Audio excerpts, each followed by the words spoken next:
The hour of 11 a.m. having arrived, the House will come to order. Members, please take your seats. Sergeants at Arms, please close the doors of the House. Prayer today will be offered by our colleague, Representative Schlossberg. Immediately after prayer, we will recite the Pledge of Allegiance. Members and guests, please rise as able.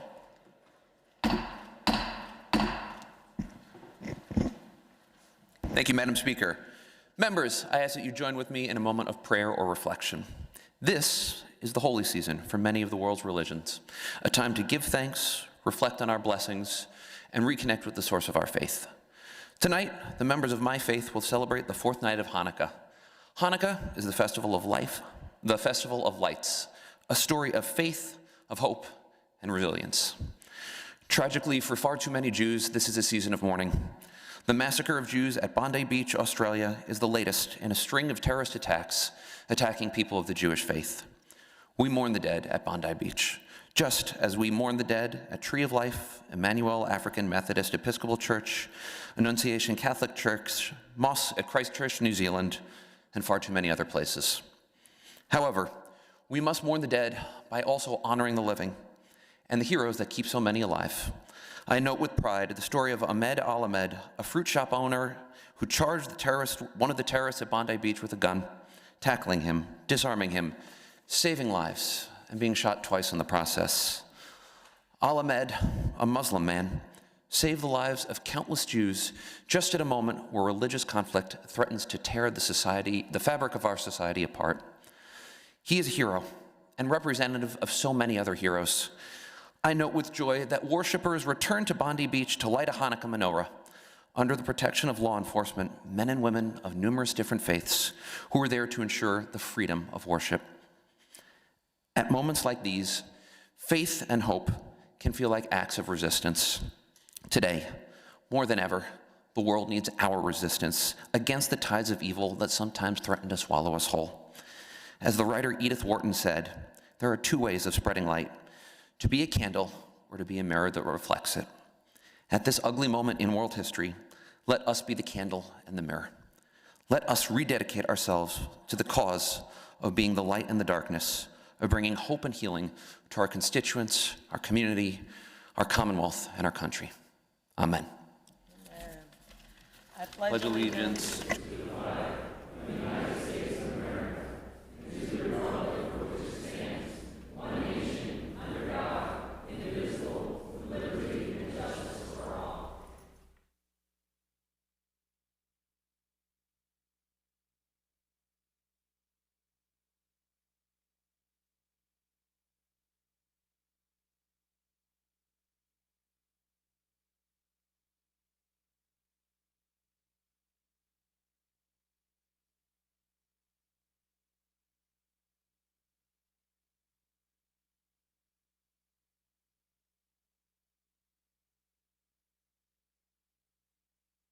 Sergeant at Arms will open the doors of the House. Members and guests, please take your seats.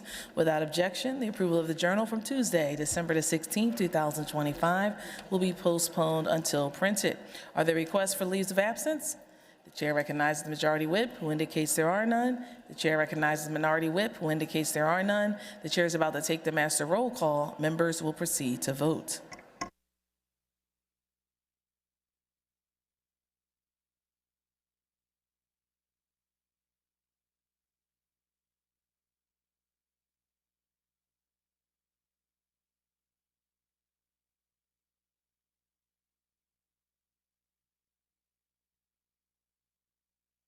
Have all the members voted? Have all the members voted?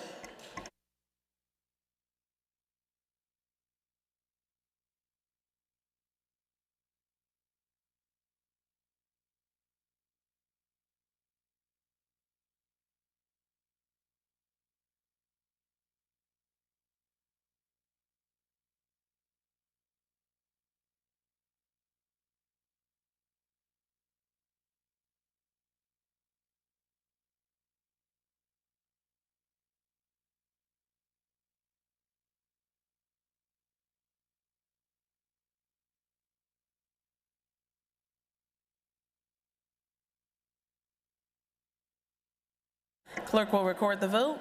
203 members having voted on the master roll call. A quorum is present. The House will come to order. Members, please take your seats. The House is about to take up a very special order of business. The chair grants permission to Jeff Fusco with the Philadelphia Orchestra to take still photography for the duration of the Philadelphia Orchestra's performance and the consideration of House Resolution 380. Members, we have very special guests here assembling in the well of the House today. I am thrilled to welcome the members of the internationally renowned Philadelphia Orchestra to the House to celebrate the orchestra's 125th anniversary. The Philadelphia Orchestra story began in 1900 when a group of visionary musicians and civic leaders came together with a dream to share their power of music with their city. From the first concerts in the Academy Music to the performances today at the Kimmel Center, the orchestra has always been defined by bold ideas, a pioneering spirit, and a love for music that transcends all borders around the world. I'm so grateful to Ryan Fleur, the president and CEO of the orchestra, the staff members that are here today, for the help in coordinating this very special event, and for all the hard work that you do every day to keep the music live, flowing down Broad Street and into the hearts and minds of our neighbors. The chair would like to note, this is not the first time that this House has welcomed the Philadelphia Orchestra to our chamber. We did so previously in 1919, and we are excited to recreate a photograph that was taken at that time here today.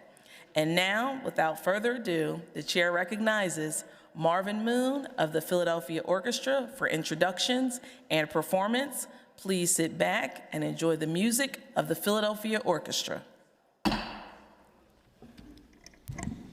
Thank you, Speaker McClinton, and thank you for so warmly welcoming us to the House chambers today. I'm Marvin Moon, a violist in the Philadelphia Orchestra. It is an honor to be here today with fellow musicians of the Philadelphia Orchestra as we celebrate the ensemble's 125th anniversary.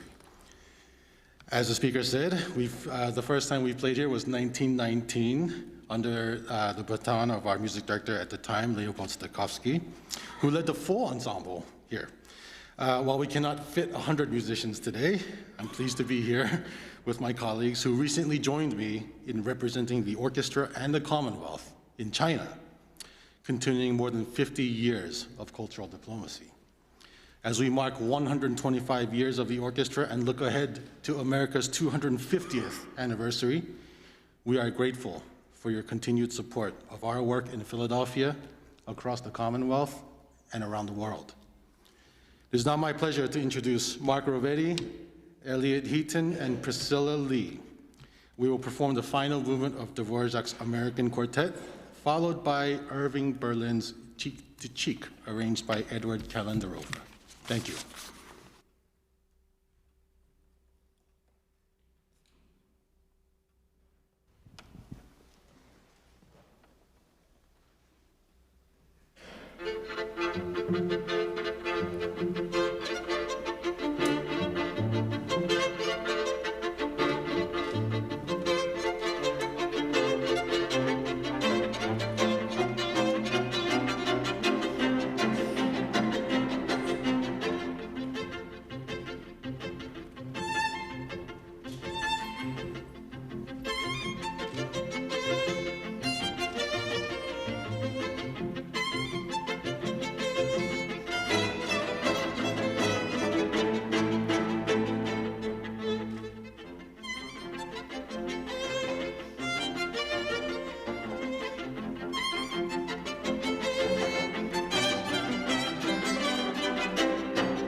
We're all speechless with your incredible artistry. Let's hear it for the Philadelphia Orchestra. And this is just a quartet.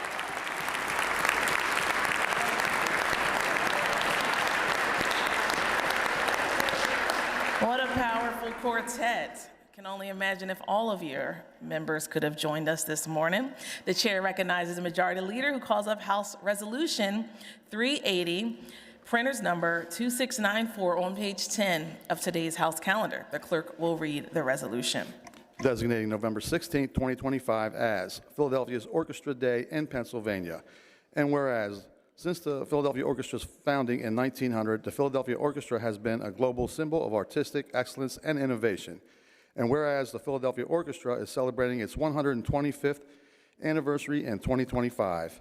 And whereas the Philadelphia Orchestra brings people together across generations in the Marian Anderson Hall and at the Kimmel Center for Performing Arts, and in committees and venues around the world.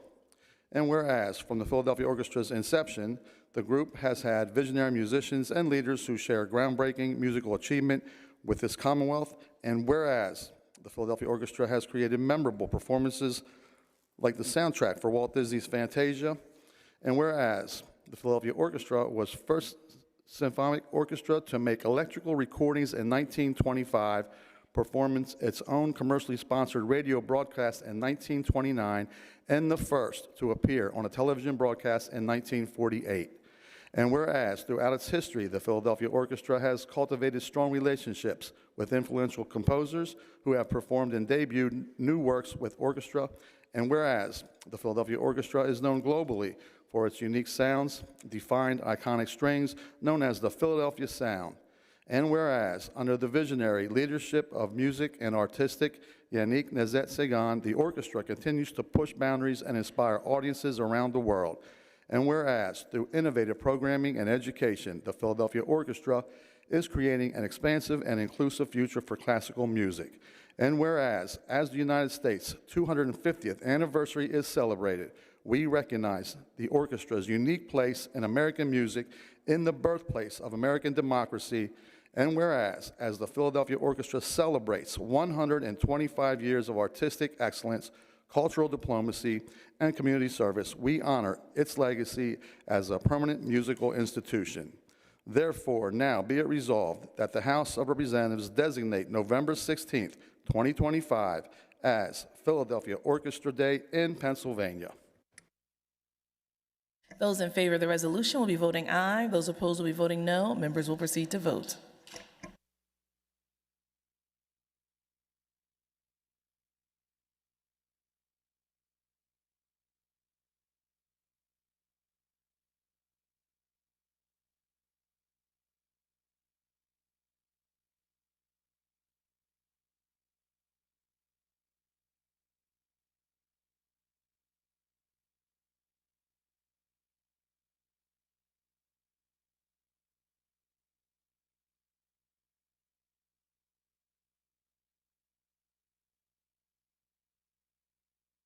Have all the members voted? Have all the members voted?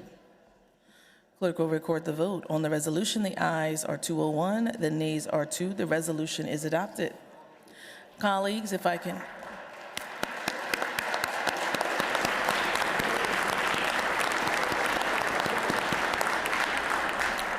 We have some special guests here this morning. If you can take your seats.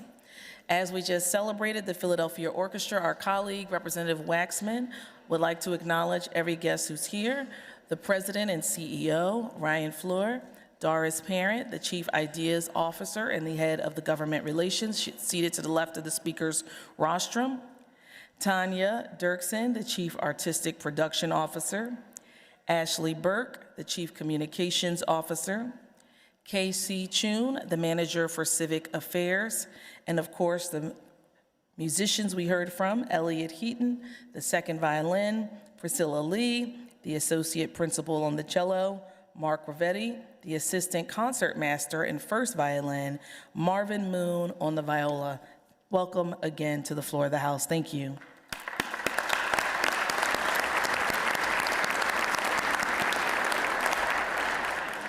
Our Our colleague that serves Philadelphia, Representative Young, has a special guest seated on the left of the speaker's rostrum this morning.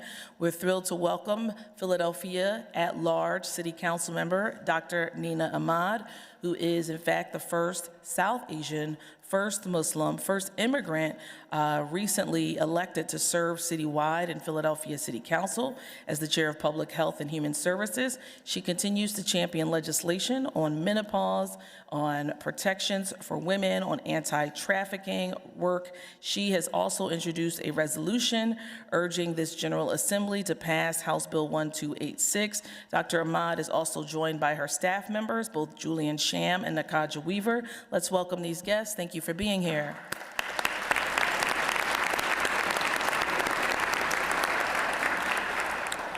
Also to the left of the speaker's rostrum, our colleague, Representative Siegel, has his wife, Sarah Siegel, here. Oh, there you are. Thank you. We're so glad to have you and celebrate. And in the back of the house, we have members of his district office, Hillary Kleins, Yumari Saavedra, Mozo, and Sarah Ortiz. Thank you all for your hard work back home. Welcome to the floor of the House.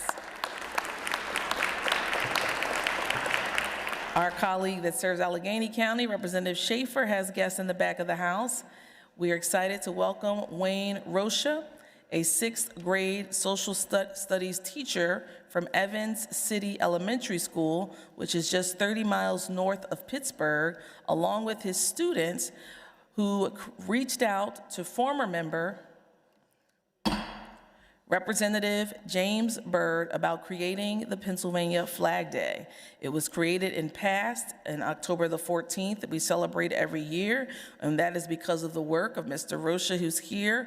He's joined by his wife, their children and grandchildren. We welcome Wayne, Alexander, Olivia, Jackson, Stephanie, Cinda, Dr. Wayne Jr., Peggy, Larry, Graham, Leighton, Jennifer, Jesse, MB, Ethan, Charlotta, and one of Mr. Rocha's grandchildren brought a friend from college, because everyone's here today, Miss Zoe Zeftik. We are excited that his students have shown that when constituents get involved and reach out to state lawmakers, they can in fact make a direct impact, changing the law, creating great observations like the Pennsylvania Flag Day. Let's thank him for his hard work 30 years ago and all that he continues to represent.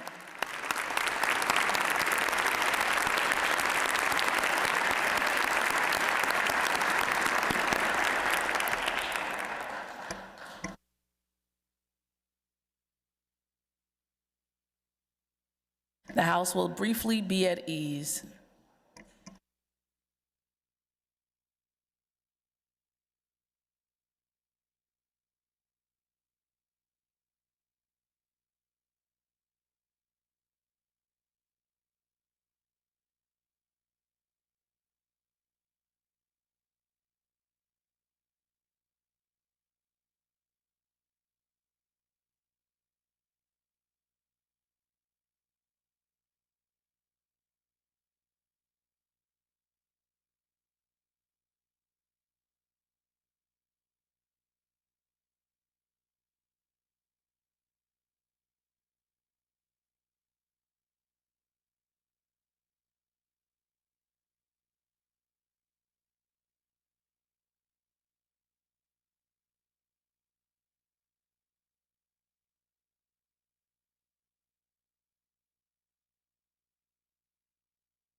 House will come to order. The House will come to order. We have some very special guests that have just joined the Hall of the House. We are thrilled to have, in celebration of our colleague, Representative Miller, who has been serving his neighbors in the 42nd District, Pennsylvania's Lieutenant Governor Austin Davis, seated to the left of the Speaker's rostrum.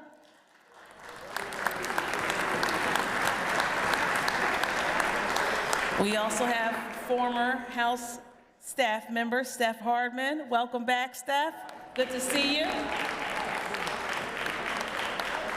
And if you could take your seats. We're moving this morning from one celebration to another. Our good friend, Dan Miller, was elected to the State House and began his term in 2013.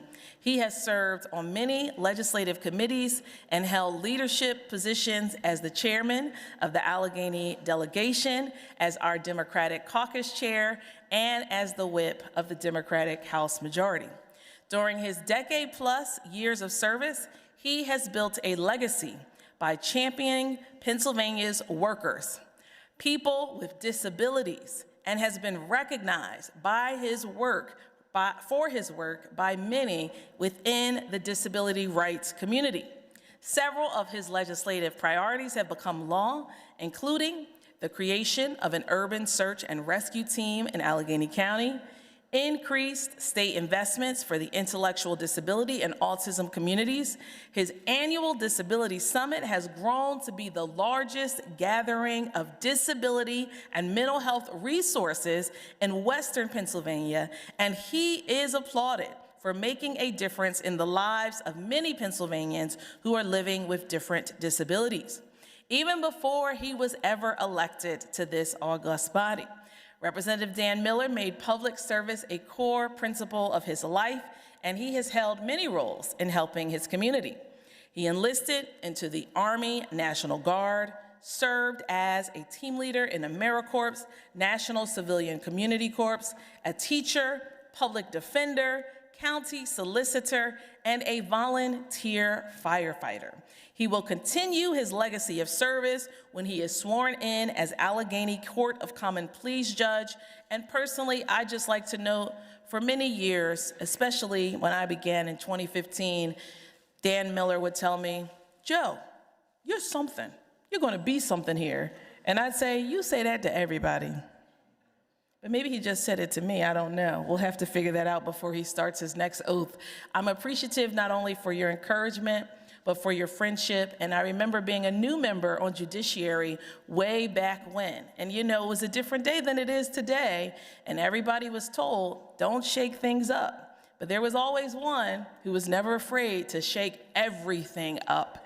Every day he had an amendment for every single bill. And I just kept thinking, Dan, how do you have more hours than the rest of us? Who does this for you? I do it myself, was what he stated to me. And I thought, well, I must not be working hard enough because I don't have time to amend every single bill in Judiciary. But clearly, not only have those amendments gotten him recognition by so many organizations for civil rights and justice, but his passion for justice has led him to his next chapter of public service. And I am grateful for my 10 years here, you being my friend, but most importantly, for how you have stood up for so many things that are right, no matter what the cost. Continue to do that in your next chapter, because it will be a lot harder. All rise. Okay, just kidding. Representative Dan Miller, the rostrum is yours. Congratulations.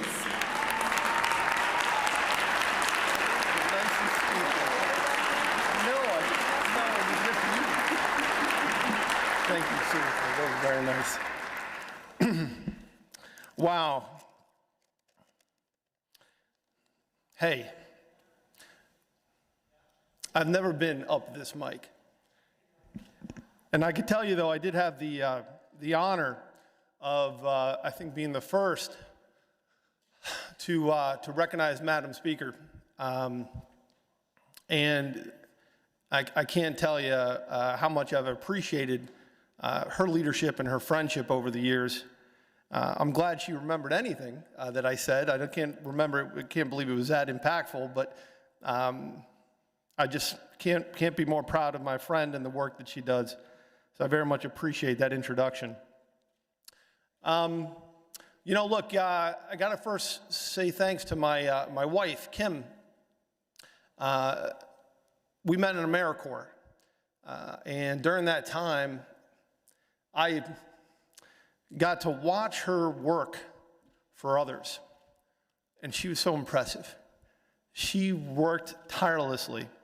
Funny enough, like I was the team leader, and all I ended up trying to do was keep up with her. And I was like, I got to figure out this young woman's, up to something. And so she always was the one who worked harder. In a lot of ways, I think that you all benefited from having me up here because she worked harder than I did at everything. I remember one time she was up here early on, and me and Brian had a union bill. And Brian, of course, being always a gentleman, made time to allow me to introduce him to my wife. My wife, Brian, you know how it is when we meet each other's spouses and families. It's always, no matter what the debates may be, we reach out and we make that sort of personal connection. Brian did that, and I really appreciate that. My wife then laid into him about his union bill. And Brian took it well. And he said, it was very respectful. And I appreciated him for that. But that's Kim. She is tireless for her efforts. I'm a proud steel worker, and I try my best to keep up with her. I want to say thank you to my staff. I've been so lucky over the years to have great staff who make any sense of what I try to come up with any time of the day or night, shooting an email or a text and thinking, what about if we tried this or what about that? And I've been lucky. So I cannot go into every one of them, but I would note in particular Louise and Steph, who were with me the longest, really, almost all the longest there, and were very much my North Stars in what I can do and how we can stay focused on the mission, which was always try to make it so that people would have the same chances that we would all want our kids to have, right? The staff was tremendous, and Louise and Steph put up with a lot. And I can't tell you how much I benefited from them. It really wasn't the other way around. To the people of the 42nd District, I just want to say it's amazing to me.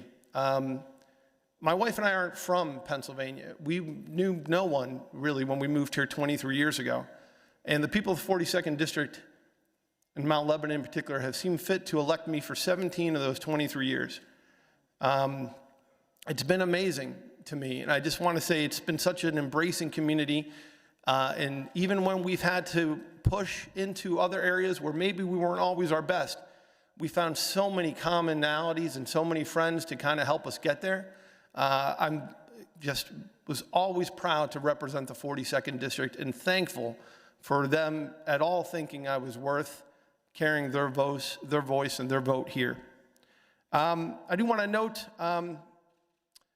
I was always proud also, I appreciate the speaker mentioning to be part of labor in any way. I remember when we got health care, like a lot of you guys probably do when we grow up before kids didn't have health care. I remember we got health care at 17. I always remembered that and the struggle that my mom had to do until we got health care and what was sacrificed and what wasn't done and the challenges that were made. But we got health care at 17 because she got a union job. And I never forgot that. And so being a card-carrying member of the steelworkers, a card-carrying member of the teachers, and working so closely with the firefighters, it was always because I just remember that somebody fought for us to get health care. And I remember what a difference it made to my family when we got there. And so being part of the labor movement was always something special to me. So I very much appreciate raising those issues in the voice. I always have a great family. I was the first one in my family born in this country.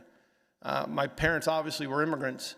And it's been an amazing run. And I can't tell you how much my family, both in Connecticut and in Ohio and California, have just allowed me an opportunity to come here.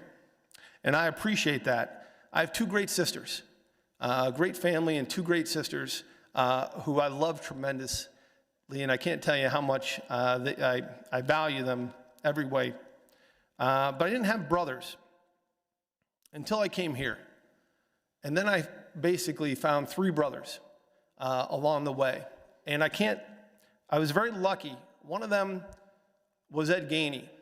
And amazingly, him and I just ended up sitting next to each other right back up there. And not only did we talk about, like we all do, the conversations in here about legislation, but thankfully, due to some reason, I ended up sharing an office with Ed. And we talked about what it meant to be fathers. And we talked about what it meant to have kids raised in the community today. We talked about the type of things that just, I never had a conversation with, another guy about. Ed made me think about things in a better way, in a different way. He made me a better person because I shared in the conversations. So Ed was a game changer to me, and I can't tell you how proud I was to be his friend and to see the successes that he has had, and I wish him and his family well. Darren Kelly is a firefighter back home, but he's also the head of the labor movement in Allegheny County. Darren is the type of brother who him and I can drag down and fight and argue and debate and hang up on each other. And then you never have to apologize. It was not necessary because I knew that brother would come into the building on fire and pull me out. And he knew that I would do that for him. I appreciated being in all those struggles as we fought for things to try and protect worker rights and to lift up middle class, support American jobs and Pennsylvania workers. It was all a great partnership. I love him, and he made a big difference to me up here. And then finally, funny enough, the one person who I did know predates my time here was our Lieutenant Governor, Austin Davis. And I met Austin because we both worked at the county, years ago. And Austin, was a young man. But what I loved about it is the same thing. When I met Austin then, it's the same person who showed up and came up here, and the same person who drove up here to be here with me today. Austin was wise beyond his years and cared about people. It didn't matter the cost. The guy just showed up and said, I'll come. He never asked for anything in return. He was just the type of guy who's like, look, man, I'm with you. Let's go get it done. I can't tell you the pride I feel when I get a chance to see Austin, not only when he's here with us, but just to show other people that they can do things too.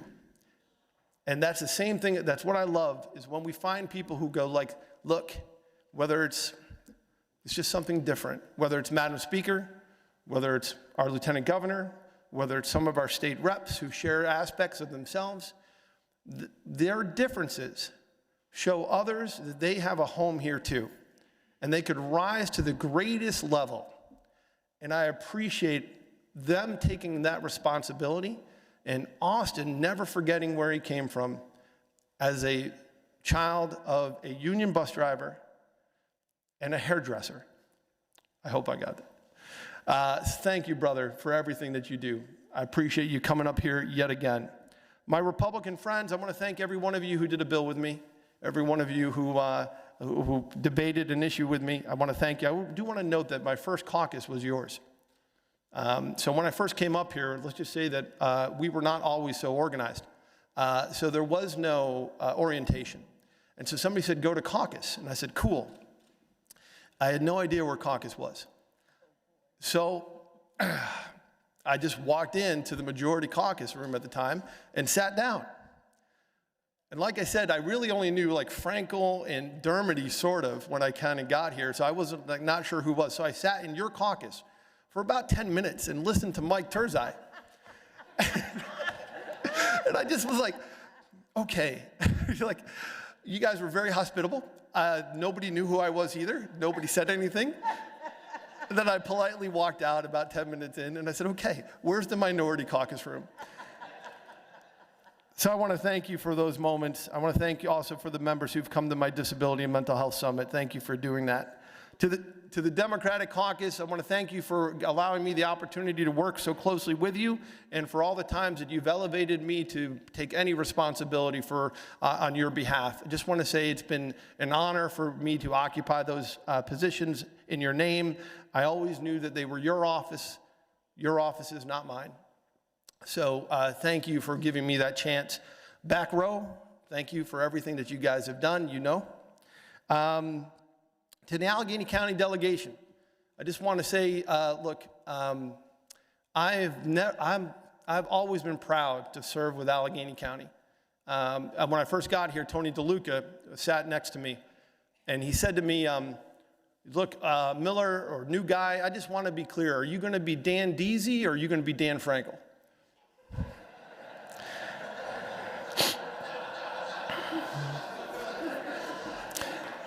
Yeah.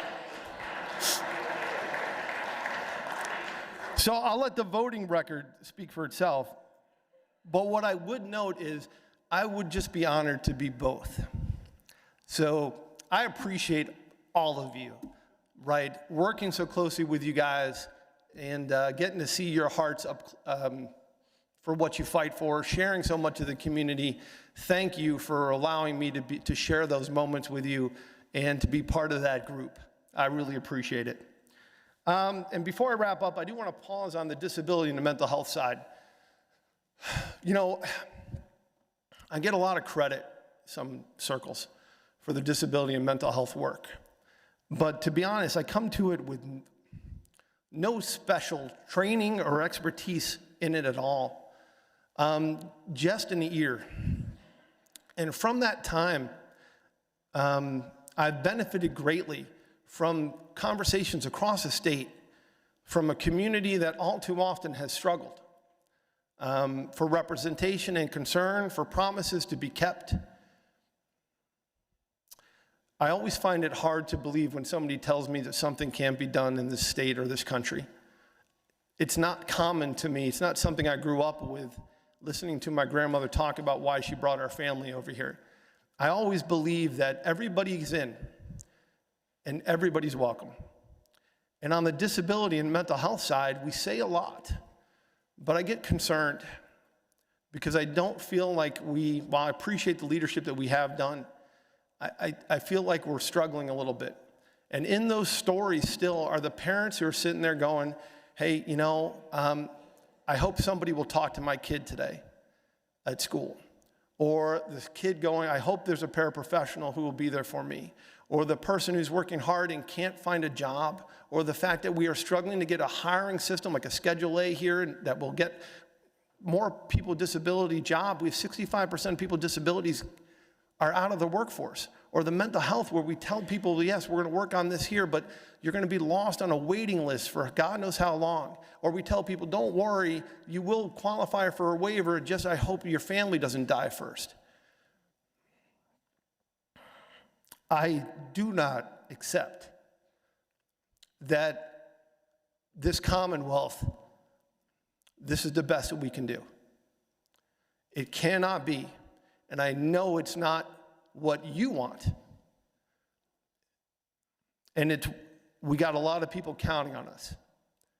So I appreciate very much any applause that's ever come my way. But the reality of it is I was just willing to listen. And that was the only difference. My son was here when I got sworn in. I was able to hold him. My son now is taller than me, better hair. And Cole, I just want to tell you, your mom and I are so proud of you. We love you tremendously. We're so proud of you. Everything that we do, okay, is we never forget. You're always on our mind, and you do great things. And just remember that with every position that I've ever had, or your mom's ever had, the only position that ever mattered was being your dad. So thank you for all your patience for while we served up here, and then be sure to grab your things because I've come to take you home. Thank you.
Thank you, colleagues, and congratulations. Again, to Representative Miller. We have one more, hopefully the last. No more announcements, right? Our colleague, Representative Josh Siegel, was first elected in 2023 in one of the largest classes in recent history here in the State House. He is a longtime public servant. He was the Chief of Staff and the Assistant Operations Manager in the Lehigh County Controller's Office. He was the Public Information Officer at Lehigh County. He was an Allentown City Council member, the youngest ever, and chaired the Budget and Finance Committee for 3 years. As councilman, he moved landmark paid family leave legislation.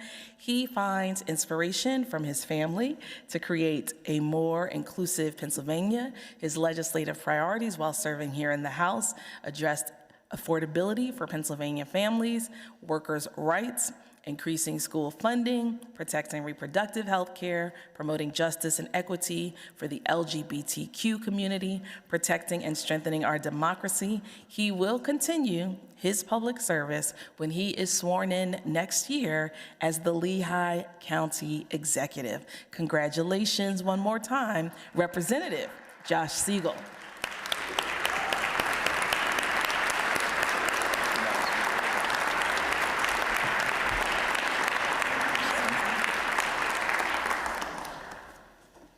Oh man, this is a nice view. I get why people do this. I wish I had been interim speaker for a day. This is really cool. Farewell remarks, it's odd. I feel like I just barely got here. I've been here a very brief time, but I really wanted to, as I thought about what I wanted to say, I kind of wanted to start out and work my way in. And I would be remiss if I didn't talk about, as I think every member does, just the incredible delegation that they get the fortune of serving with. And I couldn't be more proud to come from the Lehigh Valley delegation. I always like to say that we're small but mighty. We're not quite as large as Allegheny and Philly, but I like to think we punch well above our weight.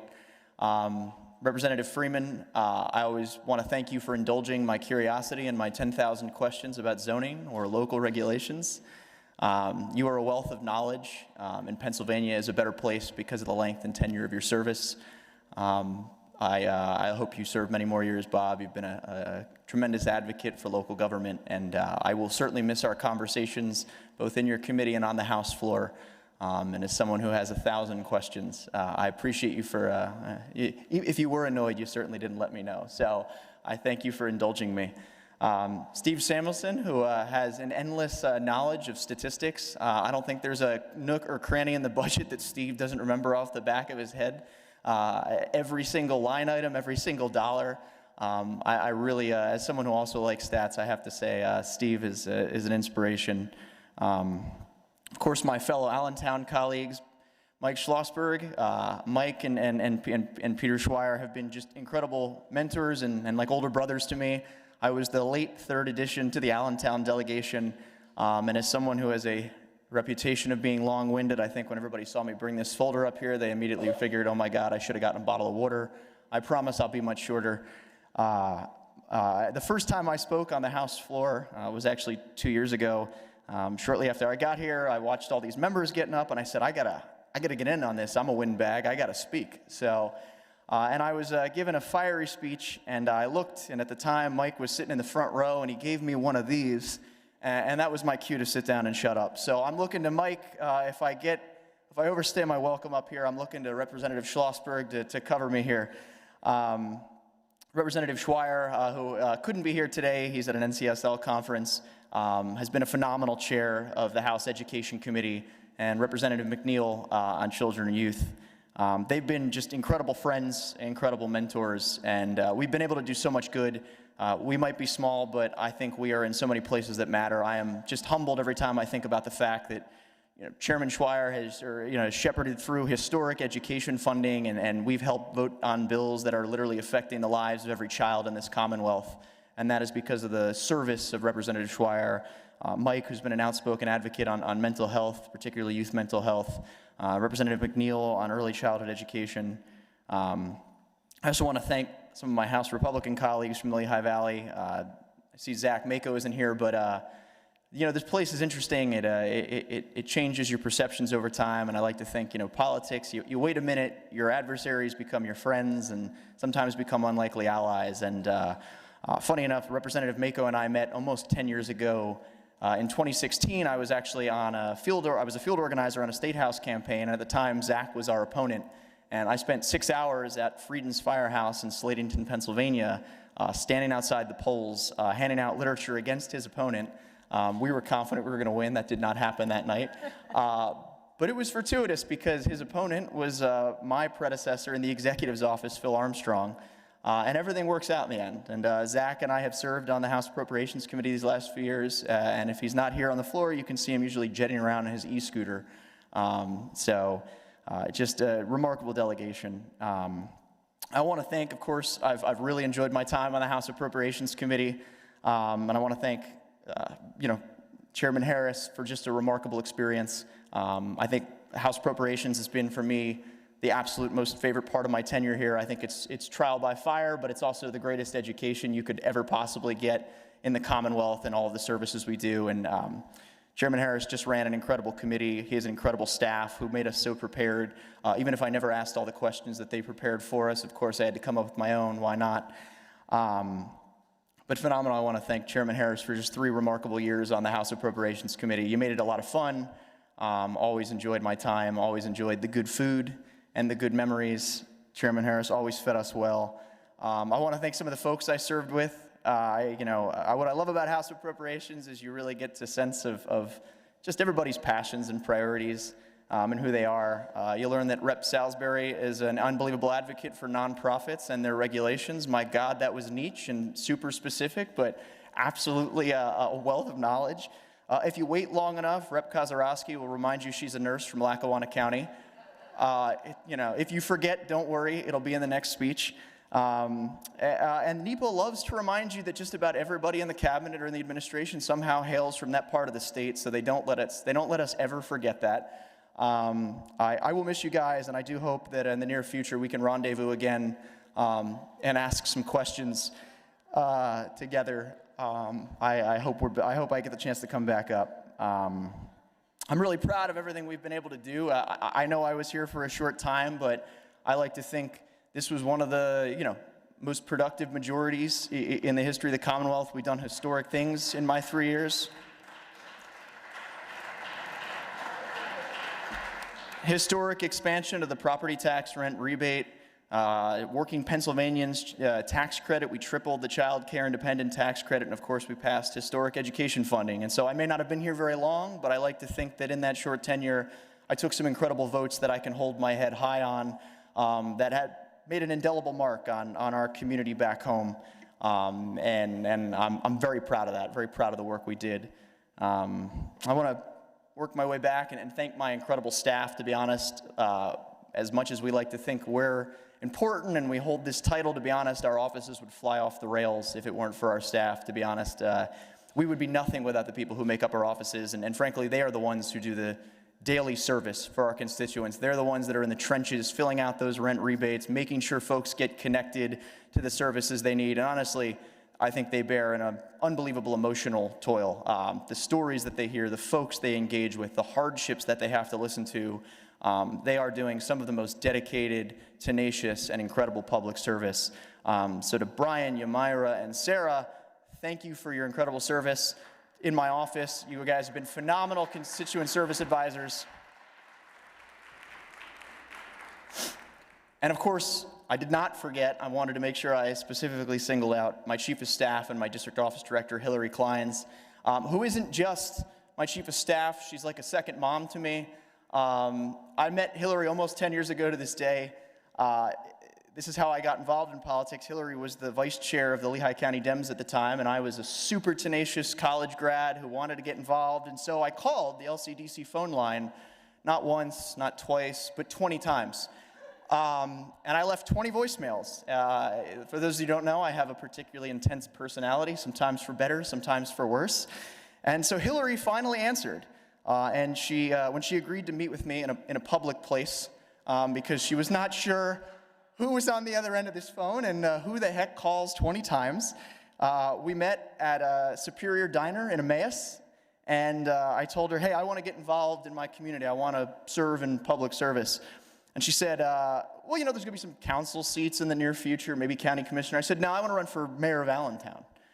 And she said, oh, okay. Wow, that's crazy. And so I did. I lost, obviously. But Hillary and I have been inseparable ever since. She has been with me in every endeavor I've taken, both politically and professionally since then. She is a remarkable human being. Like I said, not just a mentor, but like a second mom. She has been with me through the worst periods in my life. She has seen me through so many trials and tribulations. She has guided me through every major decision I've had to make, and I truly would not be here today without you. And I would not be as successful as I am if not for you standing by my side and standing at my back. So I appreciate you. I love you. And I cannot wait for all the stuff we're going to accomplish together in Lehigh County. I want to obviously bring it closest to home with my wife, Sarah. So Sarah and I met almost 3 years ago, and we met on Bumble, like just about every millennial does, dating app. And so I usually didn't tell people what I did at the time. I just said I worked in government, because that was the easiest way to put it. It's a lot to explain. You're a council person. And so anyway, we have our first date, and after she asks the usual kind of screening questions, you know, why does your hair so look good? How'd you get so handsome? Is your workout routine really that intense? No. I'm just kidding. She asked me, do you really talk this much? And I said, yes. No. She said, you know, do you vote? Are you involved? Do you care about politics? And I said, you know, do I vote? I have to vote on the state budget, so I mean, I'm as engaged as you can get. But I have to say, as I said earlier, I am probably one of the most intense people you ever meet, and that has not always been for the best. It has driven people away, and honestly, very few people I don't know how they put up with me. And Sarah has made me in every conceivable way a better man. She's loving, she's patient, she's incredible. Like, the only day of session I've ever actually missed was yesterday, and it's because we were in New Jersey going through fertility treatment. And Sarah is a remarkable example of strength and dedication, stronger than I am, by God. I don't know how she does it, and incredibly resilient, and has shaped me into a more understanding, better listener. She has taught me to shut up at times and just take good advice, And I am so grateful that I get to take this journey with you. I'm so glad that you didn't run away when you met me. and so glad that we are going to continue this journey together. And I hope very soon you and I get to call ourselves parents, because of all the titles I've had in my life, state rep and future county executive, husband and father are the one that I want to hold more than anything. And you've given me husband, and you've been a superb partner, better than I deserve, better than I could have ever asked for. And you're just a virtue of strength, and I love you so much, and thank you. And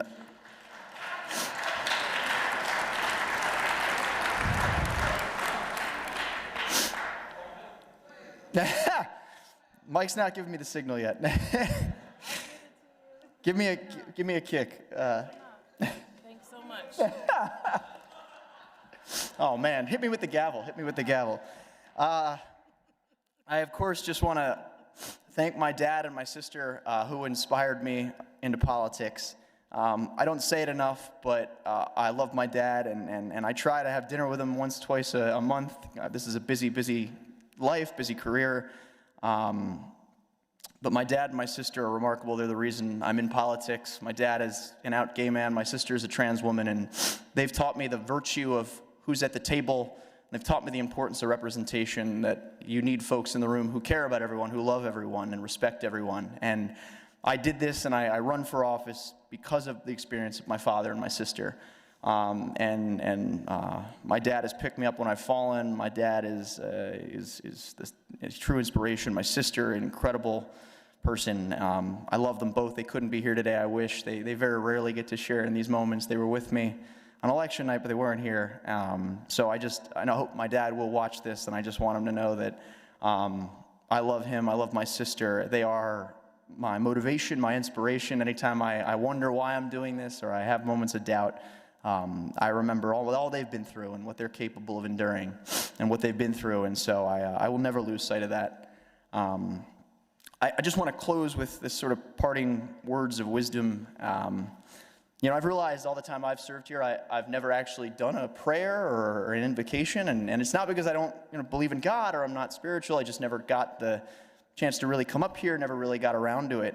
And so I got to thinking, if I had done a prayer, sort of what would it be? What would I have said? What prayer spoke most to me? And so I think about just really my brief time in this chamber, but frankly, all of us serve in this chamber for but a brief moment of time in the great span of its existence. When I was preparing and thinking about my remarks, like any good history buff, I kind of went back and I watched some older remarks, and I was particularly struck by Representative Mark Kozik's father's words of wisdom as he left. Joe talked about calculating the amount of time he had served in the legislature as it related to the whole history of the body, and Joe had a long tenured career, incredible public servant, but even his time, his 30 years only amounted to 10% of the time that this entire body had existed. I know Bob Freeman's going for the record. He's going to break that. Bob's going to hit 50% of the time this body's existed. But I think about how brief our time in this chamber is, no matter how long we serve. I'm reminded of Matt Gergley, who was my suite mate, who I had the wonderful opportunity to get to know, and his service obviously was even shorter than my own and shorter than all of our own. And he was a remarkable father and a remarkable husband, and no better advocate for McKeesport. Sorry, Dan. Matt lived and breathed McKeesport. But I'm reminded that of all the power we wield, of the titles that we hold, no matter how much power we have, the slow march of time does come for all of us. And I think about the legacy we will leave behind and the work that we do. And so when I think about the efforts that we should dedicate ourselves to, and I think about this moment where we are in our country and our Commonwealth, I found this prayer that's always spoken to me. It's actually one of my favorite prayers, and it was actually written by a Lehigh County resident, Stephen Vincent Benet, who was a priest, and he was actually born in Fountain Hill, Pennsylvania, which is in Lehigh County.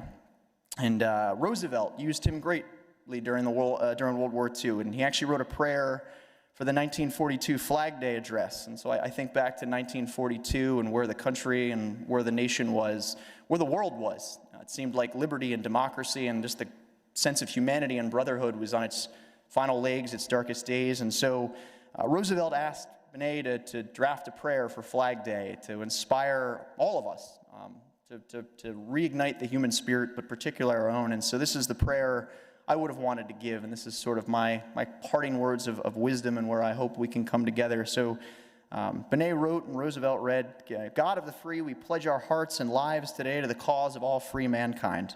Our earth is but a small star in the great universe. Yet of it we can make, if we choose, a planet unvexed by war, untroubled by hunger or fear, undivided by senseless distinctions of race, color, or theory. Grant us that courage and foreseen to begin this task today, that our children and our children's children may be proud of the name of man. The spirit of man has awakened, and the soul of man has gone forth. Grant us the wisdom and the vision to comprehend the greatness of man's spirit that suffers and endures so hugely for a goal beyond his own brief span. Grant us honor for the dead who died in the faith, honor for our living who work and strive for the faith, redemption and security for all captive lands and peoples. Grant us patience with the deluded and pity for the betrayed, and grant us the skill and valor that shall cleanse the world of oppression and the old base doctrine that the strong must eat the weak because they are strong. Yet most of all, grant us brotherhood, not only for this day, but for all the years, a brotherhood not of words, but acts and deeds. We are all of us children of earth. Grant us that simple knowledge. If our brothers are oppressed, then we are oppressed. If they hunger, we hunger. If their freedom is taken away, our freedom is not secure. Grant us a common faith that man shall know bread and peace, that he shall know justice and righteousness, freedom and security, and an equal chance and equal opportunity to do his best, not only in our own lands, but throughout the world. And in that faith, let us march toward the clean world our hands can make. And so it's in that, I hope that all of us together can rediscover that spirit of partnership and collaboration, and that we can move together in this time more so than ever, beyond partisanship, beyond ideology, beyond identity, beyond arbitrary distinctions and divisions, and rediscover the fact that this moment calls for something beyond politics, beyond partisanship. It calls for a new patriotism and a new civic bond. And I hope that this chamber recognizes that our duty and our responsibility is to bring people together again and to make, in our own backyard, in our own commonwealth, a better world for ourselves and our children. And so I leave you with that. I will miss you all, and I will certainly be back as a former colleague and friend, so thank you.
Colleagues, we have some special groups that have been waiting patiently in the gallery.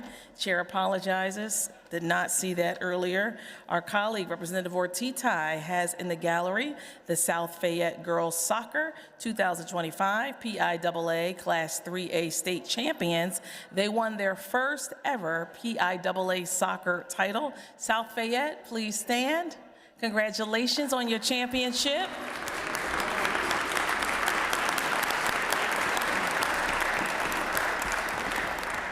Also, our colleague that serves Cumberland County, Representative Delosier, has the Cedar Cliff High School government class today. Cedar Cliff, you have seen a lot of government in action today. Please stand and welcome to the floor of the House.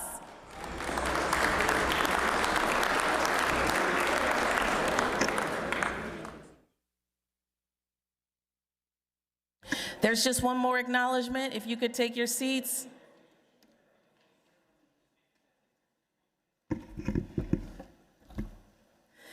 A lot of celebration this morning, and there's one here for this afternoon.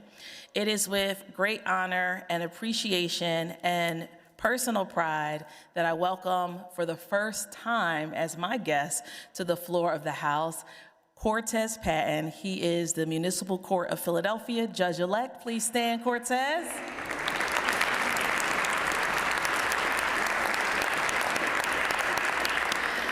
I can share this here. He has been a friend for a long time, but I'll tell you, we met in the office of State Senator Anthony Hardy Williams. In 2015, when my neighbors in the 191st District gave me the opportunity to be their voice here in this State House, the senator went on a search to find the best and the brightest, and even better than me, lawyer to fill the role of Chief Counsel. And I, during that budget impasse, would stop by that office in 11 East Wing, and I'd say, hey, you think you're a better lawyer than me? Who do you think you are sitting at my desk? And it was really embarrassing to see myself behave that way, and I'm glad that it only happened once or 3 times. But in the time that has passed, I'm grateful to see not only Cortez rise to a successful citywide election, first time formally running, but more importantly, to know that he has a commitment to community, to justice, some of the best pieces of criminal justice reform legislation we've worked on here. He has been a part of it. He has been an architect in the probation reform and the several versions of Clean Slate. He has not only been a part of writing those bills, but navigating through the tough concourses that is our friends on the other side of the building, the Pennsylvania Senate. We appreciate the work that you've done in writing the law. We're so proud to acknowledge the fact that Cortez finished his undergrad at Temple University and then Drexel Law School, Klein Law School in 2014. And to see what ascension you've had in 11 years, not only from the mentorship of the state senator that we share along with Chair Harris and Representative Regina Young, but to the late, great Hardy Williams, someone that neither of us had the privilege to know personally, but we understand that Hardy Williams, who started his service in public office here in this State House in the 1970s by being an independent Black Democrat, has opened up doors for all of us. So Cortez, congratulations. Please come to the rostrum. I don't have a gavel as you're getting a nice one of your own, but I do have a citation. So very proud of you. Colleagues, join me in congratulating His Honor, future Judge-elect in a couple weeks here, Cortez Patton.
Chair recognizes the gentleman from Beaver County for a caucus announcement. Representative Matzey.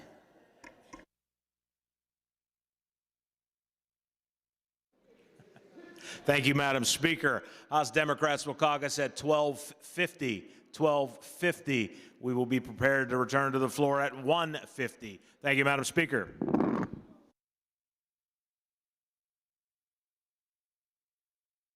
Chair thanks the gentleman. Chair recognizes the gentlelady, Representative White, for a caucus announcement. Thank you, Madam Speaker. House Republicans will also be caucusing at 12:50 and plan to return to the House floor at 1:50. Again, House Republicans will caucus at 12:50 p.m. Thank you, Madam Speaker. Chair thanks the gentlelady. Chair recognizes the gentleman from the Lehigh for a committee announcement. Representative Schlossberg. Thank you, Madam Speaker. Madam Speaker, there will be an immediate meeting of the House Rules Committee in the Majority Caucus Room. Chair thanks the gentleman. Chair recognizes the gentleman from Philadelphia for a committee announcement. Representative Harris. Thank you, Madam Speaker. Madam Speaker, the House Appropriations Committee will meet at the conclusion of the Rules Committee meeting in the Majority Caucus Room. Appropriations Committee will meet at the Majority Caucus Room at the conclusion of the Rules Committee meeting. Thank you, Madam Speaker. Chair thanks the gentleman. The House will stand in recess until 1:50 p.m. unless sooner recalled by the Speaker.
The hour of 1:50 having arrived, the House will come to order. The Chair recognizes Representative Bradford, Chair of the Committee on Rules, who reports the following bills.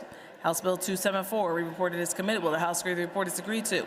House Bill 1615, re-reported as committed. Will the House agree the report is agreed to? The Chair recognizes Representative Samuelson, Chair of the Committee on Finance, who reports the following bill. House Bill 1450, reported as amended. Will the House agree the bill is agreed to? Chair recognizes Representative Vitale, Chair of the Committee on Environmental and Natural Resource Protection, who reports the following resolutions. H.R. 66, reported as amended. Will the House agree the report is agreed to? H.R. 352, reported as committed. Will the House agree the report? It is agreed to. The Chair recognizes Representative Frankel, Chair of the Committee on Health, who reports the following bills. House Bill 1202, reported as amended. Will the House agree the bill is agreed to? House Bill 1851, reported as amended. Will the House agree the bill is agreed to? Chair recognizes Representative Frankel, Chair of the Committee on Health, who reports the following resolutions. H.R. 379, reported as committed. Will the House agree the report is agreed to? H.R. 382, reported as committed. Will the House agree the report? It is agreed to. The Chair recognizes Representative Freeman, Chair of the Committee on Local Government, who reports the following bills. H.B. 1764, reported as amended. Will the House agree the bill is agreed to? H.B. 2087, reported as committed. Will the House agree the bill is agreed to? Senate Bill 862, reported as committed. Will the House agree the bill is agreed to?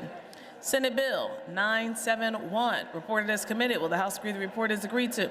Senate Bill 975, reported as committed. Will the House agree the report is agreed to? Senate Bill 1036, reported as committed. Will the House agree the bill is agreed to? Chair referred the following bills, which the clerk will now read. Referrals, December 17, 2025. House Bill 2103, Housing and Community Development.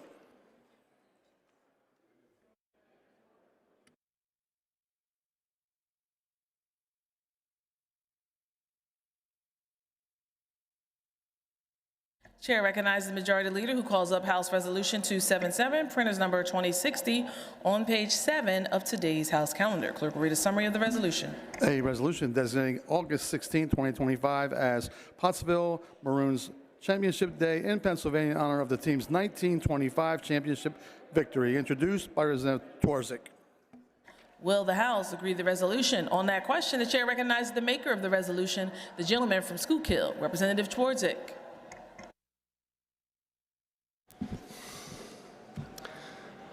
Thank you, Madam Speaker. Are we ready for some football? Woo! Well, before the Pittsburgh Steelers won 6 Super Bowls and the Philadelphia Eagles won 5 NFL championships, the Pottsville Maroons won the 1925 NFL championship. I rise today to ask your support of the House Resolution 277, which would designate August 16, 2025 as Pottsville Maroons Championship Day. This resolution honors the story of the Pottsville Maroons, a professional football team from our coal region, and celebrates the 100th anniversary of the remarkable 1925 season. The Maroons finished the season 10-2, highlighted by a 21-7 victory over the Chicago Cardinals on December 6, 1925, a game widely regarded as the league's championship. These scrappy small-town miners went on to play an exhibition game against the Notre Dame All-Stars, featuring members of the legendary Four Horsemen, and defeated them. This victory was especially meaningful because college football was far more popular than the NFL at the time, and the win helped give the fledgling Professional Football League greater credibility. The Schuylkill County Historical Society has curated a beautiful exhibit honoring the Maroons. Its president, J.R. Zane, has explained that the story offers a unique snapshot in the life of Schuylkill County during the Roaring '20s. The Maroons were a big deal. Their ties to local residents were strong in the days before television, and their games regularly drew sellout crowds. The players were humble, hardworking, and unpretentious. Most had other jobs, and they played out for the love of the game and the spirit of healthy competition, not for fame or fortune. By honoring these athletes, our focus is not solely on the championship title, but on the Maroons' strong moral story, which remains relevant today for people of all ages. Their story teaches to take pride not only in Pottsville, but all of Schuylkill County and our Commonwealth as a whole. The Maroons exemplify Benjamin Franklin's timeless virtues. They were an economically diverse group of humble players who, despite limited resources, work diligently together toward a common goal. Their story is inspirational and lasting reminder the power of teamwork, perseverance, and character. In 1963, the NFL named the Pottsville Maroons one of the all-time greatest teams. Though their championship was controversially revoked, their short-lived triumph remains a celebrated chapter in both county history and the history of professional football.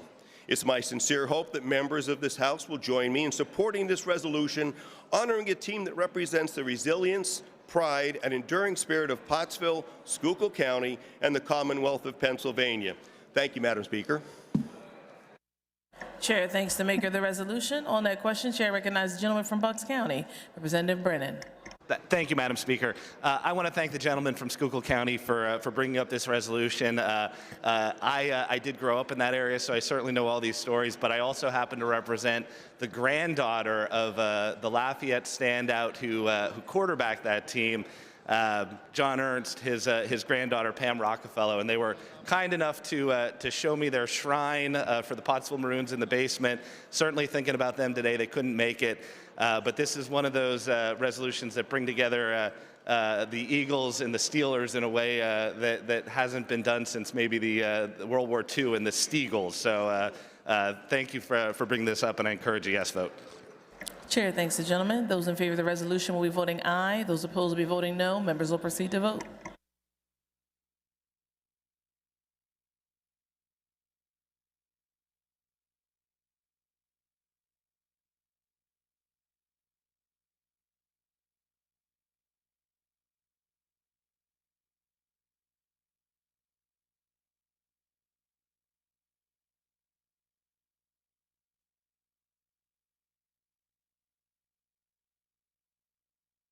Have all the members voted? Have all the members voted?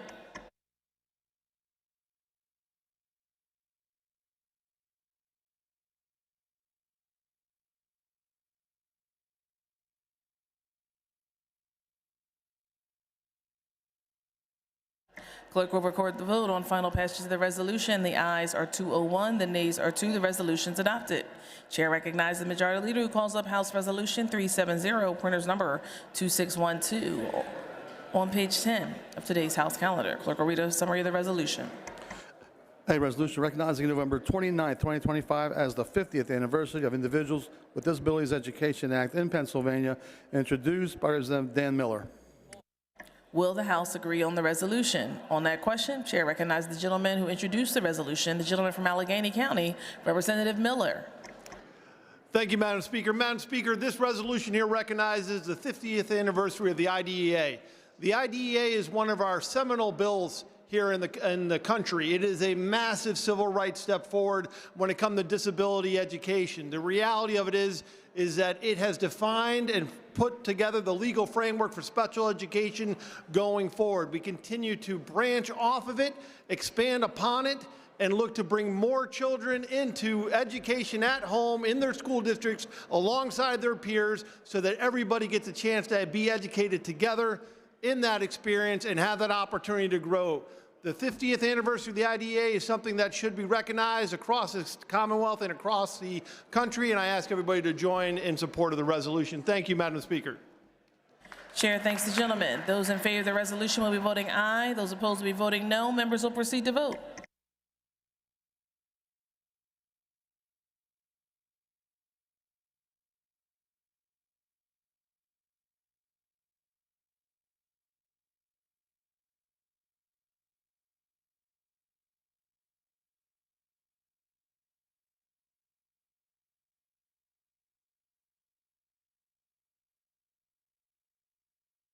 Have all the members voted? Have all the members voted?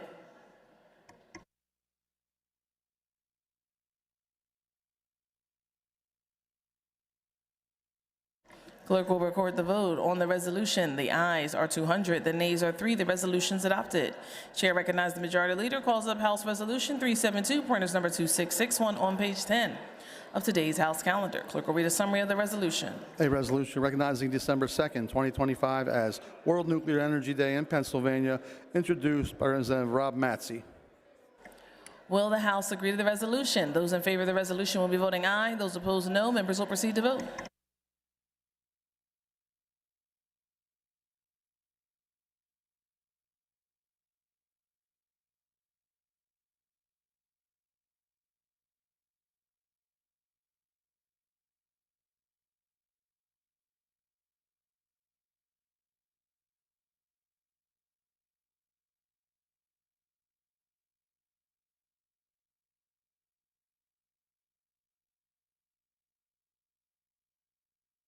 Have all the members voted? Have all the members voted?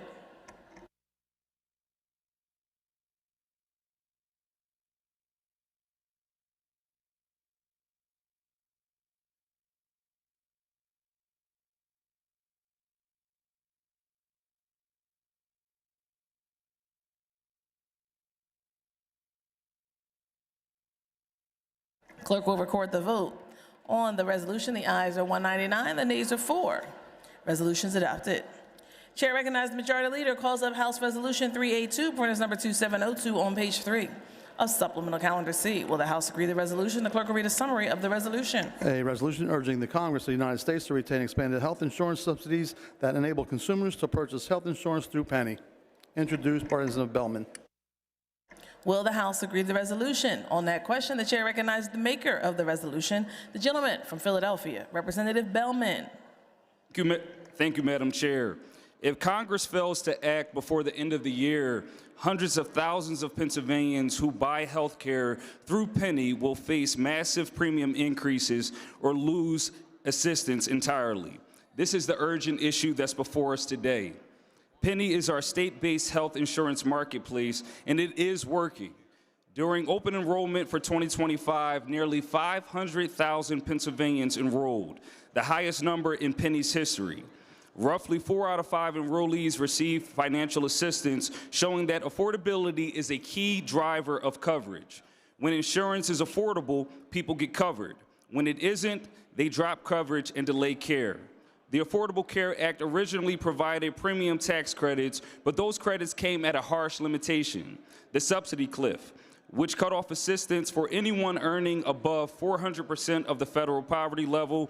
That left many working families, particularly older adults and self-employed Pennsylvanians, paying for a significant portion of their income just to keep coverage.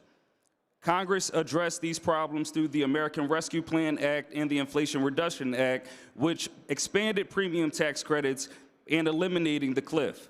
Those expanded tax credits allowed hundreds of thousands of Pennsylvanians to maintain coverage and access critical care. But those credits are set to expire on December 31st, 2025. If Congress does nothing, premiums for Penny customers will on average double. That means real people, seniors, small business owners, and working families will be forced to choose between health care and basic necessities like housing, food, and utilities. And this is not theoretical. Penny's own data already showed that older Pennsylvanians are dropping coverage because they simply cannot afford it. State estimates indicate that up to 150,000 Pennsylvanians could lose coverage entirely, and the total loss in premium tax credits in Pennsylvania could exceed $1.25 billion annually. When coverage becomes unaffordable, people delay care, rely more heavily on emergency rooms, and increase uncompensated care costs across health systems. Only Congress can fix this. That's why this resolution matters. It sends a clear message that Pennsylvania will not stand by while health care becomes unaffordable for nearly 500,000 of its residents. I strongly urge all of my colleagues to vote yes on this resolution. Chair thanks the maker of the resolution. On that question, Chair recognizes the gentleman from Allegheny, Representative Schaefer. Thank you, Madam Speaker. Health care is a critical necessity for our residents. For far too long, our current system has been broken. It has skyrocketing, unsustainable costs and increasing wait times for needed care. I urge Congress and us in this body to act in a bipartisan manner to find real solutions to this problem. We have to move beyond partisan attacks and work together for the good of all our residents. My yes vote today is to urge Congress to fix this broken system. Chair thanks the gentleman. Chair recognizes the gentlelady from Allegheny, Representative Gatos. Thank you, Madam Speaker. We must get healthcare costs under control. Number one focus for us. There is nothing affordable about the Affordable Care Act, and for more than a couple decades, the healthcare costs have been rising, not falling, under the ACA, and more than ever before. While more subsidies won't actually fix the problem, it is, and I urge people to vote for this resolution because it does give a temporary fix or a temporary delay so that we can actually focus on fixing the program. ACA is a disaster, it is discriminatory, and it is punitive against small businesses. That is why I support allowing, as a fix, to allow association health plans as a solution. Hopefully, we will be able to start allowing small businesses to pool together again, to be able to reduce their cost of health care. I have a bill, House Bill 1444, which will do that exactly. So let's vote yes on this resolution, urge Congress to address this, but to spend the time to fix the problem with the Affordable Care Act in a bipartisan manner. So please vote yes on this resolution to urge Congress to help us have more affordable health care. Thank you. Those in favor of the resolution will be voting aye. Those opposed, no. Members will proceed to vote.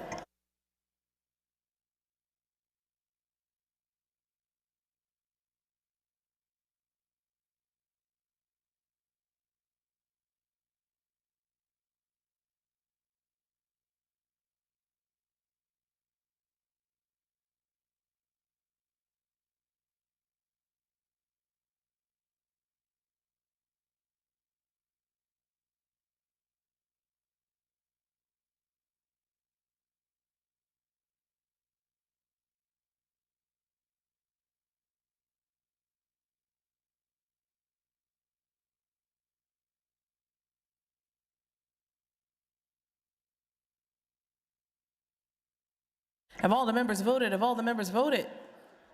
Clerk will record the vote on the resolution. The ayes are 123, the nays are 80. The resolution's adopted. Chair recognizes the Majority Leader who calls up House Bill 348, printers number 0303 on page 3 of today's House calendar. Clerk will read a summary of the bill. This bill requires a notice to a resident of a nursing home of their right to hire an attorney to appeal for Medicaid.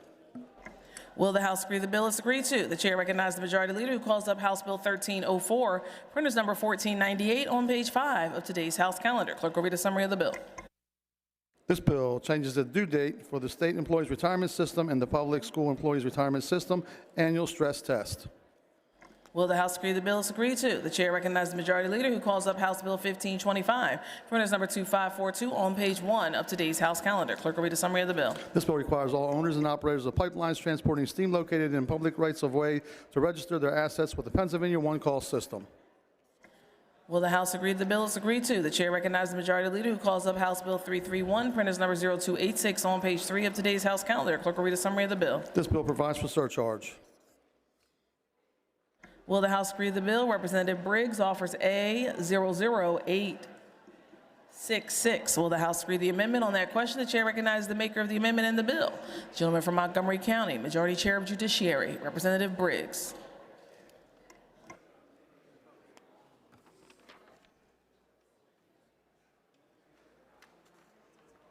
Withdrawing this one.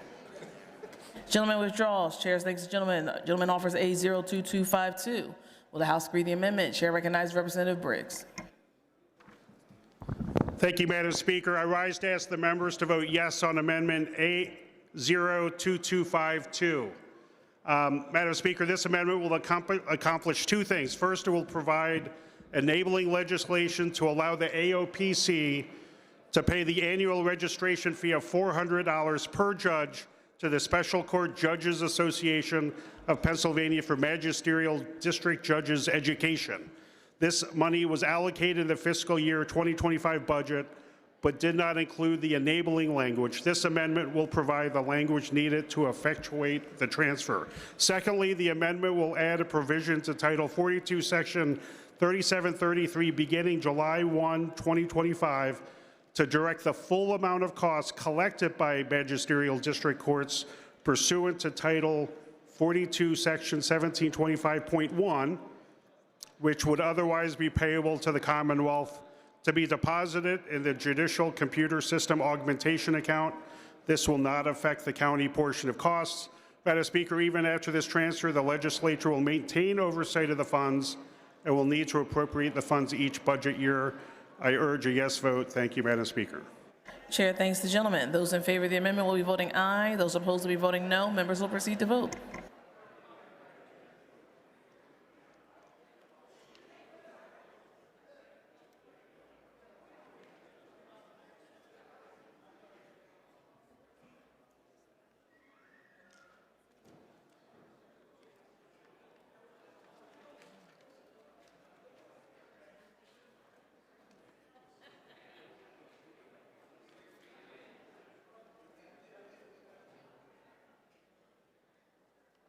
Have all the members voted? Have all the members voted? Clerk will record the vote. On the amendment, the ayes are 203, the nays are 0. The amendment is adopted.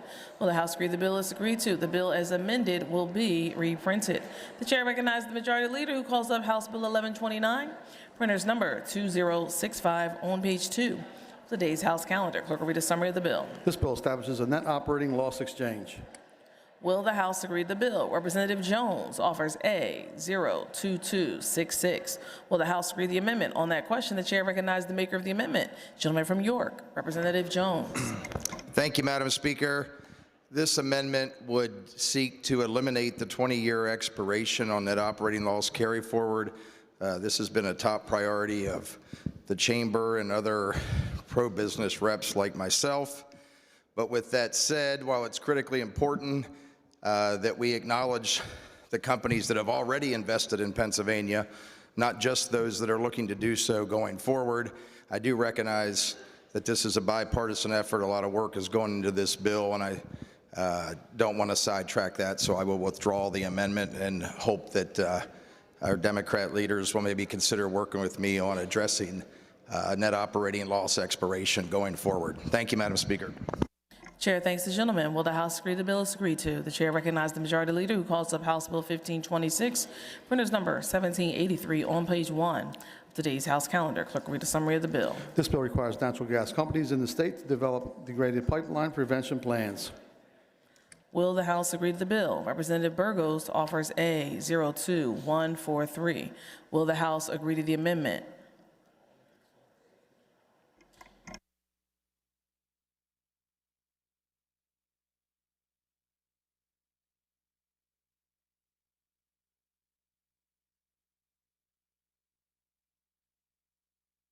On that question, chair recognizes the gentleman from Philadelphia, Representative Gallagher. Thank you, Madam Speaker. Apologize about that. Madam Speaker, Amendment A02143 addresses concerns raised by the PA Public Utility Commission regarding certain definitions in the bill, changing references to distribution companies throughout the bill to public utilities and adding a definition of natural gas public utilities for the purposes of the Act. I ask for a yes vote on this amendment. Thank you. Chair thanks the gentleman. Those in favor of the amendment will be voting aye. Those opposed will be voting no. Members will proceed to vote.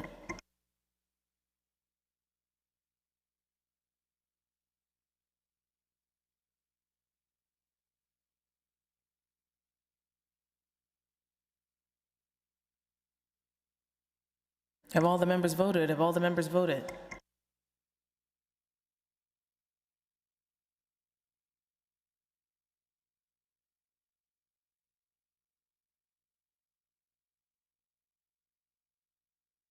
Clerk will record the vote on the amendment. The ayes are 203, the nays are 0. The amendment is adopted. Will the House agree the bill is agreed to? The bill as amended will be reprinted. The chair recognizes the majority leader who calls up Senate Bill 327, printer's number 0297, on page 5 of today's House calendar. Clerk will read a summary of the bill. This bill provides for automatic certification. Will the House agree to the bill? Representative Owlett offers A 01195. Will the House agree to the amendment? On that question, the chair recognizes the maker of the amendment, the gentleman from Tioga, Representative Owlett. Thank you, Madam Speaker. This amendment addresses an issue that goes to the heart of student safety, public accountability, and responsible governance within the state system of higher education. This amendment restores clarity and accountability by doing two things. First, it makes clear that campus police officers must be fully certified under Pennsylvania law, ensuring consistent training and professionalism. And second, my amendment rescinds an obsolete provision in the public school code that would require the Council of Trustees to grant campus police officers authority to carry firearms. With these two changes that we made in House Bill 1988 in 2022, which I sponsored, these officers are authorized by statute to carry firearms. It also would allow our campus police officers to wear body cameras, which I think is really important, so I'd appreciate your support today. Thank you. Chair thanks the maker of the amendment. On that question, Chair recognizes the gentleman, Representative Briggs. Thank you, Madam Speaker. I rise to urge the members to vote yes on Amendment A01195. Madam Speaker, this language unanimously passed the House Judiciary Committee last session, and I support its adoption today. Thank you. Please vote yes. Chair thanks the gentleman. Those in favor will be voting aye. Those opposed, no. Members will proceed to vote.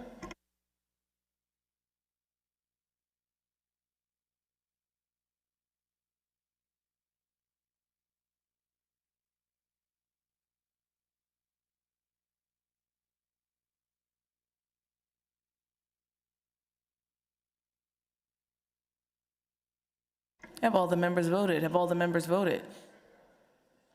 Clerk will record the vote. On the amendment, the ayes are 203, the nays are 0. The amendment's adopted. Will the House agree the bill is agreed to? The bill as amended will be reprinted. The chair recognizes the majority leader who calls up House Bill 274, printers number 2683 on page 1 of supplemental calendar B for concurrence in Senate amendments. The question is, will the House concur in the amendments inserted by the Senate? The chair recognizes the gentleman from Philadelphia, Majority Chair of Labor, Representative Dawkins, for a brief description of the Senate amendments. Thank you, Madam Speaker. The following changes were made to House Bill 274 in the Senate. First, language was added to delay the UC Trust Fund solvency trigger for 3 years. Second, Madam Speaker, can I get a little bit of order in the chamber, please? The gentleman shall be heard. The House will come to order. Thank you. Second, language was added to prohibit the UC claimant from discouraging their own hire. Finally, language was added that doubles the amount of time or the amount of wages a claimant needs to earn to requalify for UC after they have been denied benefits for any disqualifying reason. I would ask all members for an affirmative vote on this important bill. I also want to thank it was a bipartisan effort to kind of get this bill to this place. There's many pieces that were put together, some from former members that I want to be able to acknowledge, and some from current members. But this is what we can do when we kind of work together. So thank you, Madam Speaker. Chair thanks the gentleman for the summary. Chair recognizes the gentleman from York, Minority Chair of Labor, Representative Grove. Thank you, Madam Chair. Dawkins Grove 2026. If you think politics has gone crazy, just wait till next year. Thank you, Madam Speaker. Appreciate, ask my colleagues in support of the bill. Obviously helps our domestic violence individuals access in a fair, equitable way. Also provides some reforms into unemployment compensation system. Appreciate the members' yes vote on this negotiated product. Thank you. Thank you, Madam Chair. Agreeable to the provisions of the Constitution, the yeas and nays will now be taken. Members will proceed to vote.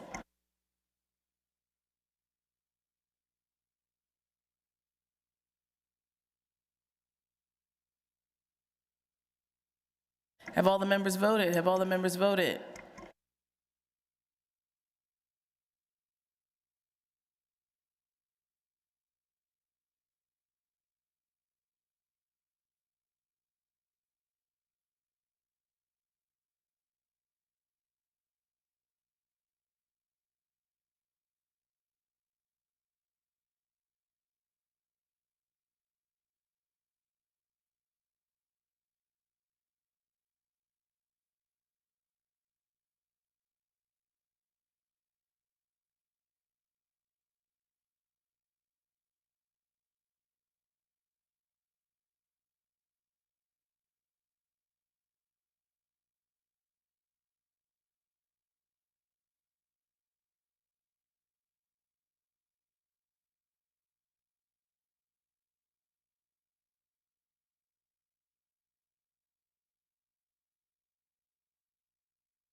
Clerk will record the vote on final passage or on the current concurrence to the Senate amendments.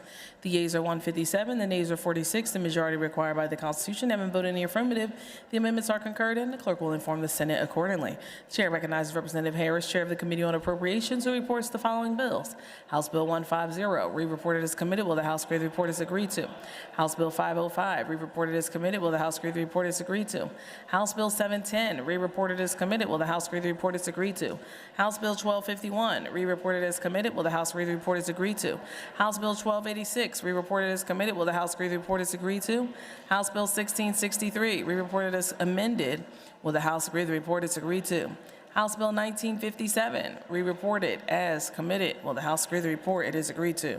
Chair recognizes Majority Leader, who calls up House Bill 1615, printers number 2677, on page 1 of Supplemental Calendar B for concurrence in the Senate amendments. The question is, will the House concur in the amendments inserted by the Senate? The chair recognizes Representative Kaufman for a brief description of the Senate amendments. The gentleman from Franklin, Minority Chair of Judiciary. She did recognize. Thank you, Madam Speaker. The Senate amended the bill to allow judges to impose determinate sentences for summary traffic violations. The Senate also amended the bill to establish new procedural requirements for ARD. The bill now provides that before a defendant may accept ARD for a DUI, the court shall ensure that the defendant is knowingly and intelligently waiving his or her constitutional rights. I do appreciate all the collaborative effort that was really gone through to get this bill to where it is today. Chairman Briggs, the majority chairman, we worked well and closely together. The Speaker's office here in the House, the Senate on both the Republican and Democrat side. It truly was quite a 6-month journey to get the bill to where it is today and hopefully get to a unanimous passage here in the House of Representatives and onto the governor's desk. Thank you, Madam Speaker. Chair thanks the gentleman. Chair recognizes the gentleman from Montgomery County, Representative Briggs. Thank you, Madam Speaker. I rise to urge a yes vote on concurrence on House Bill 1615, and I do echo, Chairman, the comments, Minority Chair of Judiciary, that this was a very collaborative approach and bipartisan way. This bill has seen a lot of revision over the past 6 months, and a lot of work has gone into the bill. I would like to thank both staffs of the Transportation and Judiciary Committees of all the work they put into this, both Democrats and Republicans. But I do want to do a special thanks to Mike Schwoyer, the Speaker's office, and House Judiciary Counsel Michelle Batt, who were very instrumental in crafting this language. Madam Speaker, I would be remiss if I didn't address concerns raised about the effective date of the bill. The Senate changed this to an immediate effective date. We understand PennDOT will need time to make changes necessary to carry out this legislation. And we appreciate the challenges they face using old technology, but I have full confidence that they'll be able to get this done as so many things they've gotten done in the past. PennDOT will immediately begin the work needed to comply with this legislation. Please vote yes. Thank you, Madam Speaker. Chair thanks the gentleman. Agreeable to the provisions of the Constitution, the yeas and nays will now be taken. Members will proceed to vote.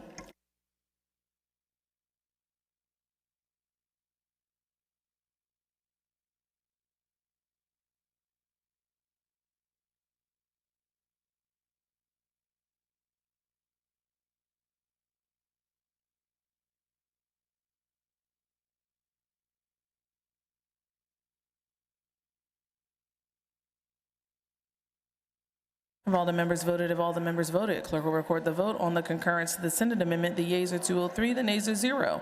Majority required by the Constitution having voted in the affirmative, the bill passes the House finally, or the amendments are concurred in, and the clerk will inform the Senate accordingly.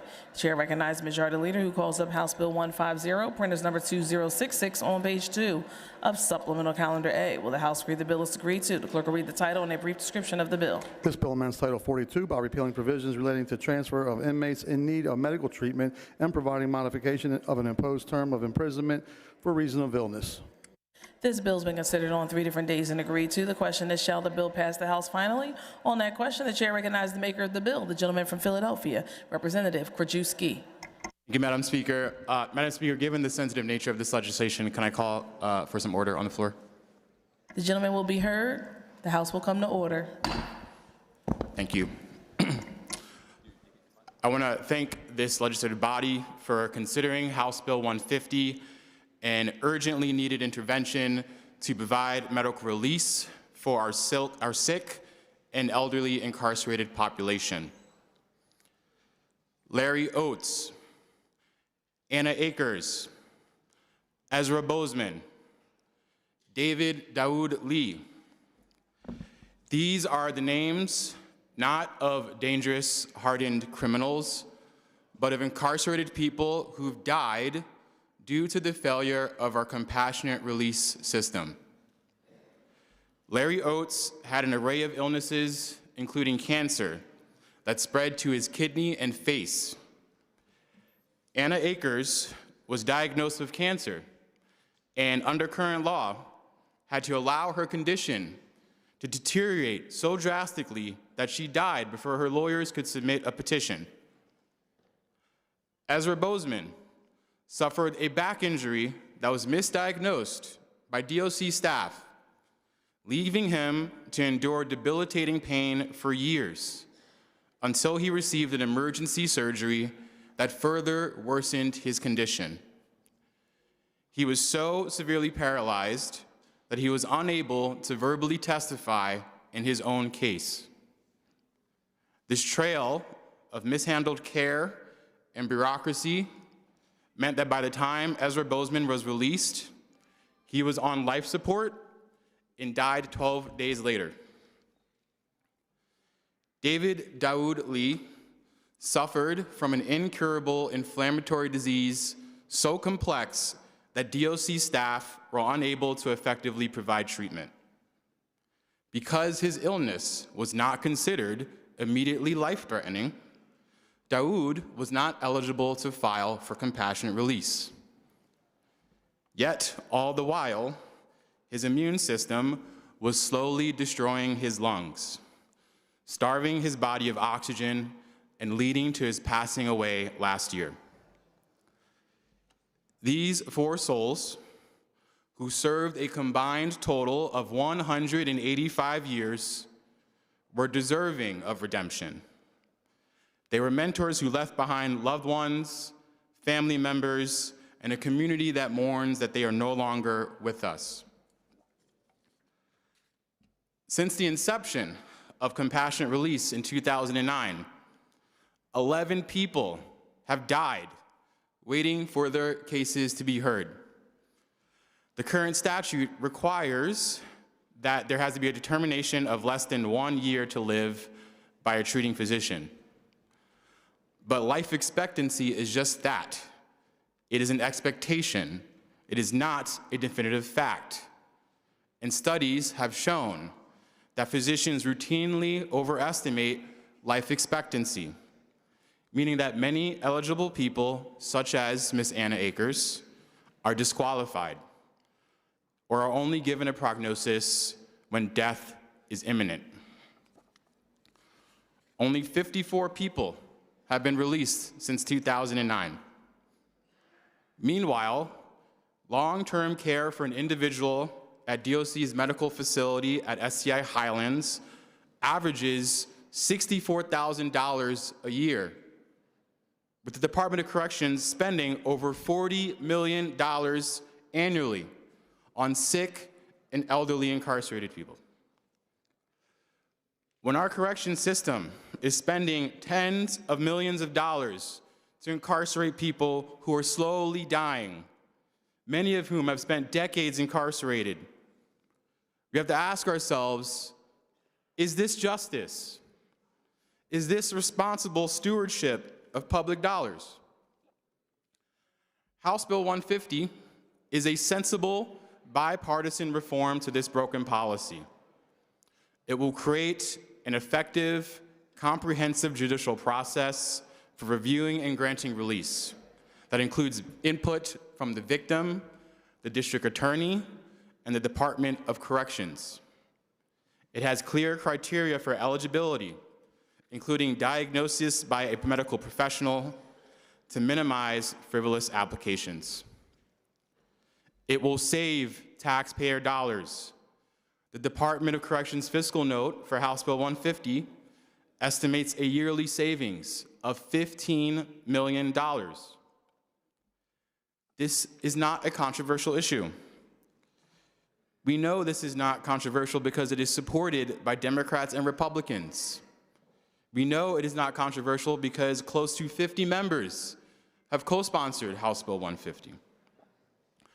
With this overwhelming level of support and the urgency of lives being at stake, the time for deliberation is over. We must act. Every day that we don't pass House Bill 150, we are enabling deep cruelties by forcing kind, redemptive souls who are experiencing immense pain and inadequate care to spend their last days in suffering. A man on life support due to a botched surgery is not justice. A woman forced to allow her cancer to spread is not justice.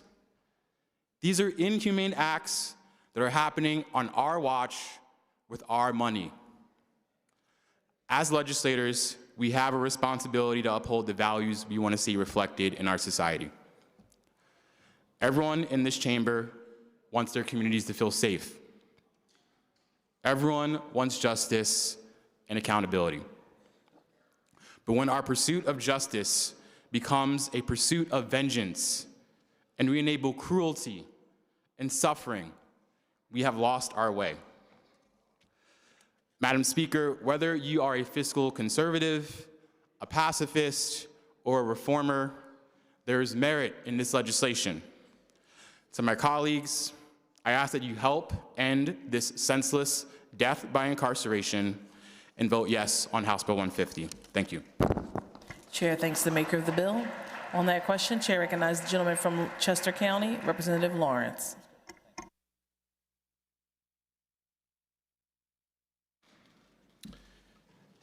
Thank you, Madam Speaker.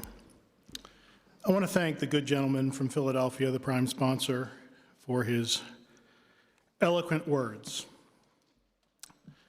Madam Speaker, there is a version of this bill that I believe I could support, one that's narrowly tailored, addresses inmates such as those who were just described, those with serious illnesses nearing the end of their lives.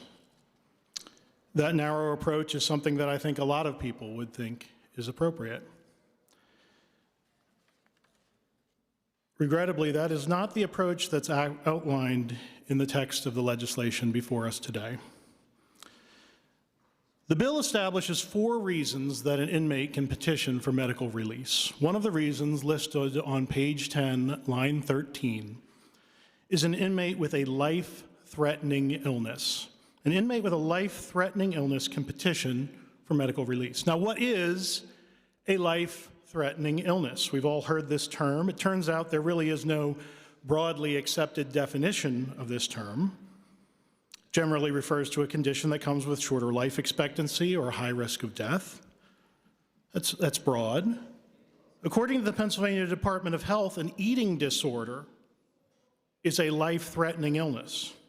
Diabetes, heart disease, COVID-19 have all been described as life-threatening illnesses.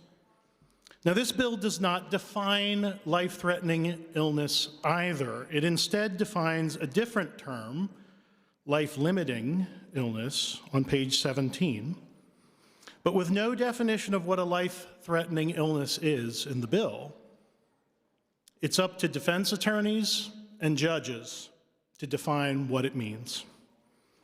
Once one establishes that an inmate has what is an undefined life-threatening illness, then one merely has to show that it can be, and I'm quoting directly from page 10, line 15, all that one has to show is that it can be, quote, more appropriately treated outside the correctional facility than that treatment may, and that the treatment may prevent premature death. That's very broad language. Any inmate in Pennsylvania is eligible for release from prison under the terms of this legislation. There are 95 men on death row in Pennsylvania. One of them murdered 13 people, including 5 of his own children. All of them are eligible for medical release under the provisions of this bill. Habitual sexual predators, people like Jerry Sandusky, in fact, Jerry Sandusky himself, are eligible for medical release under this bill if they have a life-threatening illness. This bill is not limited to those in the last months of their life or those who are close to death. It does not take that limited approach. It takes a very broad approach. Consider an inmate in their 30s or their 40s that has diabetes or heart disease. Their prognosis might be relatively good. They might have decades, they might live for decades, but under the terms of this legislation as outlined on page 10, they could immediately petition for medical release. One does not need to be close to death.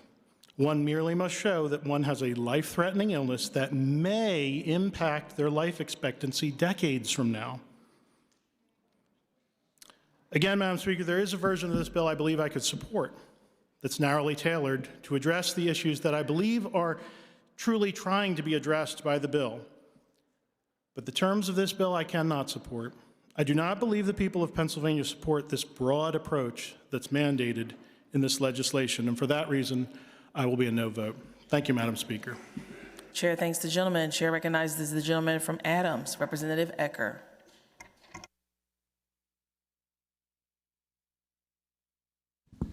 Thank you, Madam Speaker. Madam Speaker, I understand this is a tough policy issue for a lot of folks. But in this Commonwealth, we have lots of challenges. There are things that, like my friend from the other side of the aisle talked about with the compassionate release side of this bill, which I think are valid arguments. My good friend from Chester County talked about some of his concerns, and they're valid concerns. But this is why these types of legislation work through the legislative process. There are things that I think could be corrected. There are things that I think might need to be tightened up. But if you look at the underlying bill and what the mission here is, there's two things that are why I support this bill. One, I think being compassionate in folks that truly are in a situation that they are not harmful to our society. They're in essentially a prison hospital bed. There's an opportunity to allow them to die with dignity. But for my conservative friends, there's also a cost to that. There's a cost to them being in a corrections facility in a hospital bed.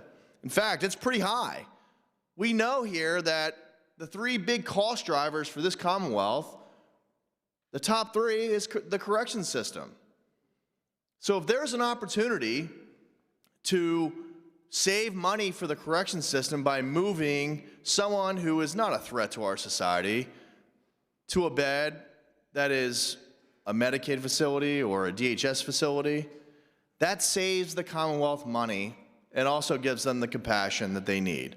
And I'll remind my colleagues that the underlying bill here is based on the First Step Act that was passed in 2018, a conservative principle.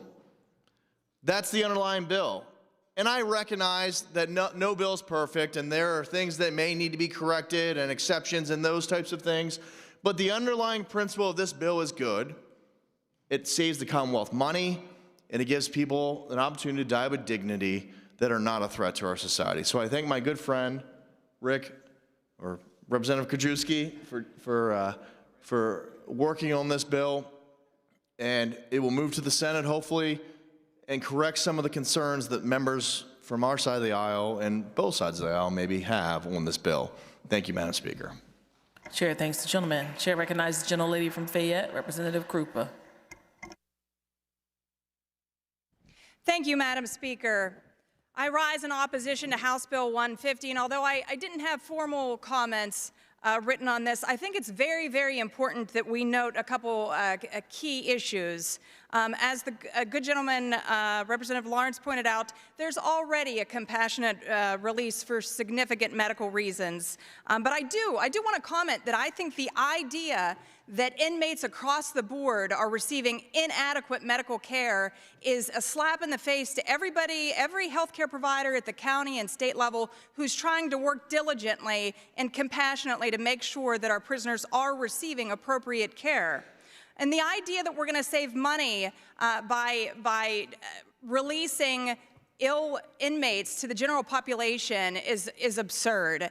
I have a hard time believing that somebody who is incarcerated is going to leave that prison setting and have any other type of insurance other than Medicaid. So all we're doing is transferring the cost of this care to a different bucket, and the taxpayers are ultimately going to be responsible. But I actually think it's very, very cruel that we're going to turn these inmates out without knowing if they have a safe place to live, without knowing where they're going to go. And I think it's going to increase our homeless population.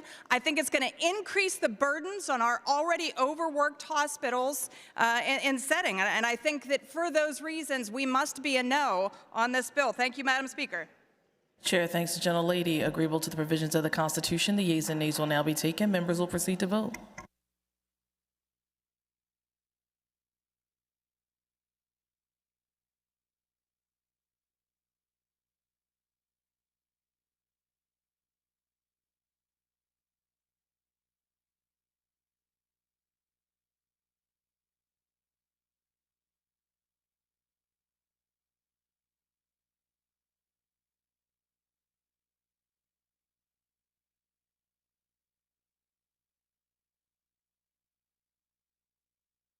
Have all the members voted? Have all the members voted?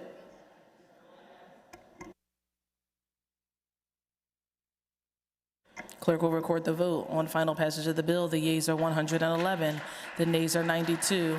Majority required by the Constitution having voted in the affirmative, the bill passes the House finally, and the clerk will return the same to the Senate for concurrence. Colleagues, if I can have your attention, the chair saw some friends in the front row of the gallery and would like to acknowledge the advocates from the Abolition Law Center and all of the friends there. Reverend Chris Jimenez, who I saw this morning in the cafeteria, Roxanne Arell from West Philly, Celeste Trusty, and all those here. Thank you for being here. Please stand. We appreciate your advocacy.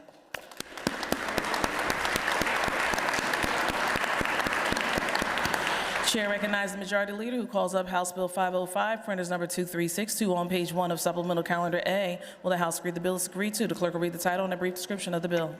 This bill proposes a comprehensive update to the Commonwealth's energy efficiency and conservation programs. This bill is being considered on 3 different days and agreed to. The question is, shall the bill pass the House finally? On that question, Chair recognizes the maker of the bill, the gentleman from Lackawanna, Representative Donahue. Thank you, Madam Speaker. Colleagues, today I rise in strong support of House Bill 505 and urge a yes vote, and I'll submit the rest of my remarks for the record. Chair thanks the maker of the bill. Chair recognizes Representative Ledbetter. Thank you, Madam Speaker. Madam Speaker, I will keep my remarks brief as I understand the hour is late. The idea that the answer to high energy prices is telling family and businesses to simply use less is not an idea that I am aligned to. Pennsylvanians are not facing higher prices because they suddenly became wasteful or are using inefficient appliances. They're paying more because government has restricted supply, discouraged production, and treated energy abundance as a problem instead of a strength. Madam Speaker, when demand stays the same and supply is choked off, prices rise. That is not ideology, that's simple economics. We all know in this chamber that our Commonwealth sits on some of the richest energy resources in the world. Our workers know how to produce energy safely, cleanly, and efficiently. The solution here is not to ration, guilt, or mandate higher levels of efficiency. The solution is to produce more, innovate, and compete. Madam Speaker, I'll conclude my comments with an idea that we should be expanding supply. Yes, in all areas of energy generation. Investing in infrastructure, yes, utility infrastructure across the Commonwealth. And letting American energy work for American families in all industries, even those that are new, those that may be digital. Affordable energy is not a luxury. It is the foundation of every household budget, every job, and every manufacturing base within this Commonwealth. We do not power a growing economy by telling people to do without. We power it by producing more. I will oppose House Bill 505 and look forward to collaborating with my colleagues on both sides of the aisle as we continue to look to expand a strong leadership position for energy production here in the Commonwealth. Thank you, Madam Speaker. Chair recognizes the gentleman from Union, Representative Rowe. Thank you, Madam Speaker. Madam Speaker, I do understand the good intent of this bill to incentivize alternative energy and drive down emissions, but the question we must ask ourselves is whether or not this bill will actually be effective in achieving those goals, or if it is simply going to exacerbate the issue of rising electricity costs that are already impacting Pennsylvanians all across the Commonwealth. The truth is this, Madam Speaker, Pennsylvania has already made meaningful progress towards reducing emissions, largely, however, through a market-driven shift to natural gas. But let's look at the facts. Between 2018 and 2023, our neighboring state, New York, reduced their power sector emissions by 1 million metric tons. By contrast, New Jersey reduced their power sector emissions by 5 million metric tons. Maryland, our neighbor to the south, reduced their emissions by almost 9 million metric tons. But notably, Maryland only succeeded in achieving those reductions by eliminating their power plant generation. By contrast, Pennsylvania reduced our power sector emissions by 9 million metric tons, almost exactly the same as Maryland. But in contrast, while Maryland shut down their generation facilities to achieve that reduction, Pennsylvania actually increased generation output. In fact, Pennsylvania was only one of 2 regional states, Ohio being the other, to successfully cut emissions while boosting power output, almost exclusively due to market-driven shifts from coal to natural gas. But despite increasing generation through existing infrastructure, electricity costs continue to rise because we have not added any new reliable thermal generation since 2019. And demand is growing rapidly. We all know this. Not just because of our own state's growth, but because Pennsylvania energy is now being exported at record levels to states like Maryland. Maryland, where they have shuttered 16 power plants. 16 power plants since 2012. And Pennsylvania ratepayers are being forced to pick up the tab by exporting our energy and subsidizing the needs of our neighboring states who have already adopted legislation similar to this that is making it simply harder to generate power in their home state. So the fact that is whether your concern is environmental or economic, heavy-handed government mandates have only succeeded in driving up costs while achieving marginal reductions in emissions. The responsible path, however, is to support efficiency while also allowing the market to deliver reliable and affordable power. Unfortunately, Madam Speaker, I think 505 risks upsetting that balance and will inevitably push costs higher for people and businesses that are already stretched too thin. So for these reasons, I cannot support this bill, and I ask my colleagues to vote no.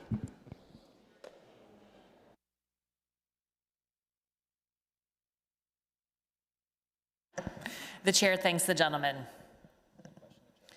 On the question, the chair recognizes the gentleman from Carbon County, Representative Heffley.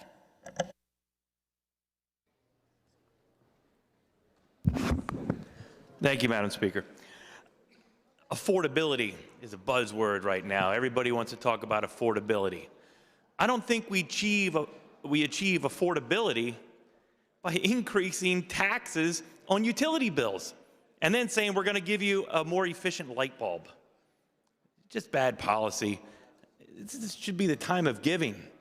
And all we want to do here is give Pennsylvanians the surety that they're going to be getting tax increases for the next 10 years on their electric bill, which is already skyrocketing due to terrible policy by some folks, as was explained by the last speaker. So I would say vote for the homeowners, vote for the young families, vote for those working class people that are going to have to pay this tax and see no benefit from it. Vote no on House Bill 505. The chair thanks the gentleman.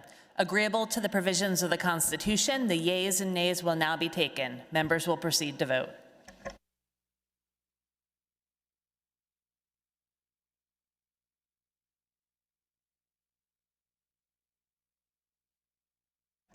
Have all the members voted? Have all the members voted?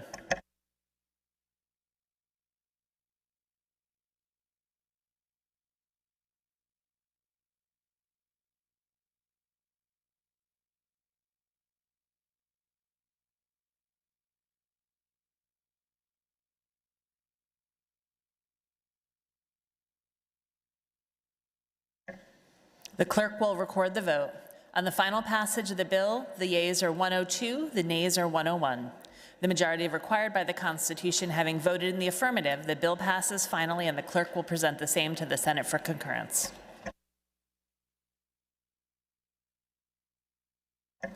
The chair recognizes the majority leader, who calls up House Bill 710, printer's number 2597, on page 3 of Supplemental Calendar A.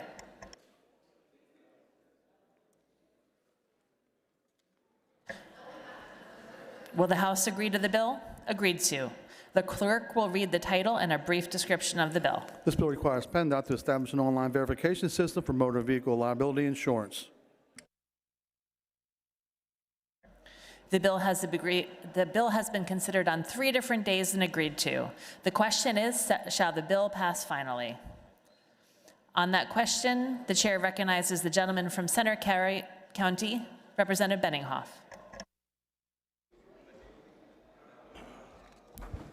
Thank you, Madam Chair.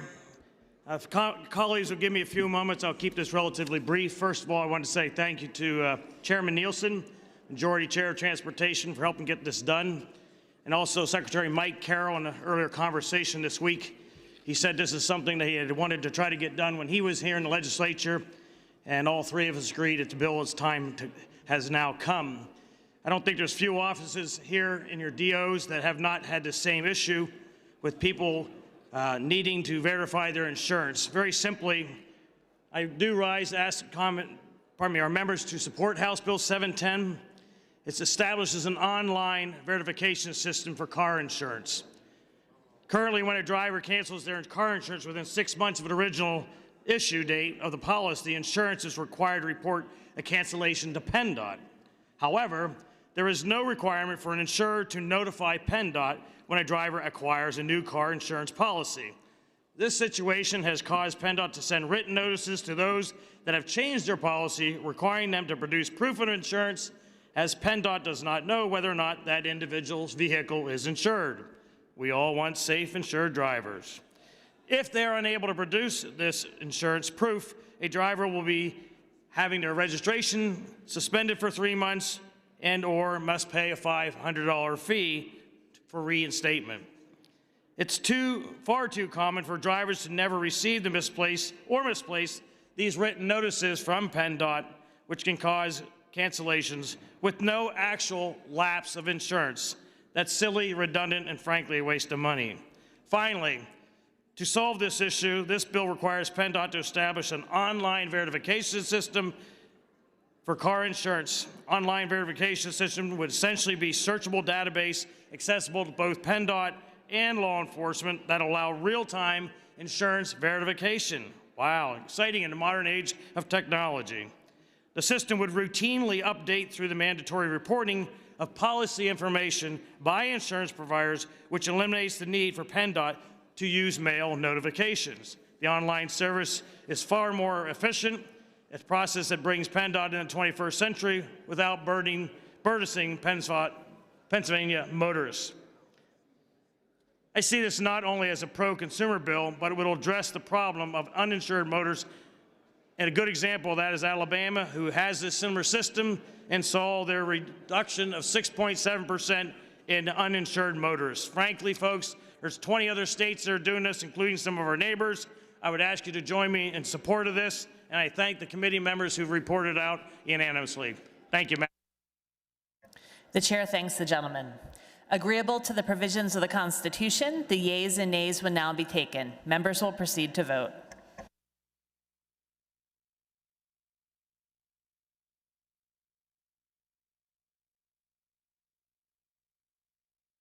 Have all the members voted? Have all the members voted?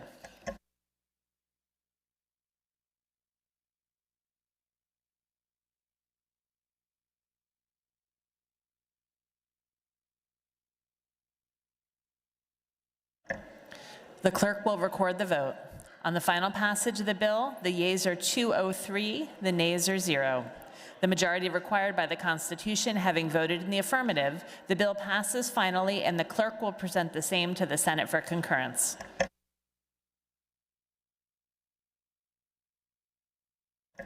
The chair recognizes the majority leader who calls up House Bill 1251, printers number 2533 on page 2 of supplemental calendar A. Will the House agree to the bill? Agreed to. The clerk will read the title and a brief description of the bill. This bill allows midwives to refer patients for physical therapy. This bill has been considered on 3 different days and agreed to. The question is, shall the bill pass finally? And on that question, the chair recognizes Representative Mays. Madam Speaker, I rise today to urge an affirmative vote on an issue that touches every corner of Pennsylvania, the health, safety, and dignity of our mothers. Access to quality maternal health care is not a luxury. It is a basic human right. Yet far too many Pennsylvanians are being left behind. Today, midwives across our Commonwealth are constrained by outdated regulations that prevent them from providing the full scope of care to their patients. These barriers do not protect patients, they harm families, particularly in the 7 maternal health deserts that leave entire communities without meaningful access to maternal health services. House Bill 1251 offers a simple but meaningful solution. It permits physical therapists to accept referrals from certified nurse midwives, just as they already do from physicians and nurse practitioners. For mothers, this means faster postpartum care. It means a more seamless coordination and treatment and care, as well as fewer delays at a time when this kind of support is critical. When we empower midwives, we empower mothers, families, and communities. Every mother deserves quality care, and every healthcare provider deserves the freedom to serve their patients to the highest and to the fullest. Colleagues, I respectfully ask you to stand with Pennsylvania's mothers. I ask you to get on the Pennsylvania Momnibus and vote yes on House Bill 1251. Thank you, Madam Speaker. The chair thanks the gentlelady. Agreeable to the provisions of the Constitution, the yeas and nays will now be taken. Members will proceed to vote.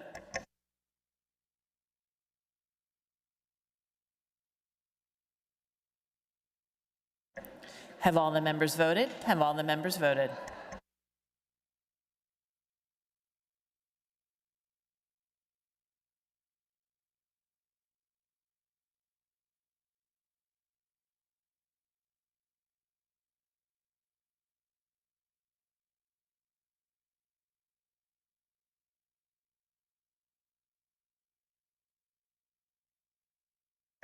The clerk will record the vote.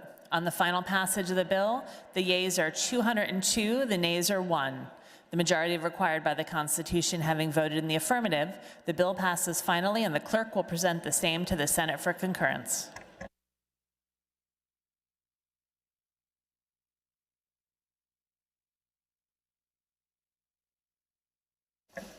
The majority leader calls up House Bill 1286, printers number 2709 on page 2 of supplemental calendar A. Will the House agree to the bill? Agreed to. The clerk will read the title and a brief description of the bill. This bill requires public lodging establishments and third-party listing platforms to provide human trafficking awareness training to employees and rental operators. This bill has been considered on 3 different days and agreed to. The question is, shall the bill pass finally? And on that question, the chair calls on the gentlelady from Philadelphia County, Representative Young. Thank you, Madam Speaker. To my colleagues in the House, thank you so much for your support thus far in House Bill 1286. Human trafficking is a serious crime, and it should no longer exist in Pennsylvania. We have the opportunity to prevent it now. We have some frontline workers in our hospitality industry who can identify, if they are educated, those bad actors. And so with that, I will ask for an affirmative vote, and you're making sure that we as a state protect all 67 counties and making sure that our frontline people in the hospitality industry are educated enough to be trained to know when bad actors are trying to come into our state. So I thank my co-primes and this particular piece of legislation, and I ask for an affirmative vote. Thank you. The chair thanks the gentlelady. Agreeable to the provisions of the Constitution, the yeas and nays will now be taken. Members will proceed to vote.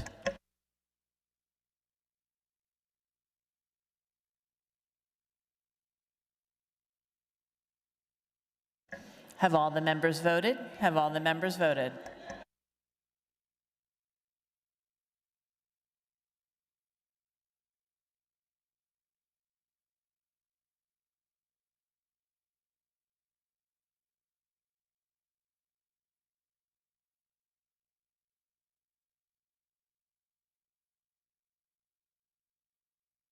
The clerk will record the vote.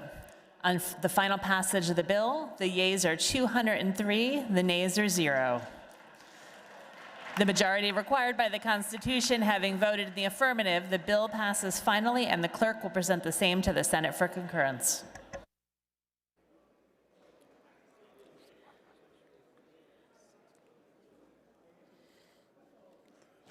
The Majority Leader calls up House Bill 1663, printer's number 2710 on page 1 of Supplemental Calendar A.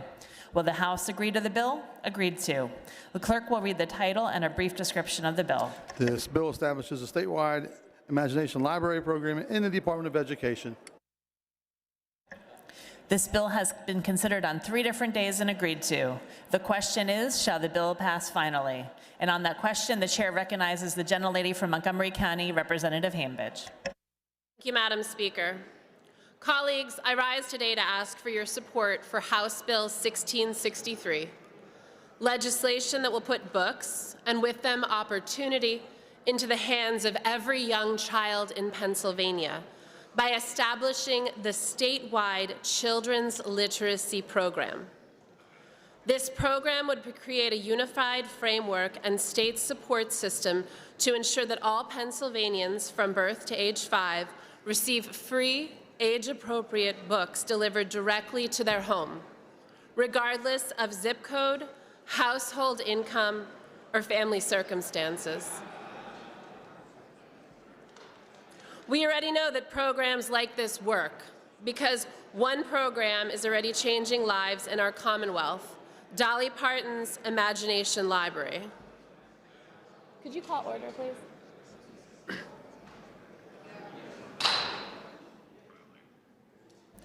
The House will come to order. The gentlelady is entitled to be heard. Thank you, Madam Speaker. Today, approximately 9% of Pennsylvania children birth age to 5, or 63,000 children, are enrolled in the Imagination Library through 60 local providers statewide. Yet the need for this program significantly overwhelms its reach. Over 685,000 children in Pennsylvania are eligible, meaning that more than 620 children are not receiving books who currently could be having them. Interest is not the barrier. Across the Commonwealth, in your districts, more than 74,000 parents have requested greater access to this program. The demand is there, the infrastructure is there. What's missing is statewide coordination and support, which is exactly what House Bill 1663 provides. The Imagination Library is a proven model, one we can learn from as we develop Pennsylvania's children's literacy program. It is shown that when young children have access to books early and consistently, their lives change. Families read more together, children develop stronger pre-literacy skills, they arrive at kindergarten more prepared, more confident, and more eager to learn. And the science is strikingly clear. 90% of children's brain development occurs by age 5. Making the earliest years the most critical window for language acquisition, cognitive development, and social emotional growth. Neuroscience research also shows early language exposure and literacy experiences shape the brain's neural architecture long before formal schooling begins. Longitudinal research confirms that early vocabulary and oral language skills are strong predictors of later reading comprehension and academic achievement, with early gaps often persisting throughout childhood. Daily reading exposes children to a far broader range of words than everyday conversation alone, strengthening vocabulary, memory, and reasoning skills essential for school readiness. Books in the home and daily reading give parents the single greatest opportunity to support healthy brain development and prepare children for lifelong learning. Literacy is not just an educational issue. It's a major social determinant of health and long-term economic outcomes. Small investments per child in early literacy support can only strengthen the tremendous investment that we make every year in children's K-12 education. Early literacy improves return on that investment by reducing remediation, improving academic outcomes, and increasing long-term workforce readiness. Nationally, the success of programs like the Imagination Library cannot be overstated. As of 2025, 22 states have enacted laws supporting statewide early literacy programs. Every month, more than 3.2 million children across this country receive a free book through this initiative. The outcomes are consistent and compelling. Children become more enthusiastic about reading, families read together more regularly, children's vocabularies, phonological memory, and understanding of print concepts grow. Students demonstrate stronger kindergarten readiness and maintain higher reading achievement through 9th grade. These are exactly the outcomes we envision with House Bill 1663. This program is not designed to replicate a single initiative, but to build on one of the strongest evidence-based models we have. Beyond the educational benefit, this is one of the most powerful tools that we have to close the opportunity gap. A statewide children's literacy program removes economic capacity from the equation and ensures that every child, regardless of background, can start school with a strong literacy foundation. Support for this effort is broad and deep. School districts, educators, literacy councils, community foundations, and families across the Commonwealth recognize that access to books matters. And they are asking for leadership from us to scale up what works. Economically, the case is just as strong. Early literacy leads to stronger academic outcomes, post-secondary opportunities, and a more skilled workforce. Programs like this build a stronger Pennsylvania economy. Colleagues, this bill is not just a policy choice, it's a promise. A promise that every child in Pennsylvania deserves a good start. A promise that access to books should never depend on the size of a family's paycheck. A promise that we follow the science and are appropriately investing in programs that matter and will benefit our constituents and our economy long-term. I urge you to vote yes and help build a statewide children's literacy program that sets every Pennsylvania child on the path to lifelong success. The chair thanks the gentlelady. The House will temporarily be at ease.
For the information of the members, this is printer's number 2720 on House Bill 1663.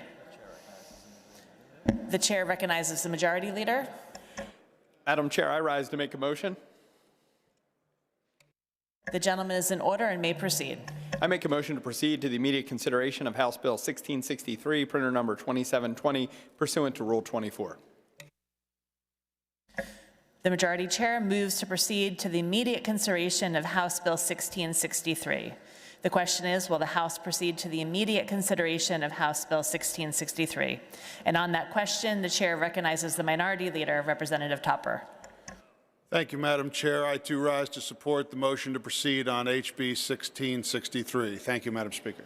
The chair thanks the gentleman. All those in favor of proceeding will vote aye. Those opposed, no. Members will proceed to vote.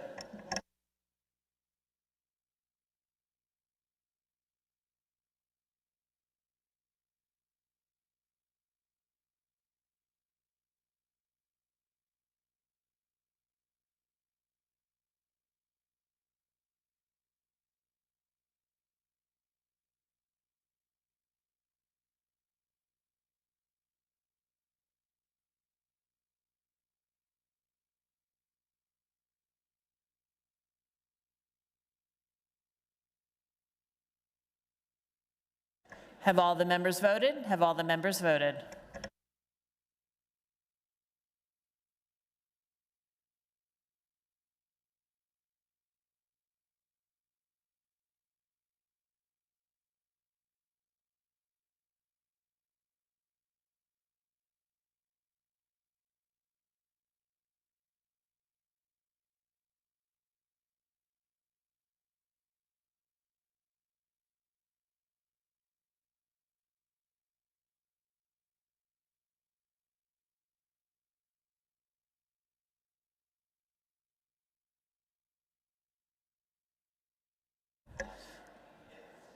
The clerk will record the vote. On the question, the yeas are 196, the nays are 7. A 2/3 majority having voted in the affirmative, the motion passes.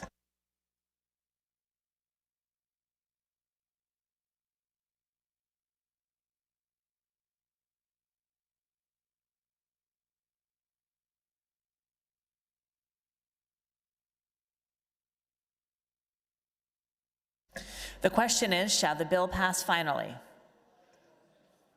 Agreeable to the provisions of the Constitution, the yeas and nays will now be taken. Members will proceed to vote.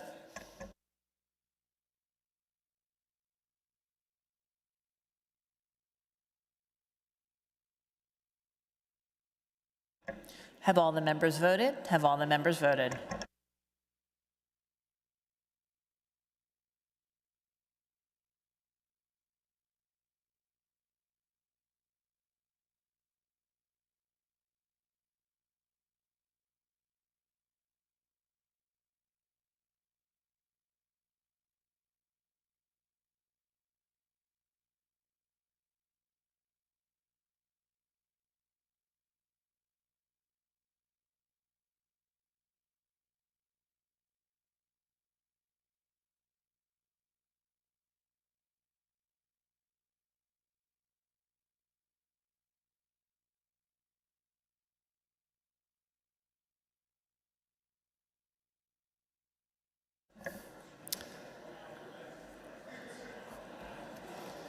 The clerk will record the vote.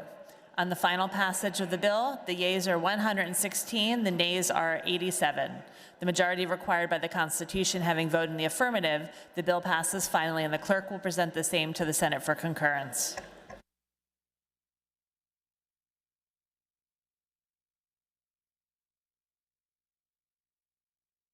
For what purpose does the gentlelady from Delaware County rise? Representative Kazim.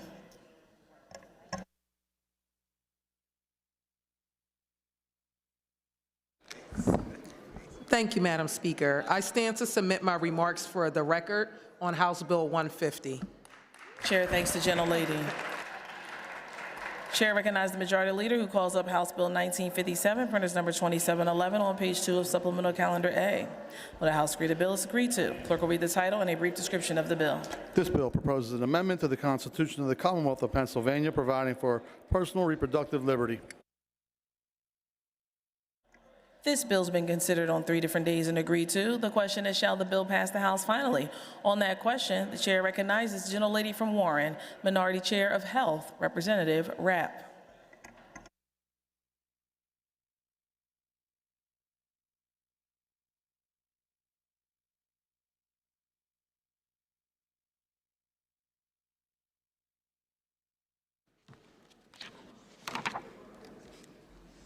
Thank you, Madam Speaker. Madam Speaker, we have before us a proposed constitutional amendment that strips away the many protections of the Abortion Control Act, both to the woman and the unborn child.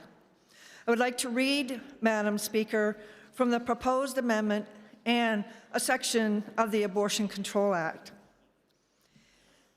First of all, from the proposed constitutional amendment, every individual has the fundamental right to exercise personal, reproductive liberty and make and effectuate decisions regarding the individual's own reproduction, including the ability to choose or refuse to prevent, continue, or end the individual's pregnancy, the right to choose or refuse contraceptives, the right to choose or refuse fertility care, all without discrimination on the basis of race, age, disability, sex, sexual orientation, gender, identity, religion, or relationship status.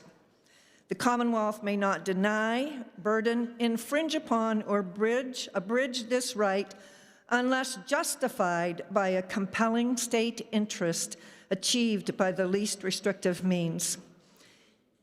Yesterday, we passed here in this body an amendment that reads, notwithstanding, the Commonwealth may regulate the provision of abortion care after fetal viability, except that in no circumstance shall the Commonwealth prohibit an abortion that in the professional judgment of an attending healthcare professional is medically indicated to protect the life or physical or mental health of the pregnant individual. As used in this section, the term fetal viability means the point in pregnancy when, in the professional judgment of an attending healthcare professional, and based on the particular facts of the case, there is a significant likelihood of the fetus's sustained survival outside the uterus without the application of extraordinary medical measures. However, Madam Speaker, under the Abortion Control Act, the rights and interests under 3202 of Chapter 32 of the Abortion Control Act states this: it is the intention of the General Assembly of the Commonwealth of Pennsylvania to protect the life and health of the woman subject to abortion and to protect the life and health of the child subject to abortion.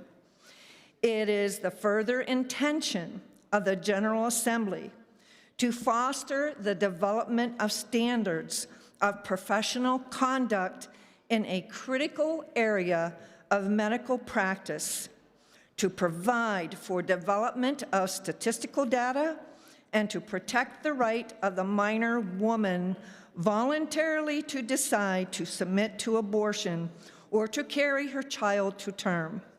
The General Assembly finds as fact that the rights and interests furthered by this chapter are not secure in the context in which abortion is presently performed.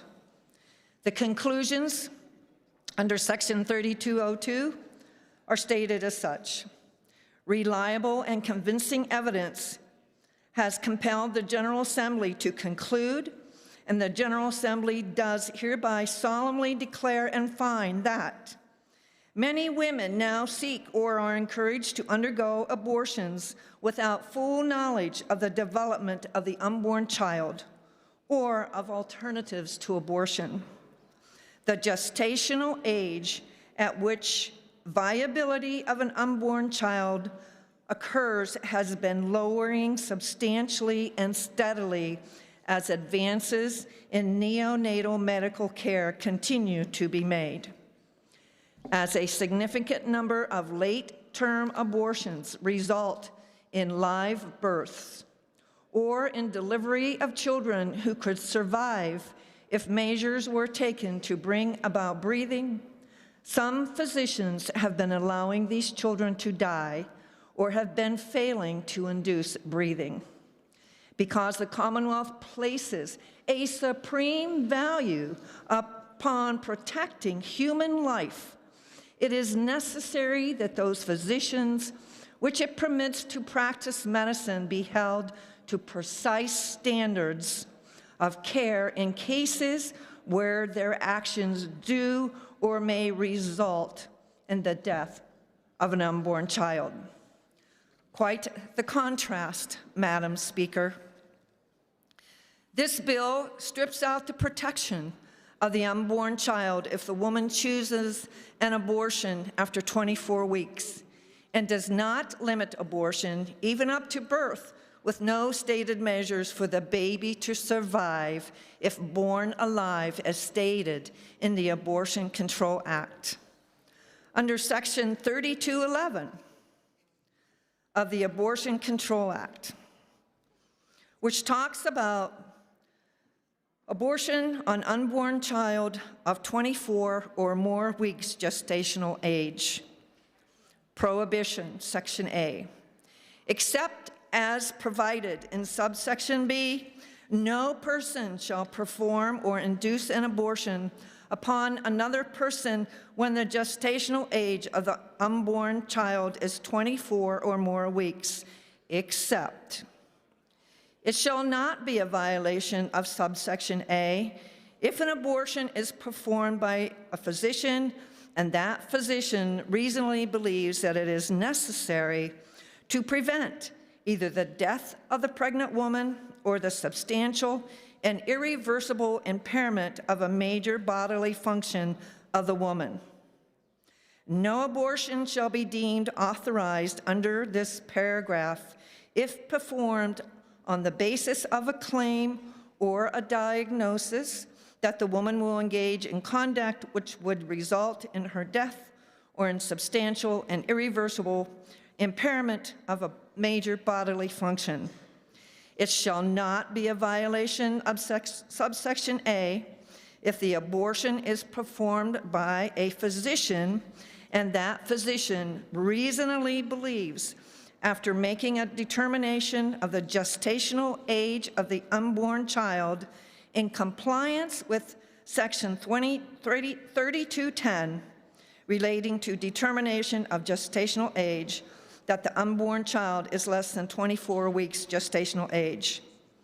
Abortion is regulated except in the case of a medical emergency, which in the reasonable medical judgment of the physician performing the abortion prevents compliance with a particular requirement of this subsection. No abortion, which is authorized under subsection B, shall be performed unless each of the following conditions is met. The physician performed the abortion certifies in writing that based upon his medical examination of the pregnant woman and his medical judgment, the abortion is necessary to prevent either the death of the pregnant woman or the substantial and irreversible impairment of a major bodily function of the woman.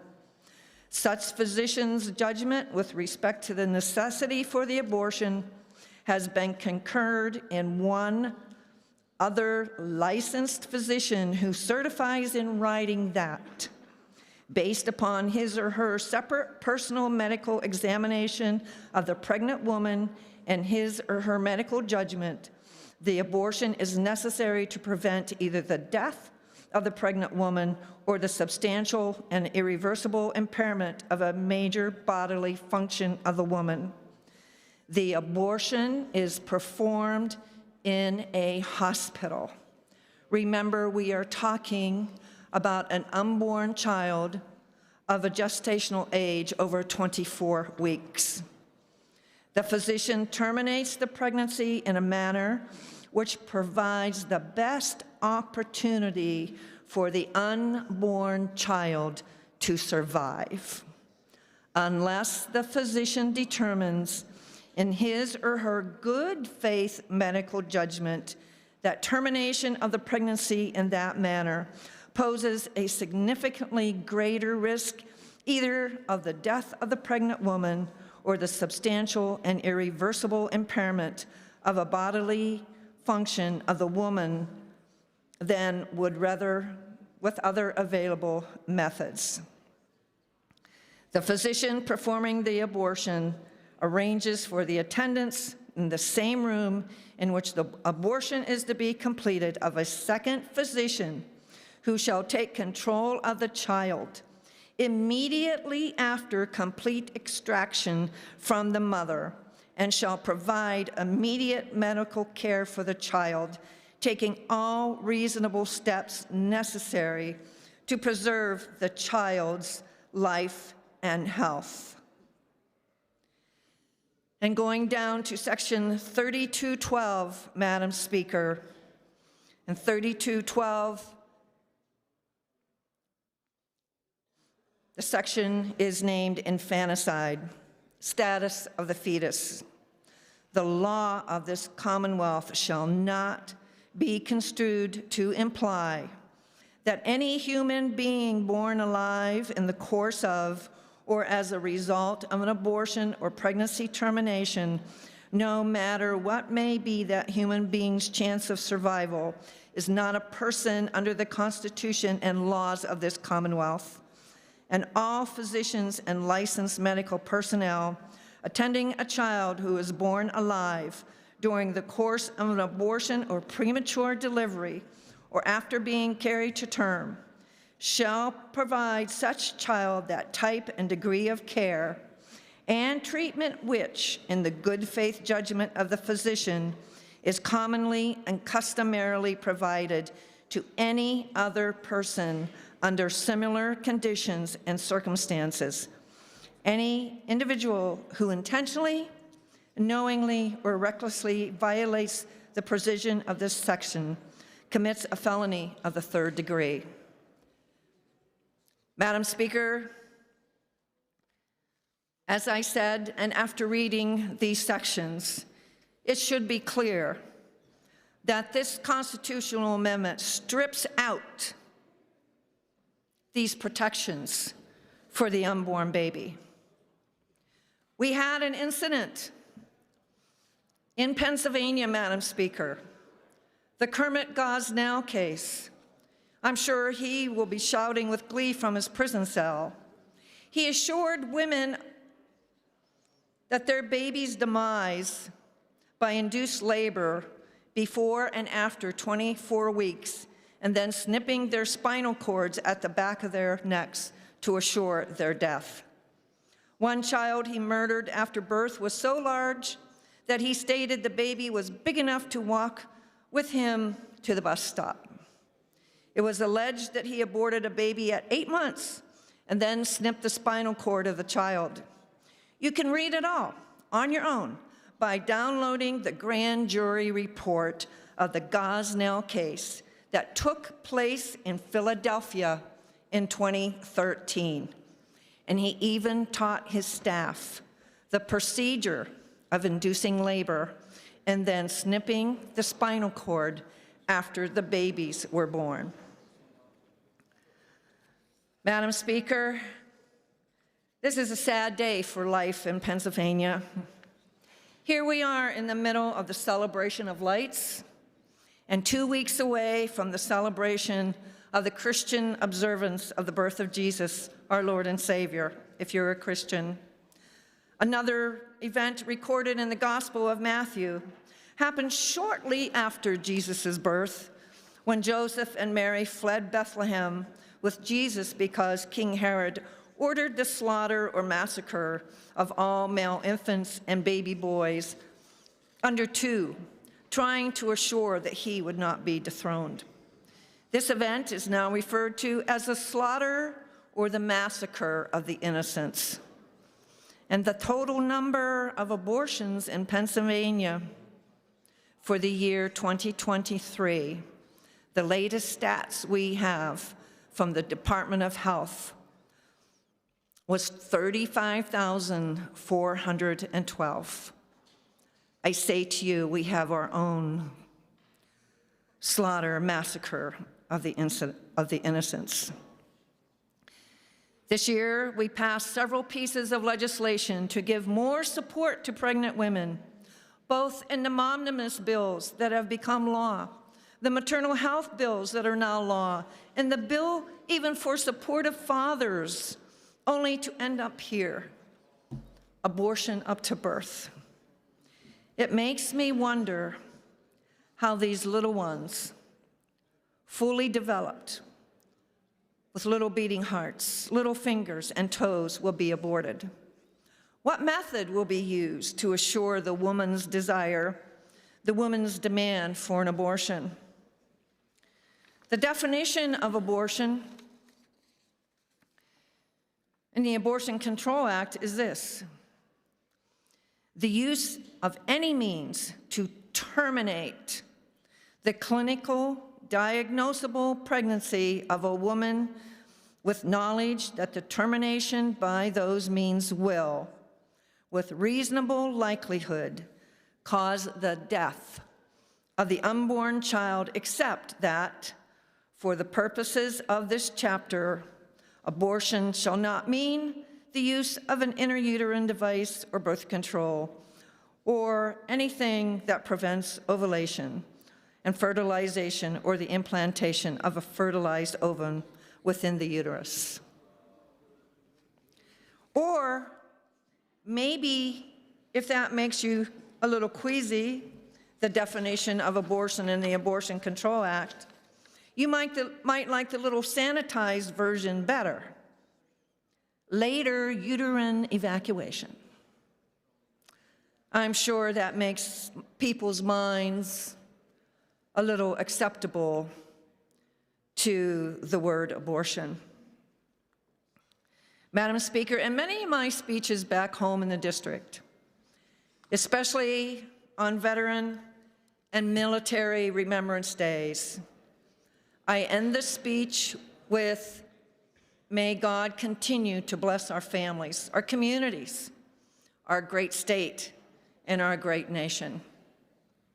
Today, Madam Speaker, I end my speech with, God have mercy on us for what we are doing as a body and considering today to terminate those little blessings that you give to us in life, our children. Thank you, Madam Speaker. Chair thanks the gentlelady. Chair recognizes the gentlelady from Allegheny, Representative Mays.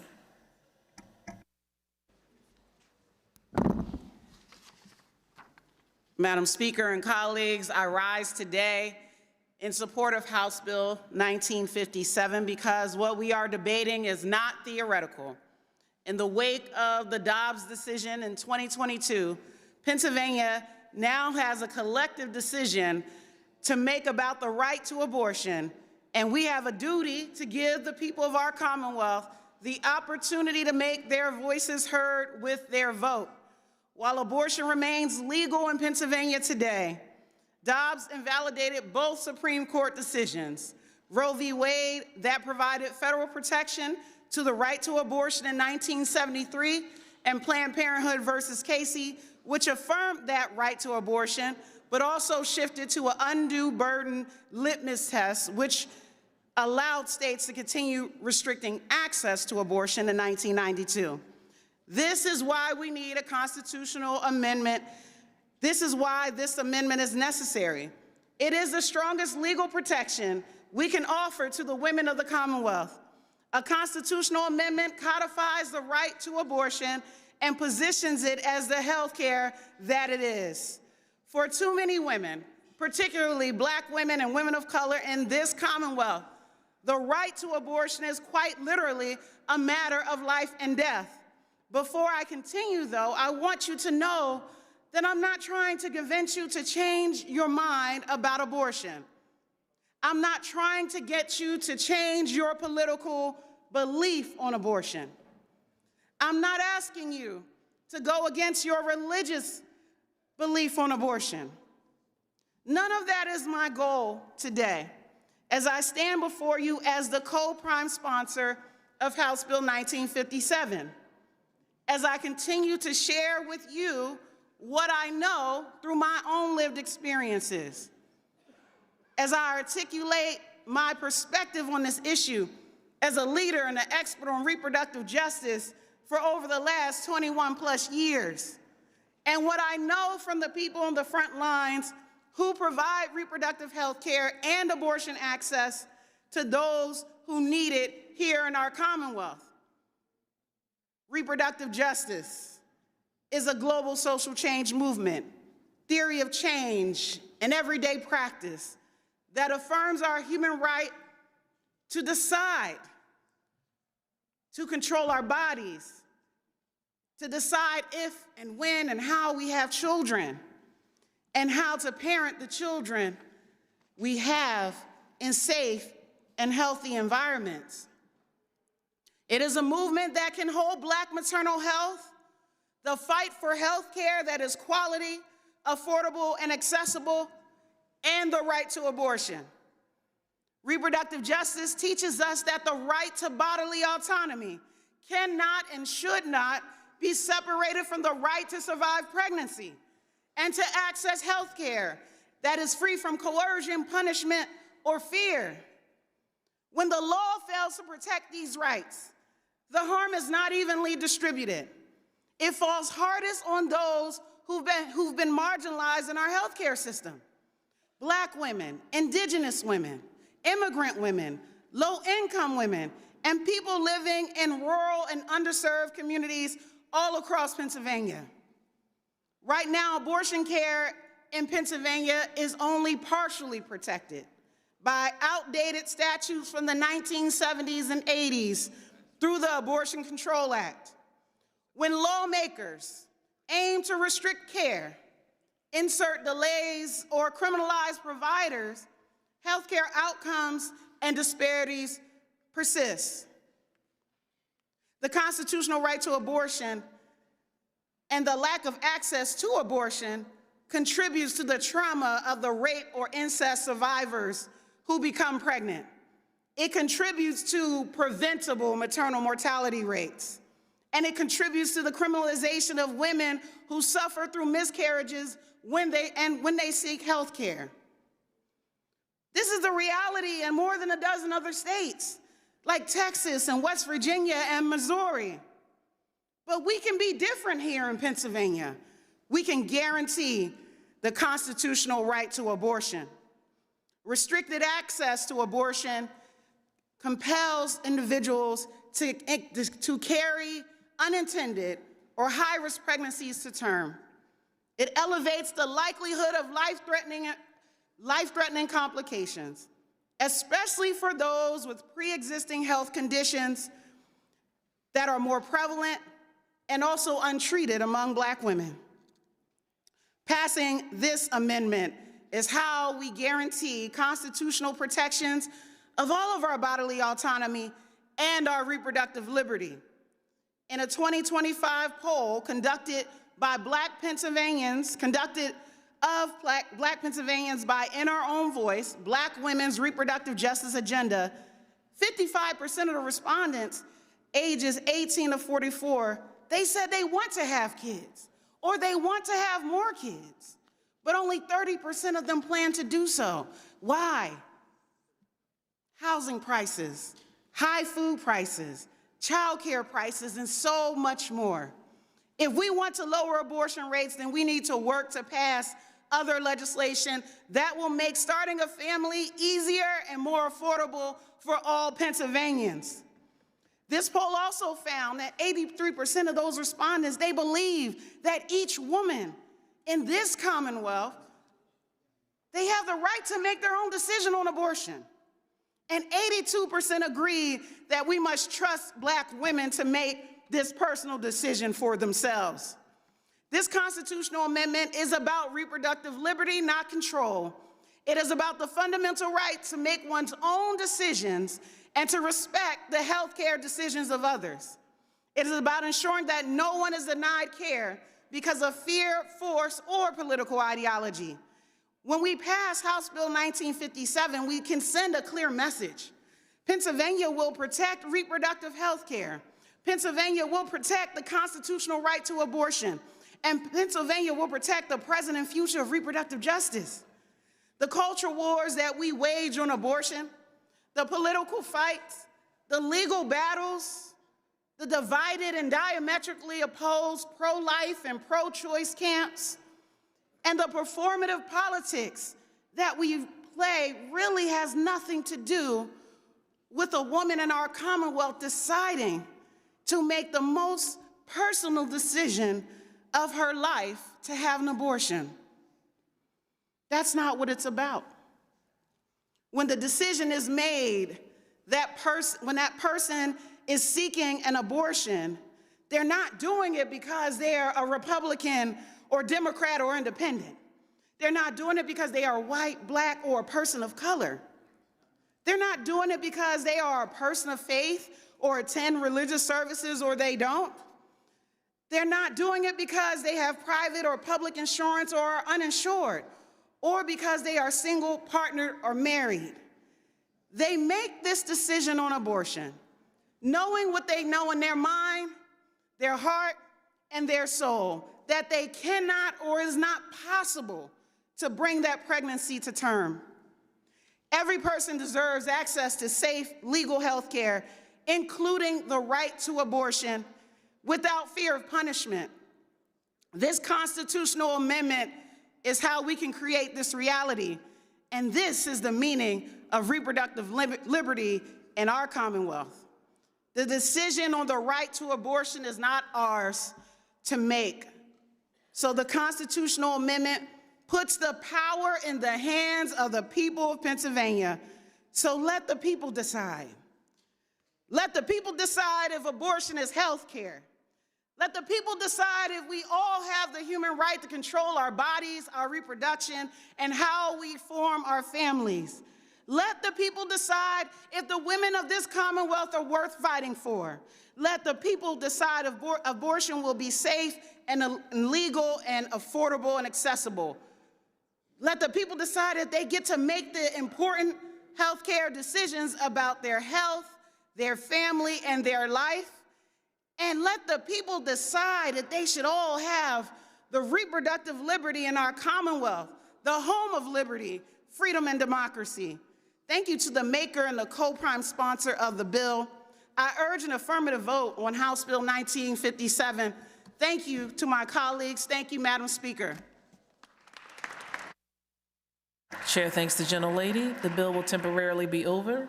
The chair is in receipt of extracts from the Journal of the Senate, which the clerk will now read. Bills numbered and titled as follows, having been prepared for presentation to the governor, and the same being correct. The titles were publicly read as follows: House Bill 274 and House Bill 1615, whereupon the Speaker, in the presence of the House, signed the same. Chair is about to sign the following bills, which the clerk will now read. House Bill 274 and House Bill 1615.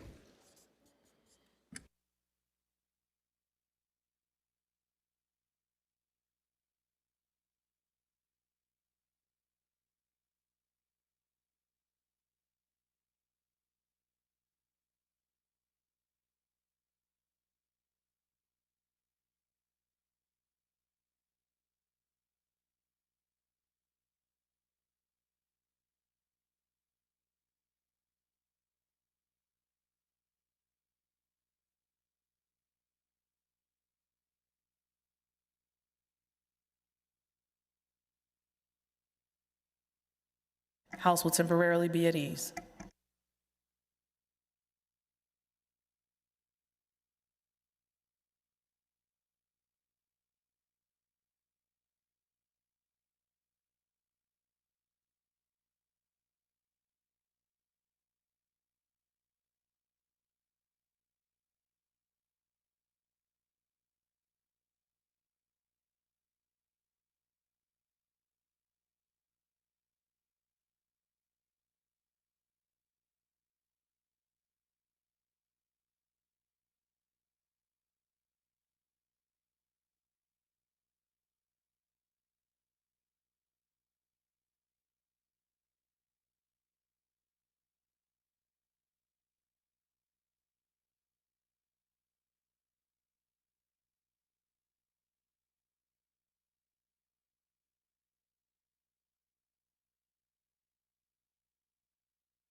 The House will come to order. Chair recognizes the gentlelady from Fayette. We're on final passage of House Bill 1957, printers number 2711, on page 2 of Supplemental Calendar A. Representative Krupa. Thank you, Madam Speaker. I rise today in opposition to House Bill 1957. Our rights do not come from government. They do not come from judges. And they certainly do not come from the politicians gathered in this chamber. They come from God.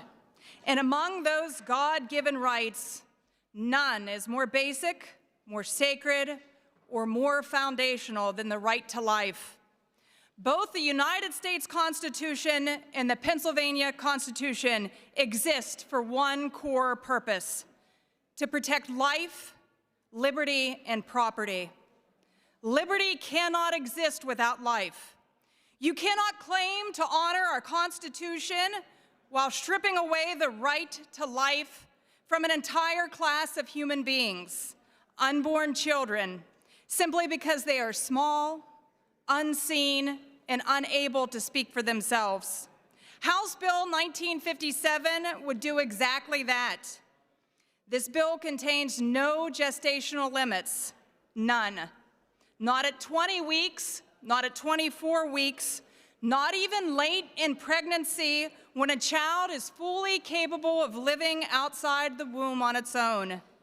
That fact alone should stop each and every one of us cold. Under this proposal, the intentional killing of a viable, fully formed child, a child with a heartbeat, brain activity, and the ability to feel pain, and in many cases, the ability to survive independently with medical care. That right to kill this child, this baby, would be elevated to a constitutional right. We need to be extremely honest about what that means. It's the intentional taking of a human life. Under Pennsylvania law today, because there is a severe double standard being proposed. Under Pennsylvania law today, if a third party kills an unborn child through violence or negligence, that person can be charged with criminal homicide or manslaughter. In that instance, our criminal justice recognizes that the unborn child as a victim has life worthy of protection. And yet House Bill 1957 would tell us that that very same child, the very same stage of development, has no right to life at all if the act of his death or her death is intentionally committed at the direction and consent of its mother. That is impossible to logically reconcile. It's offensive and it's morally indefensible. It certainly is not justice. Nowhere in this bill, nowhere, is there a single acknowledgement of the unborn child, no recognition of their humanity, no recognition of their heartbeat, no recognition of their right to exist. And Madam Speaker, I want to address another issue that we so often talk about in this chamber: maternal health. There is so much discussion, and rightly so, about supporting women, protecting mothers, and improving maternal health outcomes. But in those conversations, it's too often ignored that there's an uncomfortable truth, and that truth that is abortion affects maternal health as well. Abortion carries real risks to a woman's physical health, including complications that can impact future fertility. And it carries serious mental and emotional consequences: anxiety, depression, grief, long-term psychological trauma after abortion. These are burdens that mothers are rarely warned about, but they're often left to suffer the consequences on their own. And in truth, abortion makes two victims: the innocent child whose life is taken, and often the vulnerable mother who's pressured into an abortion, who must live with the decision and its lasting mental and emotional toll. We must be clear about where this road leads. Today, 9 states in the District of Columbia place no limits at all on how late an abortion can be performed. Across this country, and this is pure evil, across this country, some abortion centers openly advertise abortions in the final 3 months of pregnancy for any reason. This is not compassion, it's murder. Our Constitution was never meant to be a weapon against life. It was meant to be a shield for it. Proverbs 31:8 reminds us, speak up for those who cannot speak for themselves. And Madam Speaker, that's our call today, to speak up for those who cannot speak for themselves. I urge a no vote on House Bill 1957. Thank you. Chair thanks the gentlelady. Chair recognizes the gentlelady from Monroe, Majority Chair of Aging, Representative Madden. Thank you, Madam Speaker. I was 13 years old when the Supreme Court decided Roe v. Wade in 1973. I understood that something important had happened because my father sat down with me to talk about what this decision meant for women. He explained that it was about privacy, dignity, and the right for women to make choices about their own lives. Even as a teenager, I felt the weight of that moment, and I knew it would shape the way I thought about my own future. The 1970s were a time of transformation. Women were finally able to open a credit card in their own name, to purchase a home without a husband's signature, to step into workplaces and universities as equals. Each of these milestones expanded the promise of freedom. Roe v. Wade stood alongside of them, ensuring that reproductive choice was part of the same march toward equality. At its heart, Roe affirmed a woman's ability to chart her own course in life. Today, as legislators, we are asked to decide whether those rights will continue to be protected here in Pennsylvania. Restoring Roe is not about reliving the past. It is about honoring the progress that was made and ensuring that future generations do not lose what earlier generations fought so hard to secure. It's about recognizing that reproductive freedom is inseparable from economic freedom, from educational opportunity, and from the dignity of full citizenship. The bill restores rights once guaranteed, rights that shaped the lives of millions of women and families. By supporting it, we affirm the values of privacy, equality, and dignity remain vital today. And we affirm that every woman deserves the freedom to chart her own course in life. Let us protect 50 years of precedents. Let us vote for HB 1957, and let's let the people of Pennsylvania decide. Thank you. Chair thanks the gentlelady. Chair recognizes the gentlelady from Lawrence, Representative Brown.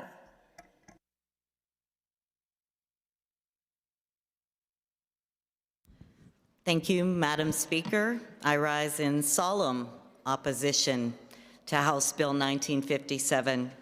You know, we're being told that this legislation is about protecting privacy, but what it really does is remove every reasonable safeguard we currently have in place for women and unborn children. It would allow abortion for any reason at any stage of pregnancy with no limit at all. And I find it so ironic that so many in this House made posts around the Capitol Christmas tree last week, acknowledging a season which Christians consider one of the holiest of the year, a time when a baby was born to a virgin, Mary, the first mother that said yes to an unplanned pregnancy. And yet, as we build up this holy day, we're proposing policies alongside that would make it harder for mothers to choose life and harder for families to support their children. I am horrified that I serve in a body willing to sanction the ending of the life of our most vulnerable and voiceless constituents. As a mother of 3 and a grandmother, I've had the wonderful experience of raising children, watching them grow, seeing their potential, and witnessing the joy and love every child brings into their family and into this world. That experience has given me an understanding of the value of life and the responsibility we all have to protect it. Before my time in public office, I had the privilege of directing a pregnancy center ministry. I walked alongside these mothers that were facing some of the hardest moments in their lives. I've seen fear, uncertainty, heartache. I've also seen courage, love, and strength. I know firsthand the pain that everyone experiences in these situations because I walked alongside these women.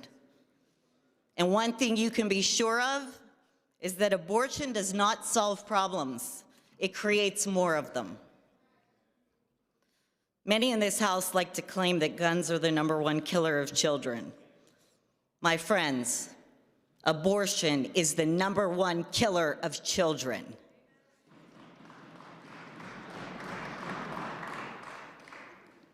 We rightly condemn Adolf Hitler for the murder of 6 million Jewish people. Yet according to the Guttmacher and CDC, during the Generation Z birth period from 1999 to 2012, 29% of the babies were aborted. That number equates to 19 million children. This should give us pause. This is a tragedy of staggering scale, and it's our own Holocaust right here in the US. The answer to hardship is not to end a life. The answer is to lift up a mother, to surround her with real support, compassion, and resources so that she can face the challenges with dignity and hope. One of my greatest honors has been standing up for the voiceless, and I believe that should be a duty that we all share in this chamber. It's shameful we're voting on this legislation. I cannot and will not support a bill that strips away protections for the most vulnerable and undermines the dignity of our mothers and children. I urge my colleagues to vote no to House Bill 1957. Choose a path instead that respects life, supports families, and reflects the compassion that Pennsylvania citizens expect from us. And may God forgive us. Thank you, Madam Speaker. Chair thanks the gentlelady. Chair recognizes the gentlelady from Montgomery County, Representative Hanbidge. Thank you, Madam Speaker. I stand in support of House Bill 1957. In the wake of the Dobbs decision, it has become painfully clear that reproductive freedom cannot be assumed. It must be explicitly protected. This proposed constitutional amendment is about safeguarding the full range of reproductive health care in this Commonwealth, from contraception to fertility care, to the right to make decisions about pregnancy free from political interference. Pennsylvanians should never have their most personal medical decisions dictated by changing courts or shifting political agendas. By advancing this amendment, we are taking decisive, proactive steps to allow our constituents to vote to protect privacy, autonomy, and reproductive health care for generations to come. I request an affirmative vote. Chair thanks the gentlelady. Chair recognizes the gentleman from Beaver, Representative Kozak.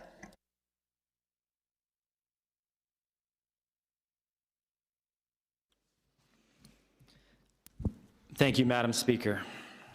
The bill before us clearly states on page 1, line 9, that the constitutional amendment proposed would give, quote, every individual the fundamental right to continue or end an individual's pregnancy.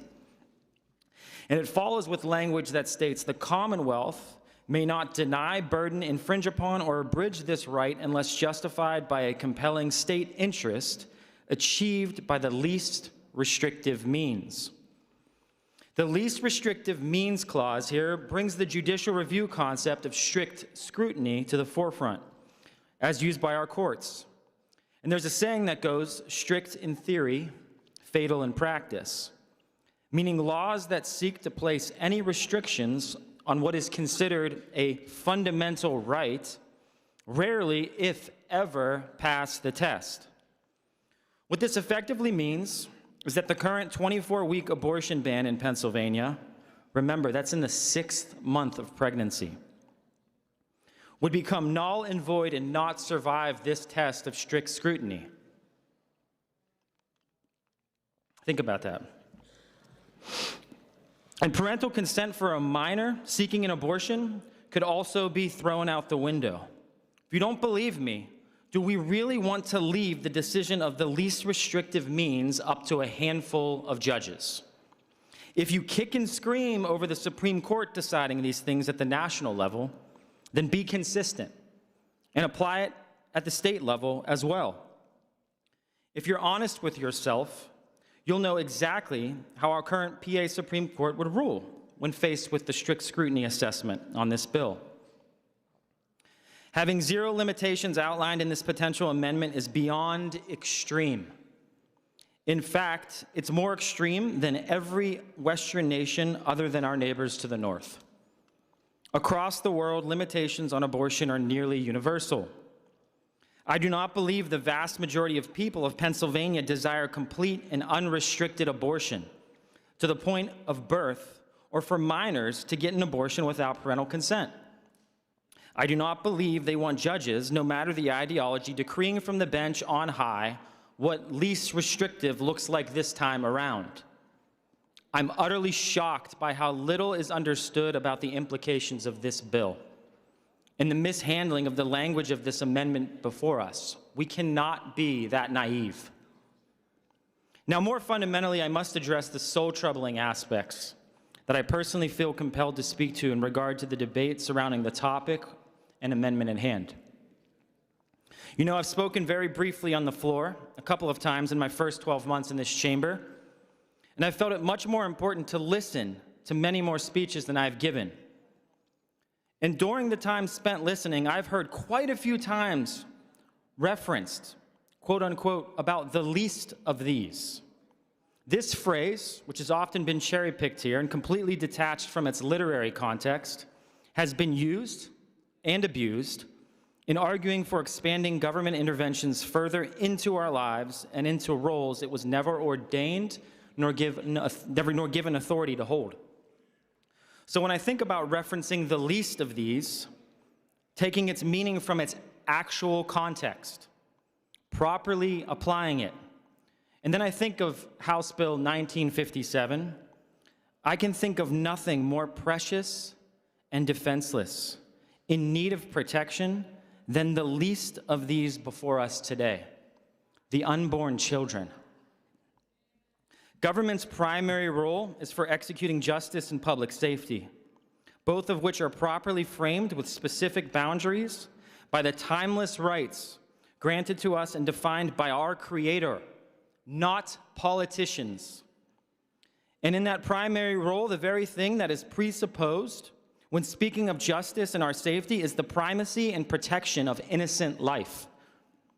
As we discard or trivialize the sacred nature of life, it's no wonder that there's an ever-increasing confusion in our culture over some of the most basic definitions that we've taken for granted as civilization for thousands of years. When you cannot name life that's so clearly life, you have completely and utterly lost the foundation of every liberty that we've been given. And as governing officials who are tasked with protecting life and executing justice, we have a great and weighty responsibility. one of which we must never take lightly. Our Constitution of this great nation and this great Commonwealth speaks directly to this.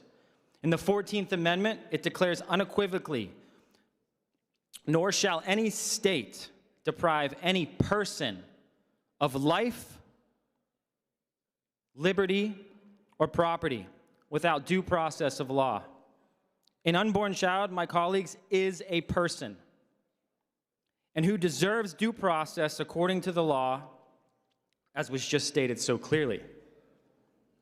And as I look in the back of the chamber here, and on that very ceiling, right there, each of us walks under it every single day. It says, emblazoned in gold, from John 8:32, you shall know the truth, and the truth will set you free.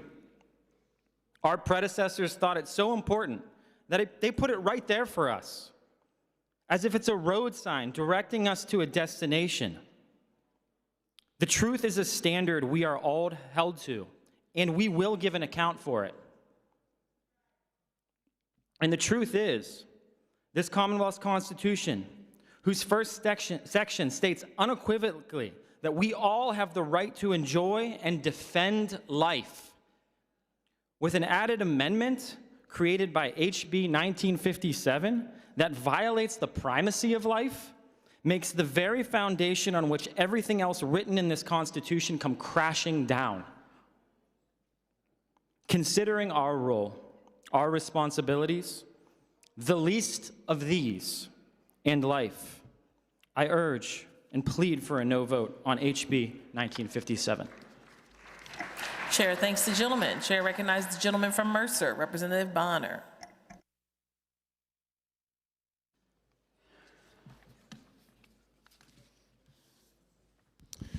Thank you, Madam Speaker. Pennsylvania law now allows for a woman to terminate a pregnancy at her sole discretion in the first 6 months of that pregnancy. House Bill 1957 proposes that a woman shall have the right to abort a child in the womb from the date of conception to and including the day that the child will be born, in her sole discretion, even when in labor, up until the child has been expelled from the womb. It would make Pennsylvania the state with the most extreme abortion policy in the United States, a distinction of shame. It would be more liberal than any policy in Western Europe. You cannot have a more extreme policy on abortion than to allow it to occur as the mother is in labor. I ask myself this question: why would Pennsylvania, which is such a diverse and politically divided state, want to adopt an abortion policy that is the most extreme policy in the United States and in Western Europe? You cannot have a more extreme policy than what is being proposed by this constitutional amendment. But why would Pennsylvania, which is so politically divided, we're nearly 50% Democrat, 50% Republican, and the issue of abortion falls significantly upon party lines. Why would we force this issue on our people? Because there are strong advocates on both sides of this issue. Why would we present this issue to our citizens who are so divided on this issue?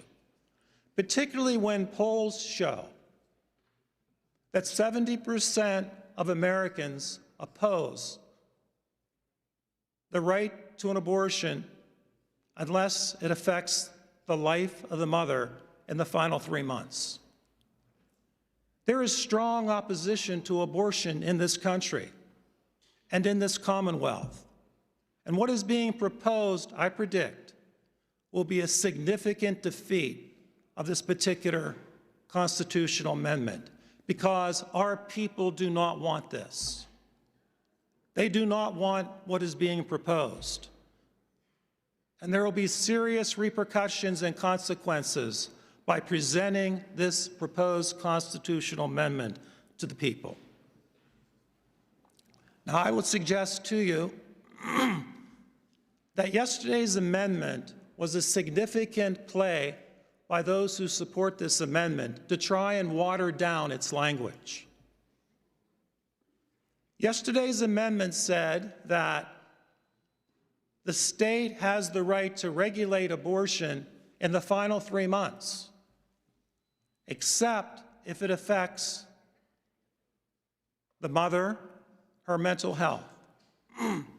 Frankly, in the legal world, when someone says you have the right to regulate abortion except when it affects the mother's health, that's a buzzword in the legal profession for abortion on demand.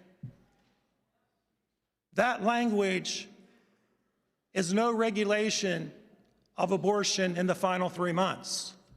And that's why I say to you that this proposed amendment will allow for an abortion on demand while the mother is in labor delivering that child. If the mother says, I've had enough, abort the child. It's affecting my mental health. There will be an abortion under that circumstance. The language of yesterday's amendment trying to water down the harsh consequences of this proposal, it's a Trojan horse. It is a wolf in sheep's clothing. It's a cover for those who are seeking to impose upon this Commonwealth the right of the mother to control her body from the time of conception until the time of birth. It's to give her complete control. And I say to you, at some point in time, there has to be a recognition that the fetus has rights. Rights that we have historically recognized under law. As previously mentioned, a fetus in the womb can be a victim of a homicide. If the fetus is not a person, how can it be a victim of a homicide? The fetus in the womb, if injured by another person in a car wreck, has the right to sue that other driver. If the fetus in the womb is not a person, why do they have the legal right to sue? The fetus in the womb also has the right to inherit. So if a father dies and in his will he says, I'm leaving all my property to my children, the fetus in the womb is a child of the father and has the right to inherit. The fetus in the womb then has historically significant legal rights, except it does not have the right to life. And that's a wrong that we must right. This amendment then is truly about giving the mother the right to terminate the fetus in the womb from the time of conception until the time of birth. And don't let yesterday's amendment confuse the issue. That has no consequences in a court of law. When a mother says, my mental health is being affected, the courts have said, well, that includes stress. Stress in the household, stress in the family, loss of income, interference of a lifestyle. That's what the courts have said is mental health of the mother who's carrying a child. It won't take anything but a simple statement to the abortionist to abort that child under the standard that those who want this right until the time of birth sought to impose yesterday. This amendment then is about giving the mother the complete right to terminate life in the womb at any point in time prior to birth. Is this really what the good people in this chamber want? Is this really what the people of the Commonwealth of Pennsylvania want? abortion on demand until the time of the birth of the child. Such a policy is unconscionable. It's barbaric. Let the innocent child in the womb who has done no wrong go through each stage of life: fetal development, infancy, adolescence, adulthood. Let the child in the womb enjoy a full life as the mother has enjoyed. And then at death, let this person go back to where they came, to the Creator who knit the child in the womb and knew of this child before that time. May God bless and guide our decision on this critical matter as we seek to intervene in His creation. Chair thanks the gentleman. Chair recognizes the gentlelady from Clinton, Representative Borowitz.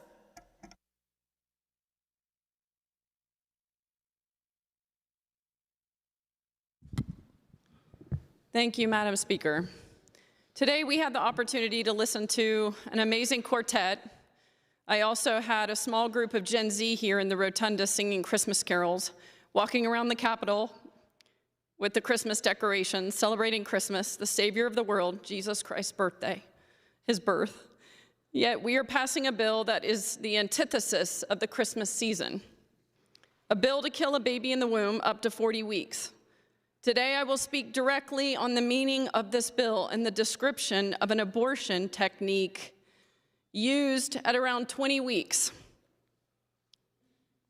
A baby with his or her own set of DNA, a baby with his or her own heartbeat, a doctor would perform a dilation and evacuation at that point in the pregnancy. The doctor dilates the cervix, and they use a clamp, like a pair of pliers, without any pain meds, and the doctor begins to rip and tear the baby's limbs apart, limb by limb. First the baby's legs, and then the baby's arms, and then the torso. And the last part is the head that the doctor uses the pliers to crush the baby's head and skull.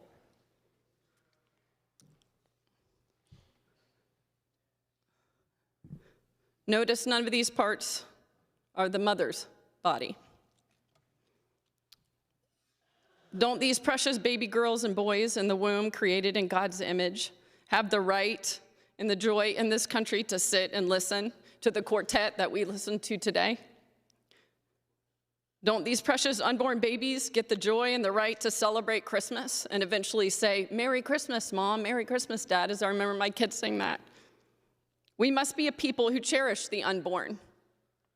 We should allow them to be able to dream big dreams and accomplish great things in this country.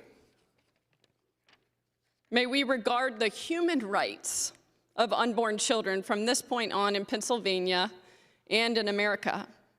In the Christmas story, just as King Herod issued a decree that all boys 2 and under were to be killed, trying to kill King Jesus, not much has changed today, and the evil that still continues. But that wasn't the end of the story. Man's plans didn't prevail. God's plans prevailed. Life in America will prevail. Thank you, Madam Speaker. Chair thanks the gentlelady. Chair recognizes the gentleman from Berks, Representative Maloney.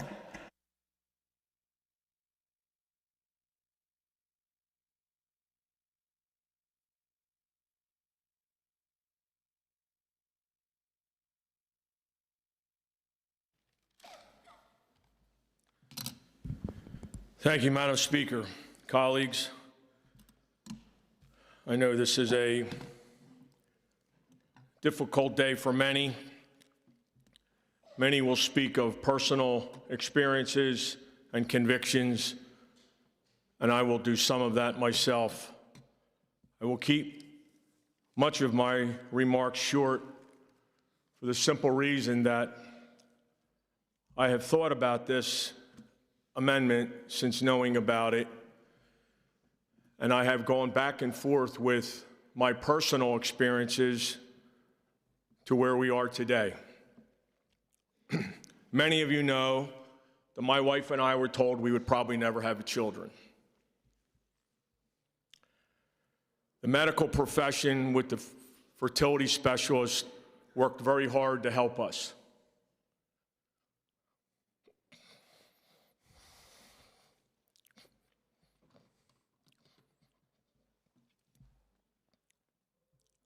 After 2 miscarriages and 2 operations, we were suggested that we would go adopt. And I wasn't against that, but we had one more chance. The chance was that we could have another operation to make sure that fertility took place in the womb, because my wife only has 40% of one ovary.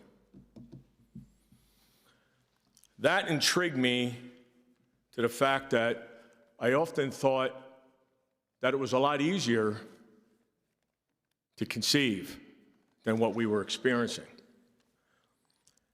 And so we were scheduled for the last operation. The doctor had to cancel the operation for a death in the family. So when that happened, we, as a couple, petitioned the church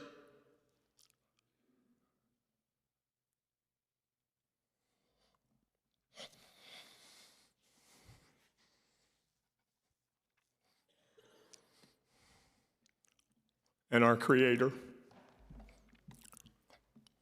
We wanted one child. That's all. I subsequently, in an 11-year period of time, was given 4 natural births with no intervention of mankind. I very affectionately refer to them as my 3 does and a buck.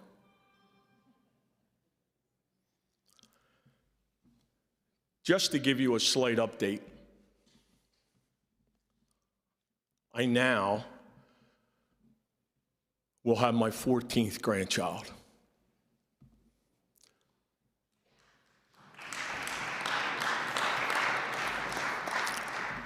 On Independence Day, on the 250th anniversary of this country.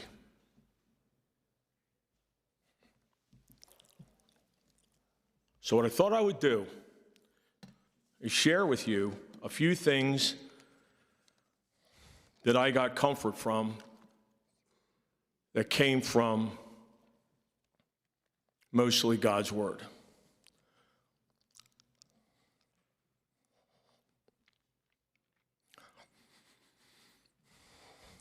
So in Luke, when Elizabeth saw Mary, she spoke out with a loud voice and said, "Blessed art thou among women, and blessed is the fruit of thy womb."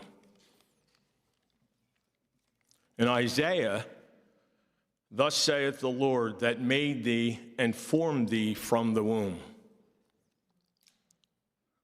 Jeremiah, before I formed you in the womb, I knew you. Before you were born, I set you apart. Now, this is what that means. This speaks to God's intimate, eternal knowledge and love for each person. Even before conception, He knows us fully with purpose and affection. It's a reminder that no one is an accident. We are all seen, valued, and planned by our Creator from the very beginning. Now what becomes very troubling to me about consequences is this. In Proverbs, it says, God hates a proud look, a lying tongue, and hands that shed innocent blood. The judgment to come, who will render to every man according to his deeds? Think upon that. May God bless this state and have mercy on it. Thank you, Madam Speaker.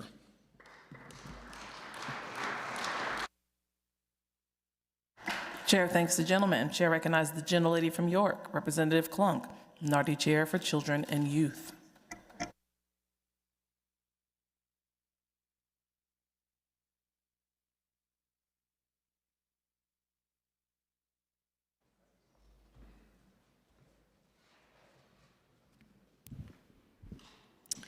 Thank you, Madam Speaker. Today I rise in opposition to House Bill 1957. This bill proposes to amend our state constitution to now guarantee a right of personal reproductive liberty, including the ability to terminate a pregnancy without needed, clearly defined boundaries. The text before us today provides very vague exception language to protect the, quote, mental health of the pregnant woman. The term mental health is not defined in this bill. This lack of clarity will ultimately result in legal challenges where a court will likely determine a definition. The text before us also defers entirely to a professional judgment of a, quote, healthcare professional to determine fetal viability and the need for an abortion. This bill provides no object medical standards, no oversight requirements or review processes. Additionally, the bill does not even define what a healthcare professional is. Is it a doctor, a nurse practitioner? This bill leaves that up to question. The text also subjects future legislation relating to abortions to a strict scrutiny test by the courts. Legal scholars have warned that this standard almost always results in the striking down of challenge laws. Just a few weeks ago, in the Judiciary Committee, we had a hearing on this bill where legal scholar Elizabeth Kirk provided testimony to us. She is the Assistant Professor of Law and co-director at the Center for Law and the Human Person at the Catholic University of America, Columbus School of Law. In her testimony, she provided case upon case across this country in Arizona, in Kansas, in Michigan, in Missouri, and Ohio, where this has happened. She stated in her testimony, quote, based on this persuasive federal and state law precedent, there is little reason to trust that similar Pennsylvania statutes would survive strict scrutiny review. At a minimum, under the amendment proposed by House Bill 1957, Pennsylvania's laws will be vulnerable to extensive, expensive litigation. She goes on to say, moreover, every future bill proposed in this legislature touching on reproduction will be immediately subject to the objection that it is unconstitutional under the standard articulated in House Bill 1957, and thus a waste of legislative time and resources to pursue, end quote. This amendment then would make it extremely difficult for our General Assembly to enact reasonable regulations to abortions in the future. This could even restrict our legislative ability to further define what a mental health exception actually means. The ability of our General Assembly to react to changing science and health discoveries or horrific instances like the Gosnell House of Horrors would be limited, and we would not be able to act quickly to help protect the health and the safety of pregnant women and babies. Placing such an expansive and legally vague right into our state's constitution eliminates thoughtful legislative solutions and hands the authority for defining the scope of personal reproductive liberty, mental health, and so much more on related abortion policy and regulations to our courts. Constitutionalizing this right also calls into question whether existing laws that are currently regulating abortions, whether they would still exist, including important regulations such as parental and informed consent requirements, counseling requirements, and waiting periods. An amendment to our state constitution with the language before us today is not the appropriate vehicle for settling these multifaceted questions with lifelong implications for pregnant women, for babies, families, medical professionals, and our entire legal system. Because this language is so broad and undefined, its impact could extend far beyond abortion and personal reproductive liberty alone. For example, courts could interpret the term individual to include minors, potentially weakening parental rights related to abortion and reproductive-related procedure laws that are currently on our books. That is not good for Pennsylvania's parents and their children. For these reasons, the legal uncertainty, the judicial rewrite of our much-needed regulations to ensure the health and safety of our pregnant women, babies, children, and the potential for unintended and far-reaching consequences that we cannot even begin to fathom here today, I urge a no vote on House Bill 1957. Our Constitution should protect fundamental rights clearly and responsibly, not invite years of litigation and confusion that could weaken legislative authority and disrupt very settled legal frameworks. Our mothers here in Pennsylvania, our babies, our families deserve better. Vote no. Thank you. Chair thanks the gentlelady. Chair recognizes the gentleman from Blair, Representative Barger.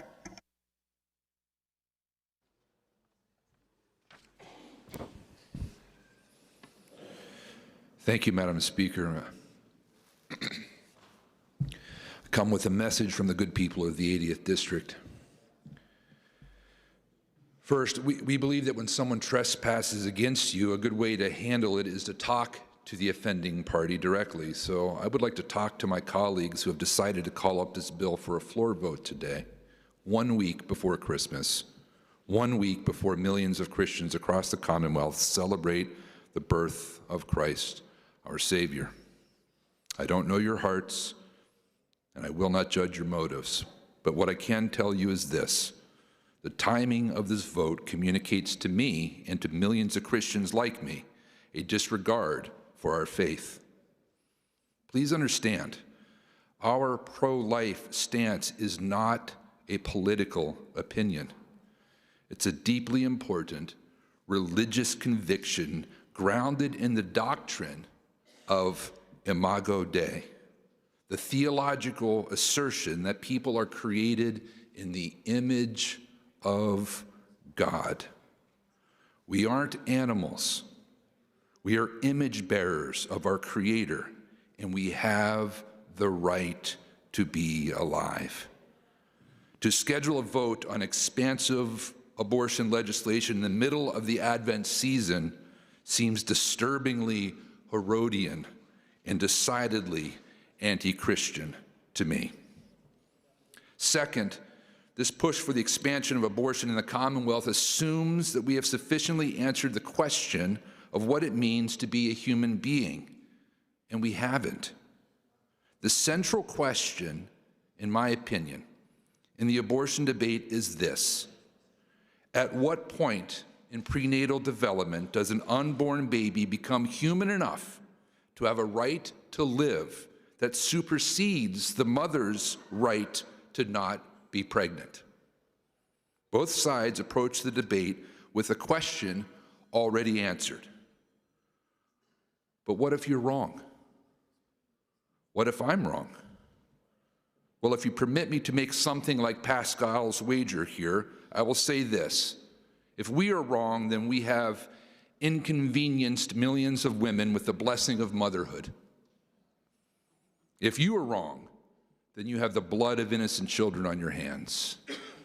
This is a high-stakes gamble, I think, especially for preborn children.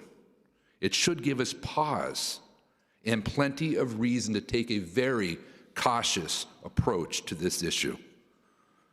So, colleagues, I would caution you against a yes vote on this bill. Christ is King. He will not be mocked. Chair thanks the gentleman. Chair recognizes the gentleman from Fayette, Representative Warner.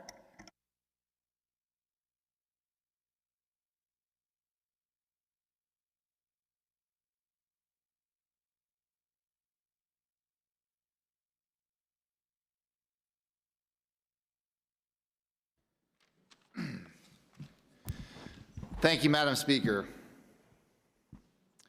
Madam Speaker, today I rise in strong opposition to House Bill 1957. President Ronald Reagan once said, "I've noticed that everyone who's for abortion has already been born." That truth still stands. Every member of this chamber, every voice casting a vote today is alive because their mother chose life. We often hear from the liberal cause that America should strive to be more like Europe. And here is one instance that I can actually agree with that sentiment. Because even in the progressive, liberal European Union, almost every country has a ban on abortion after 12 to 14 weeks. Yet here we are in Pennsylvania. Abortion is already allowed at 24 weeks. But that's not good enough, because we're here arguing for a constitutional amendment to allow abortion up to birth. That is not compassion, Madam Speaker. That is not defending women's rights. That is radicalism. And frankly, it's disturbing. And we're told that this bill is about women's rights. Really?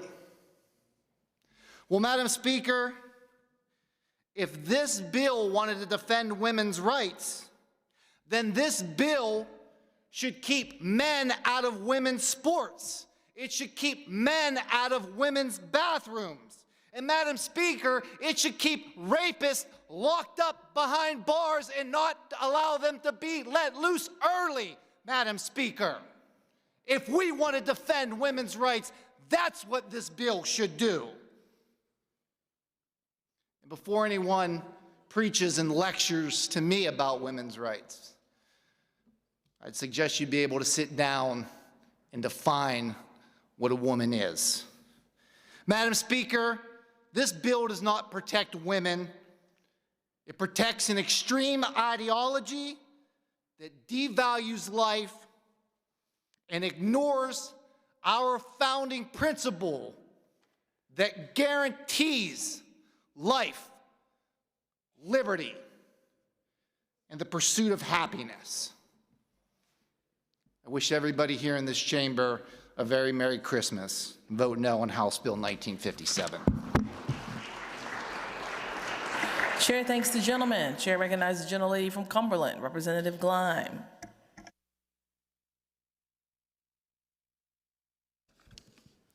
Thank you, Madam Speaker. I recognize that many of my colleagues here right now are already predisposed on how they're going to vote, and that you've been listening to a lot of debate. And so what I intend is to try to change your vote, to vote against House Bill 1957. I'd like to speak on the bill and highlight an amazing woman, a saint, actually, a saint whose admirers spanned all walks of life, all religions, and every nation. Mother Teresa won the Nobel Peace Prize in 1979 for her lifetime of global work through Sisters of the Missionaries of Charity, helping and protecting the vulnerable in society. She accepted that award on behalf of herself, not on behalf of herself, but on behalf of all those in need. But now I want to quote from her acceptance speech, because one of the greatest women in our modern times had this to say as it relates to the unborn child and abortion. And I quote, "And I feel one thing I want to share with you all. The greatest destroyer of peace today is the cry of the innocent unborn child. For if a mother can murder her own child in her own womb, what is left for you and for me to kill each other? Even in the scripture it is written, even if mother could forget her child, I will not forget you. I have carved you in the palm of my hand. Even if a mother could forget, but today millions of unborn children are being killed, and we say nothing. In newspapers, you read numbers of this and one and that one being killed, this one being destroyed, but nobody speaks of the millions of little ones who have been conceived to the same life as you and I, to the life of God, and we say nothing. We allow it. To me, the nations that have legalized abortion, they are the poorest nations. They are afraid of the little one, they are afraid of the unborn child, and the child must die because they don't want to feed one more child, to educate one more child. The child must die. Mother Teresa goes on to say, and so today, let us here make a strong resolution. We are going to save every little child, every unborn child, give them a chance to be born.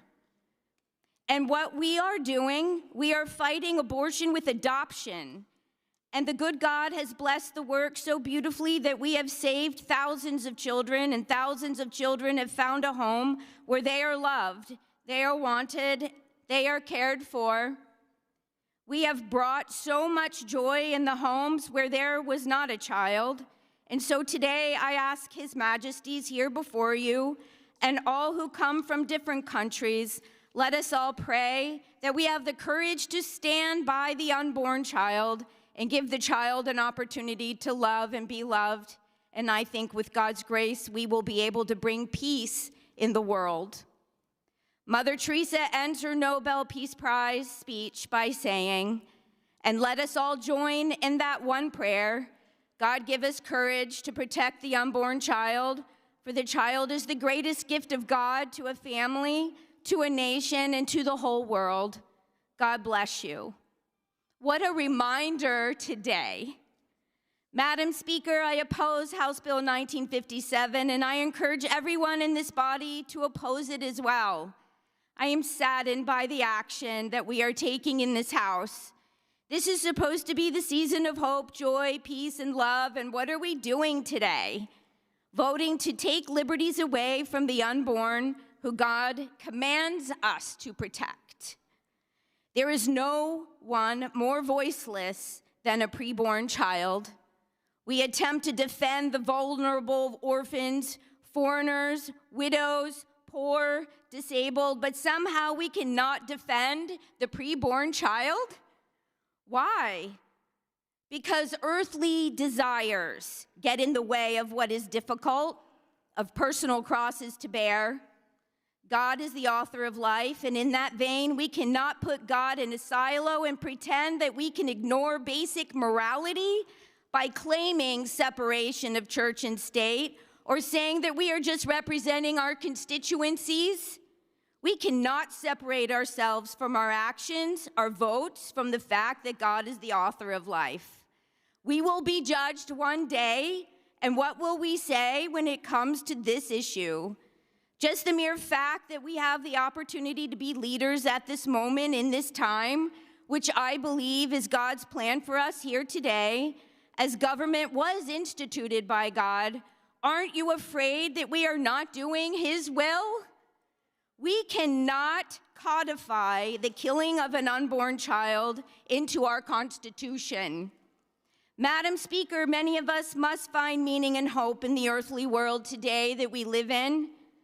I believe as a body we are meant to help and protect both the mother and the child. Mother Teresa's work spanned decades.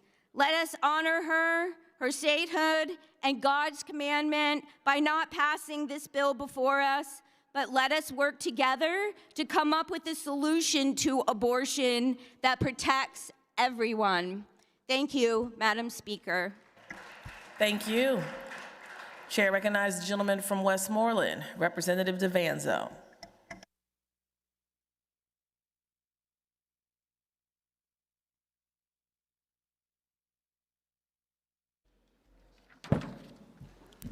Thank you, Madam Speaker. Madam Speaker, I rise in strong opposition to House Bill 1957. As we stand on this floor today, we talk about supporting moms and families. Yet minutes later, we are asked to push legislation that prioritizes abortion. Not just abortion, but murdering a baby up until the time of birth. Think about that for a minute. An abortion up until the time of birth. I cannot believe that the folks in Pennsylvania want this or are okay with this.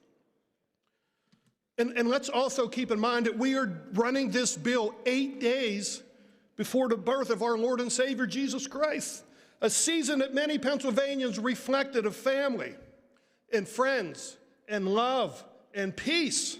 Yet this bill moves us in a different direction. Earlier today, we were told that we need to have compassion in this chamber. This is not compassion.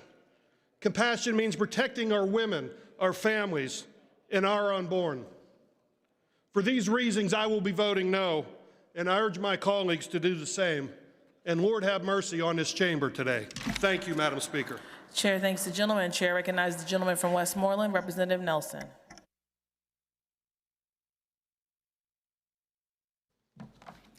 Thank you, Madam Speaker. It's ironic that just yesterday, this chamber gave a standing ovation to 2 police officers that saved the life of a baby. And yet today, over half this chamber is going to vote to enable abortion on demand just moments before birth.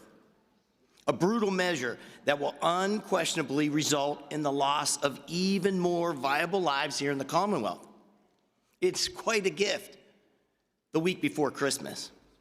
One might ask, isn't the over 35,000 abortions that occur in this state every year enough? What is the drive to end more viable lives? And I say viable lives because it's important to note this abortion expansion bill reaches deep into the 3rd trimester. It allows day before birth abortions. Indeed, it allows moments before birth abortions, a practice I could never support. My colleague earlier mentioned Mother Teresa, and she said, "A nation that kills its children in the womb has lost its soul." Colleagues, we are going about this all wrong. Instead of making it easier to end a baby's life in the final days of pregnancy, we should be working together to resolve what I imagine must be horrific circumstances to drive a mother to abort her babies just days or hours before it's born.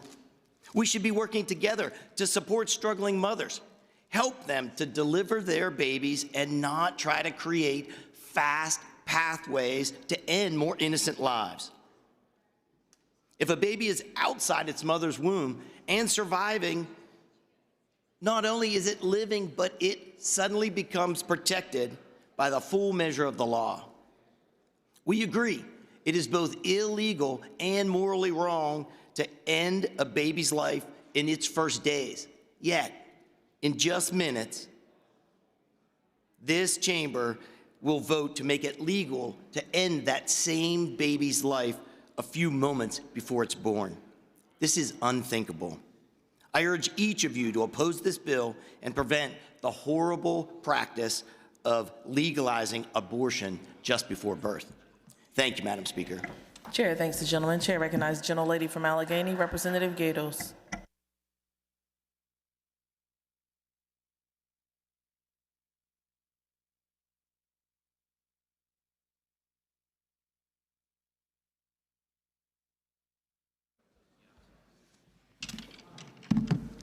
Thank you, Madam Speaker.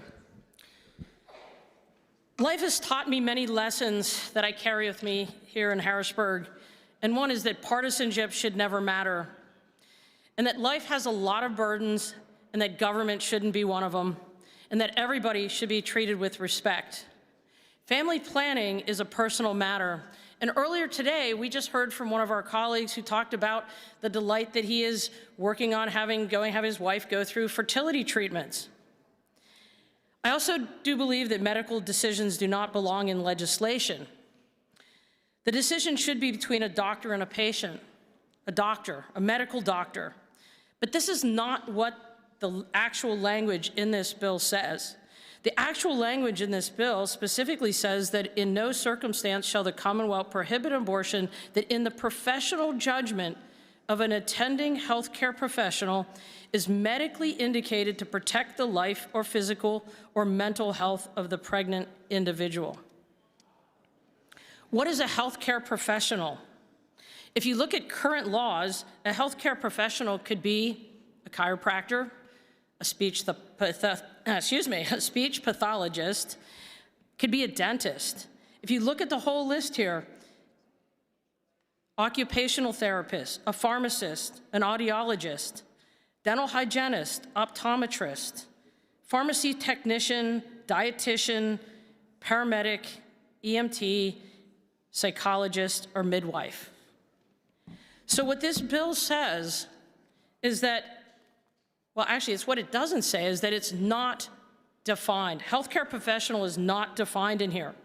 So do you believe that a dentist has a right to determine whether a child is an abortion is medically necessary? Can a speech pathologist? My sister is a medical doctor. My father was a dentist. I have a niece who's a speech pathologist. Should they be permitted? Look, this bill is so poorly written. It's an embarrassment. It is a political measure. It is a shame. I'm all for referendums, but this is not the referendum that should be put, because the bill and the language is irresponsible, it's sloppy, it's ill-defined, and it's not what the people of Pennsylvania elect us to do here in this body. We have a professional responsibility to the people of Pennsylvania to draft and pass responsible laws. This is not what this bill does. This chamber should be embarrassed. We have more important things to do, and we should be getting our economy rolling so that people can have families and not have to make this choice. We should enable a strong economy. We should enable affordable health care. But instead, we are creating legislation today that is ridiculous. For that reason, I suggest everybody vote no and stand up with their head high to know that they are supporting the people of Pennsylvania and are going to pledge to work on things to make their lives more affordable. Vote no. Chair thanks the gentlelady. Chair recognizes the gentleman from Lancaster, Representative Cutler.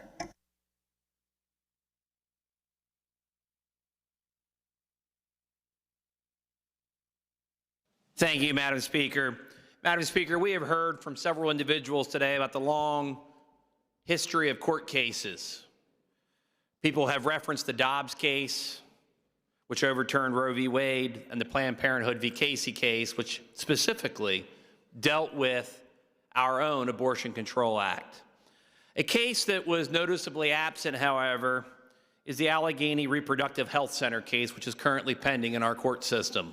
This has already bounced off of the Pennsylvania Supreme Court once and been remanded for further review. And in that particular case, there's actually several questions being asked. One, is there a constitutional right to have an abortion? Two, is there a constitutional right to use taxpayer funding for that abortion? And three, is it a violation of equal protection rights to limit abortion funding since it only impacts women? Those are essentially the three pieces that are currently in that case. The first question I would offer, is there a constitutional right to an abortion, is actually answered by the very existence of this bill and the scheduling it for a vote. There is no constitutional right to an abortion. Otherwise, there would be no need for this proposal in our state constitution. The third question regarding impact on women would require a definition of women and what that means in terms of the impact of our healthcare systems. The second one, though, is admittedly an open question as the court is considering it, and that is the use of taxpayer funds. So you see, because our Abortion Control Act for a long time has struck a balance. It has struck a balance that has survived multiple court challenges. While many people are using the passage of Dobbs to advocate for the passage of this proposal, truth of the matter is, nothing changed in Pennsylvania. Our Abortion Control Act is still in place. All of the safety requirements and the restrictions and the access remain unchanged. Now, we can have a very robust debate about the specifics of that Abortion Control Act, and I would offer to you, as one of the prior speakers from Lawrence really eloquently outlined, this is the place for that debate. We are the ones that are sent here by our constituents to answer those questions. And you see, decades of legal cases have not changed access here. I would offer that a federal issue has been raised regarding the Dobbs case, but Pennsylvania law has not changed. Since there is no constitutional right to an abortion in our state constitution, I think it's worth noting that that debate will continue to occur here.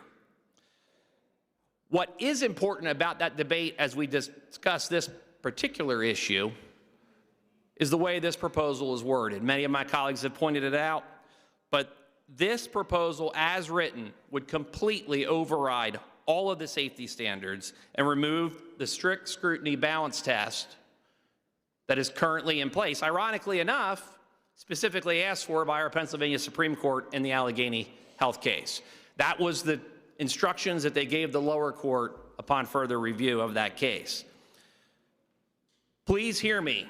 I will say it again. This proposal is an attempt to override all of the safety and healthcare regulations that have been put in place up until this point. And they would foist that upon us in the name of protection, while at the same time stripping those safeguards away and delegating that authority to an undefined medical practitioner and to base that decision on a series of undefined terms. It is our job as legislators to dig into the meat of every issue. Words matter, and this proposal I find lacking. From a policy perspective, I can tell you that I'm also a no vote because I believe that a unique DNA sequence and a unique heartbeat is by its very definition life. I'm a no vote because I believe that the state does in fact have a compelling interest in the preservation of life of the baby and the mother. That is the standard that has played out in our Commonwealth for decades. No federal case has changed that.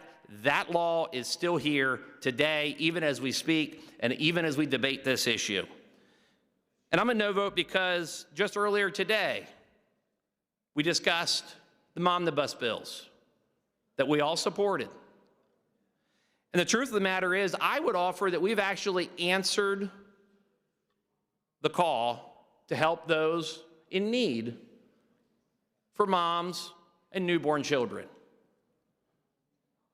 So while this debate might play out on the national stage, I think that Pennsylvanians should rest in the fact that we have navigated a very difficult issue, and continue to navigate that issue should occur here in the People's House, where we can debate the issues robustly as things and facts and issues change. But the one thing that has not changed is the access that we have all heard about to abortion. That has not changed with all those federal cases, and it is not going to change simply by the passage of this. I would offer this proposal actually does more harm than good, and that, my friends, is why we should oppose it. Thank you. Chair recognizes the gentlelady from Northampton, Representative McKenzie.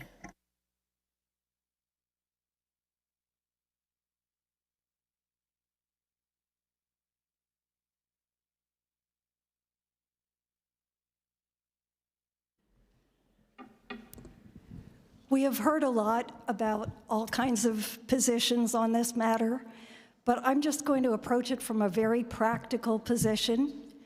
Any woman who has ever given birth to a baby and has been 9 months pregnant, and the rest of us have all seen women who are 9 months pregnant, there is no denying that a human baby is about to be born.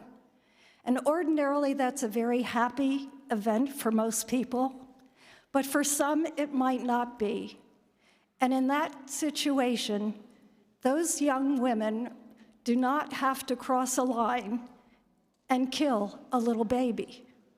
At that moment, if they've gone 9 months, which is a very long period of time, if they've waited that long and then are about to give birth to a human baby, they do have another choice.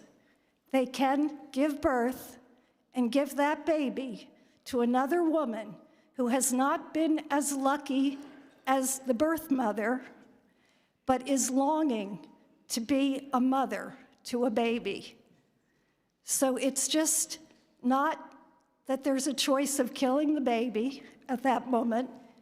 There is a choice to give birth and give the baby a life, and let it have parents who will love it. Thank you. Chair thanks the gentlelady. Before going to the prime sponsor of the bill and the floor leaders, Chair looks for additional speakers. Chair calls on the gentlelady from Chester County, the maker of the bill, Representative Otten. Thank you, Madam Speaker. Madam Speaker, I rise today to speak on House Bill 1957 with the reverence that this issue commands. While my own life experiences give me a different perspective on this issue than some of the speakers in this chamber today, I want you all to know that I respect your deeply held beliefs and feelings and appreciate that they've been shared. This is a profoundly personal issue, and I hope that we can all approach it with the humility and care that it deserves. House Bill 1957 is a proposed constitutional amendment that would enshrine personal reproductive liberty in the Constitution of the Commonwealth of Pennsylvania. Reproductive health care is essential to the safety, dignity, and well-being of women and families across our Commonwealth. Since the Dobbs decision, many Pennsylvanians have lived with fear and uncertainty about whether their most personal healthcare decisions will remain protected. When the Dobbs decision was issued, the states were called upon to step up and take definitive action to protect the rights of women. That responsibility now rests with us. Pennsylvania has a long constitutional tradition of placing fundamental questions of individual liberty directly in the hands of the people through the amendment process. When rights of this magnitude are at stake, our Constitution provides the proper and deliberate path forward. That is why it is critical that we give the voters of Pennsylvania a voice on this issue, one that affects so many people who have walked so many unique paths and carry so many different stories. House Bill 1957 follows that tradition. It does not legislate an outcome. It respects our constitutional framework by allowing voters to decide whether personal reproductive liberty should be explicitly protected in the Commonwealth's highest law. Madam Speaker, since I was sworn into office in 2019, this legislature has spent countless hours debating and passing bills that restrict access to comprehensive reproductive health care. For years, this chamber has returned to this issue again and again, often focusing on limiting rights rather than clearly protecting them. Today is different.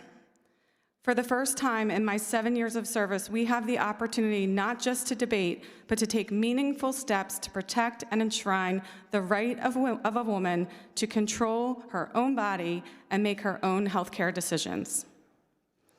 Justice Ruth Bader Ginsburg reminded us that the decision whether to bear a child is central to a woman's dignity, autonomy, and equality.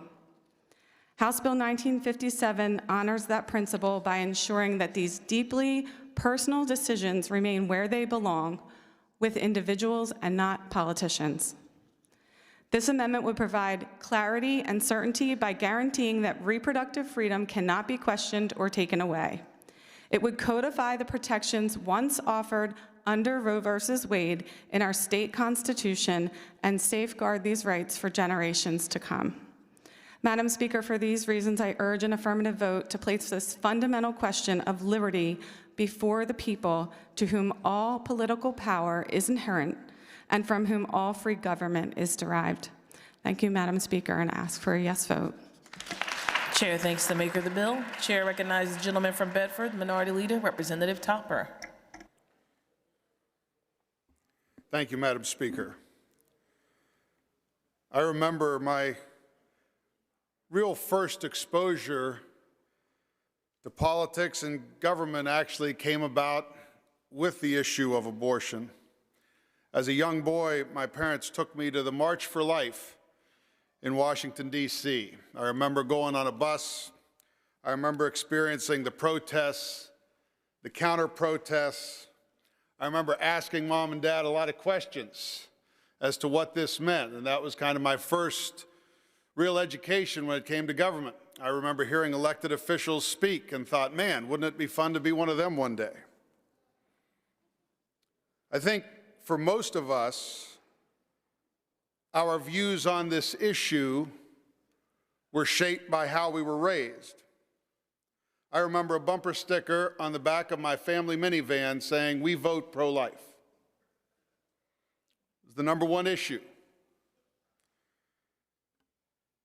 As I grew, I was taught that life begins at conception and should be given protection under the law. And I remember hearing my parents talk about Democratic Governor Bob Casey and saying that while they didn't agree with him on many issues, they agreed with his stance on this issue on abortion. Of course, it was under Governor Casey that Pennsylvania developed and passed legislation that would become known as the Abortion Control Act in 1989 and was later upheld by the Supreme Court in 1992. Governor Casey himself noted that this act was something that, quote, accommodates consensus. Not an easy thing to do on this deeply divisive issue. When Roe was overturned a few years ago, some states were scrambling to find laws, but not Pennsylvania. We didn't have to find something new to adapt to the new reality. We already had this law in place. We didn't have to react to Dobbs or anything else in Pennsylvania. because this act represents, and to again quote Democratic Governor Casey, it accommodates consensus. Look, we don't agree on many issues surrounding abortion, but there was a time when leaders like President Clinton implored us to make abortion, quote, safe, legal, and above all, rare. Rare. Not celebrated, not encouraged, but rare. And on all sides, regardless of how we feel about this issue, what can we do to ensure that regardless of those personal beliefs, that we can make this procedure and indeed the need for it more rare? That was a common question at one time. But now this issue has become more politicized, and the national rhetoric and hyperbole have reached a fevered pitch, and we continue to grow this divide amongst our people in ways that don't really take into account either the mother or the child. Let me be clear. This bill is not becoming law. It will not be taken up by the Senate. So on that note, I think it's important that I explain not what I think other Republicans or other Pennsylvanians or anyone else in this chamber believe, but explain why I believe the way that I believe on this subject. And I know it's a delicate and complicated and, as I said, deeply divisive issue, but instead of having my position defined for me by people who disagree with it, I need to speak, and I need to explain why I hold these beliefs so dear and why ultimately I will be voting the way that I will be voting on this particular piece of legislation. As I explained, I grew up being taught a certain way on this issue, but that wasn't when my beliefs were truly solidified. They became real on the day that I saw my first 4D ultrasound for my oldest son. And I felt something that I'm sure many of you in this chamber have experienced. It was the knowledge that my life was now devoted in large part to protecting this child and offering every ounce of love and devotion and energy in doing that. I could see his features in that ultrasound, his movements, his smile. I could see what he looked like. And from that moment, my perspective changed on many things.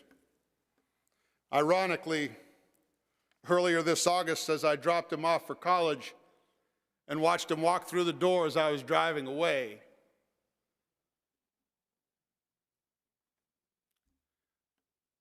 I felt that same feeling again. The desire to protect.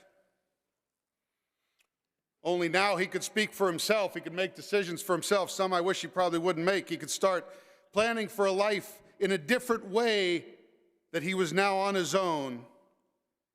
But I still felt it as strong as the day that I saw that ultrasound. Look, I understand that not every child is born into the same situation that both of my boys were born into. I understand that. I also understand that those who were born into different situations, it does not fundamentally, inherently change their value. I also know that there are medical nuances and complications that can arise that I don't understand. I acknowledge that. I'm not a doctor.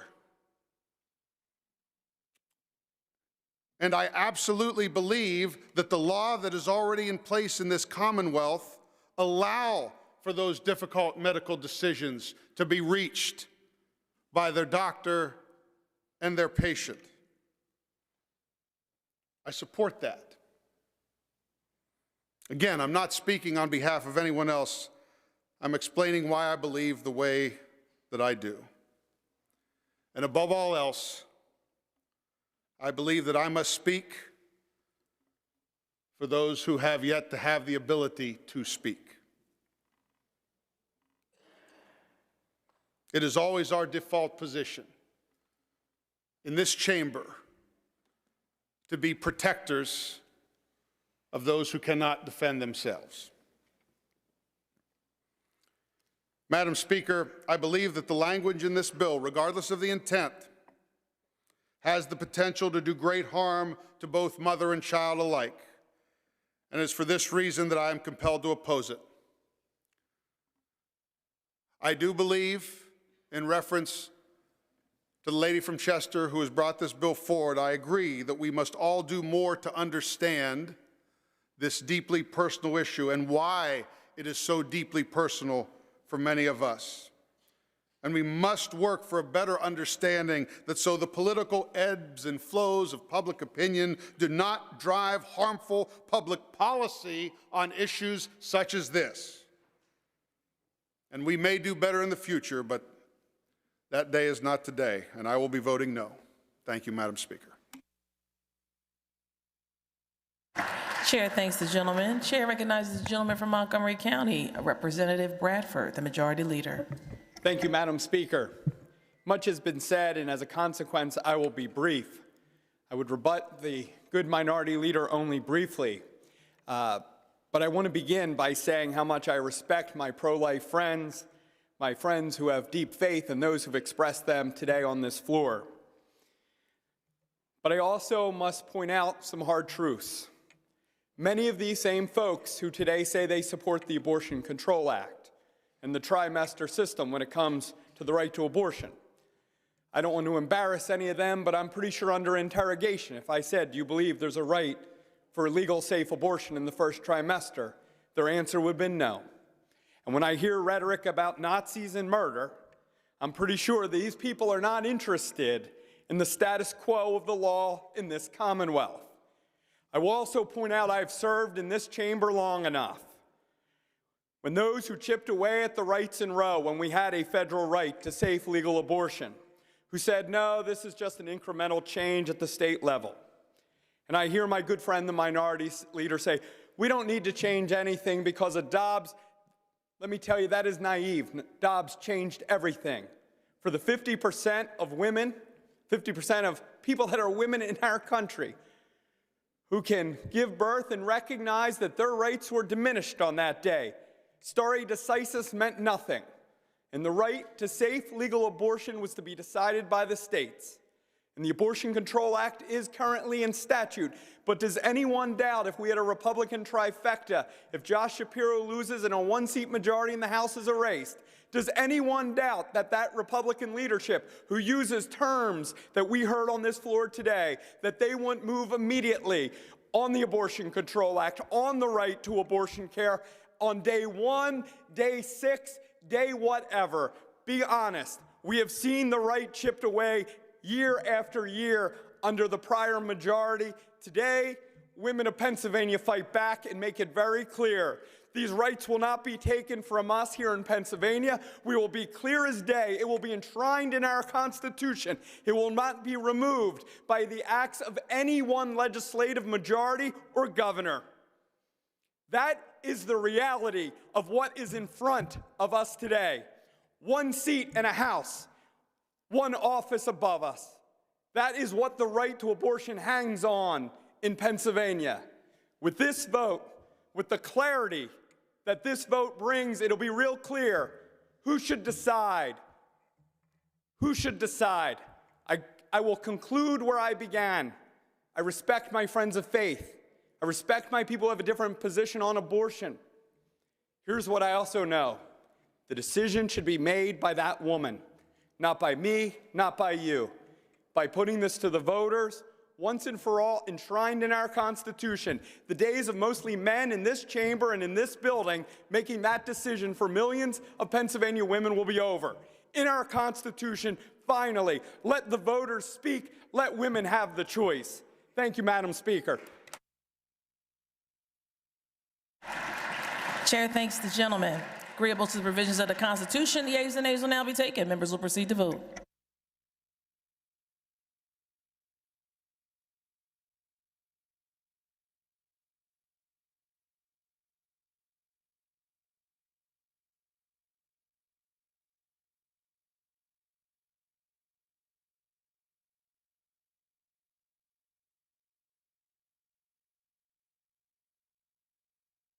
Have all the members voted? Have all the members voted?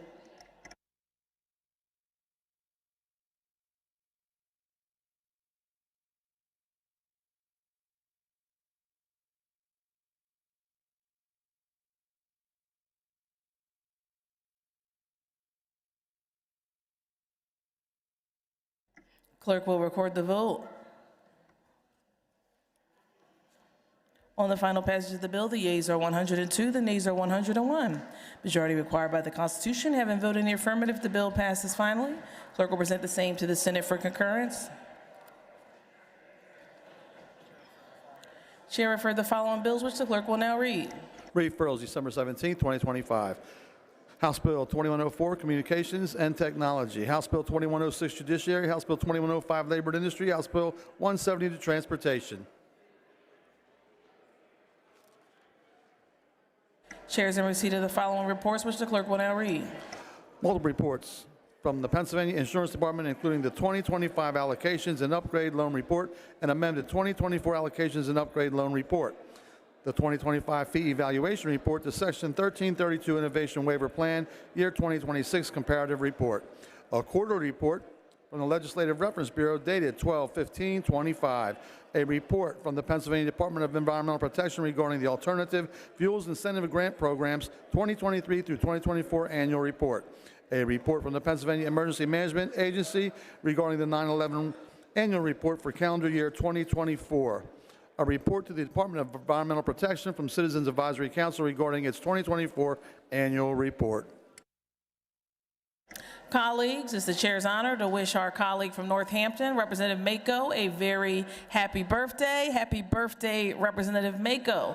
To every colleague that's currently celebrating Hanukkah, happy Hanukkah. To those of us next week who will celebrate Merry Christmas, Merry Christmas. And the following, Happy Kwanzaa, Habari Ghani. For the information of the members, there'll be no further votes.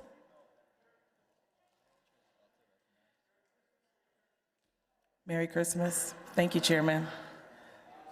The chair is about to recognize Representative Keppard, pursuant to Rule 17, who will be making remarks on the state correctional institutions. Representative Keppard. Thank you, Madam Speaker. Madam Speaker, today I begin by thanking the men and women of the Kohanna Boot Camp. Your steadfast commitment to the mission of correcting and rehabilitating individuals who lost their way has been proven in the success of the Kohanna Boot Camp program.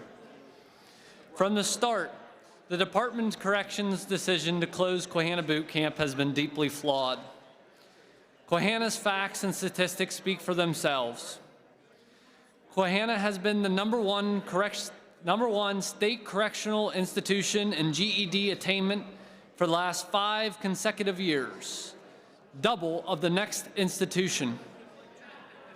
Kohanna had one of the lowest recidivism rates. A DOC report, yes, the department's own report under Secretary Wetzel, showed the boot camp saved taxpayers over $100 million compared to traditional imprisonment.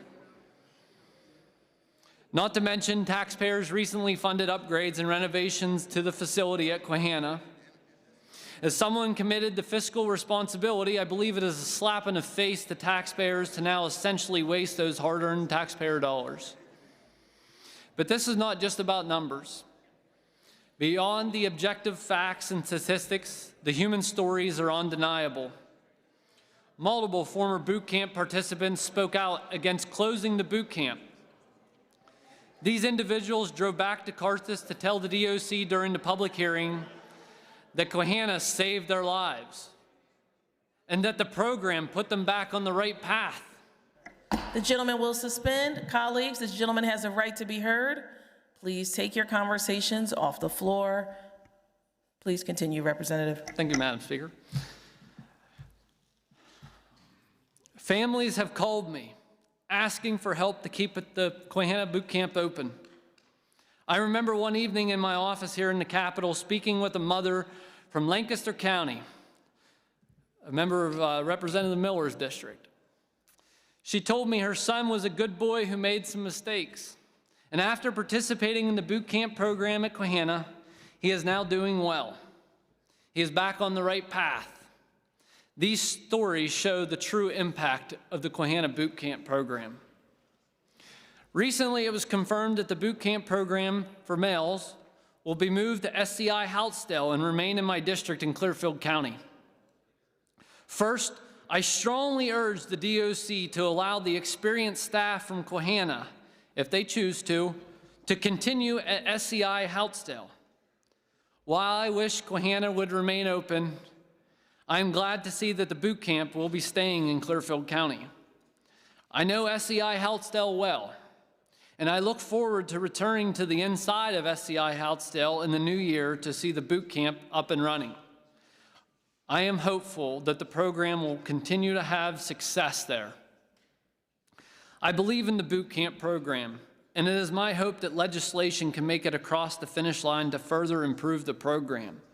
I again stand willing to work on such legislation. To my counterpart in the Senate, Senator Langerholk, thank you for your help in this push to save our correctional facility. To my colleagues in this chamber who traveled across the state to offer support at our policy hearings, I thank you as well. But most importantly, thank you to the staff of the Quahana Boot Camp. You are the backbone of the boot camp program and what has made it an effective and successful program. Thank you for what you have done and do. Thank you, Madam Speaker. Chair thanks the gentleman for his comments. For what purpose does Representative Rowe rise? Correction of the record, Madam Speaker. The gentleman is in order, may proceed. Thank you, Madam Speaker. On House Bill 150 is correct, recorded as a no vote. I'd like to be recorded as a yes vote. The gentleman's remarks will be spread across the record. The Majority Leader moves that the following bills be recommitted to the Committee on Appropriations: House Bill 331, House Bill 348, House Bill 1129, House Bill 1304, House Bill 1525, House Bill 1526, Senate Bill 327. The Majority Leader moves that the following bills be removed from the table calendar and be placed on the active calendar: House Bill 660, House Bill 1738, Senate Bill 1036.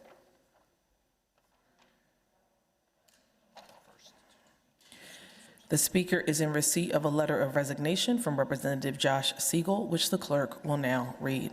December 17, 2025. Dear Speaker McClinton, I, Josh Siegel, hereby resign my position as a member of the Pennsylvania House of Representatives for the 2025-2026 legislative session, effective today, December 17, 2025, at the conclusion of session. Sincerely, Josh Siegel. Speaker is in receipt of a letter of resignation from Representative Dan Miller, which the clerk will now read. December 17, 2025.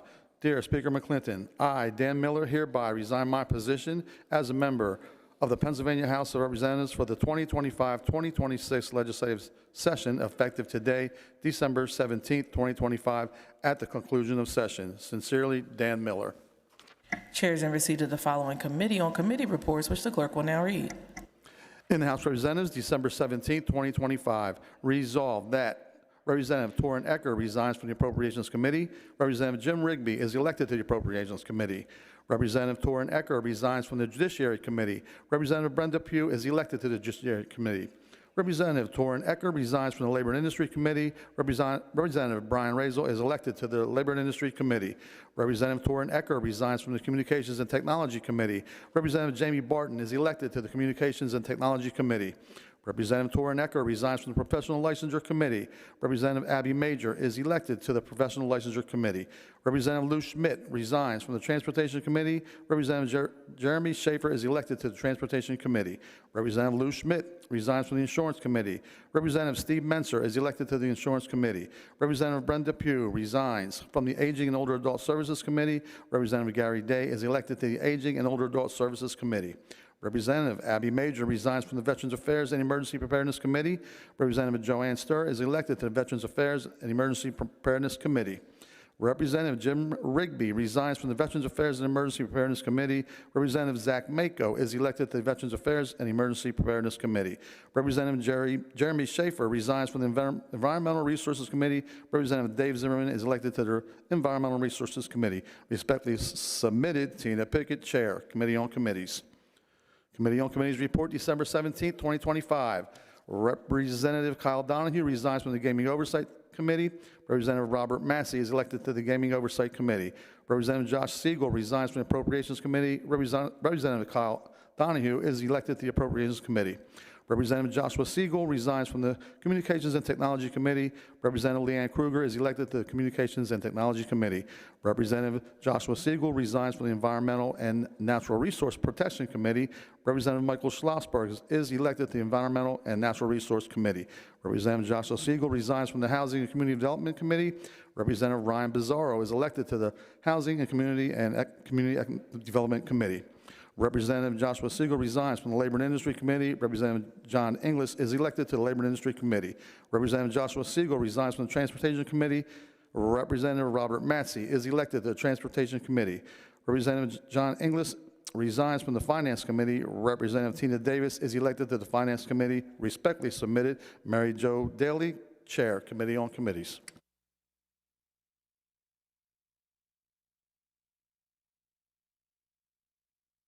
The Speaker.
Chair is in receipt of a motion from the gentleman from Adams County, Representative Ecker, that the House now adjourn until Tuesday, January the 6th, 2025 at 12 noon unless sooner recalled by the Speaker.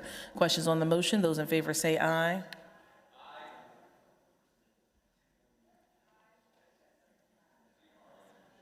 Those opposed, no. The ayes have it, and the House stands adjourned until Tuesday, January the 6th, 2026 at 12 noon unless sooner recalled by the Speaker.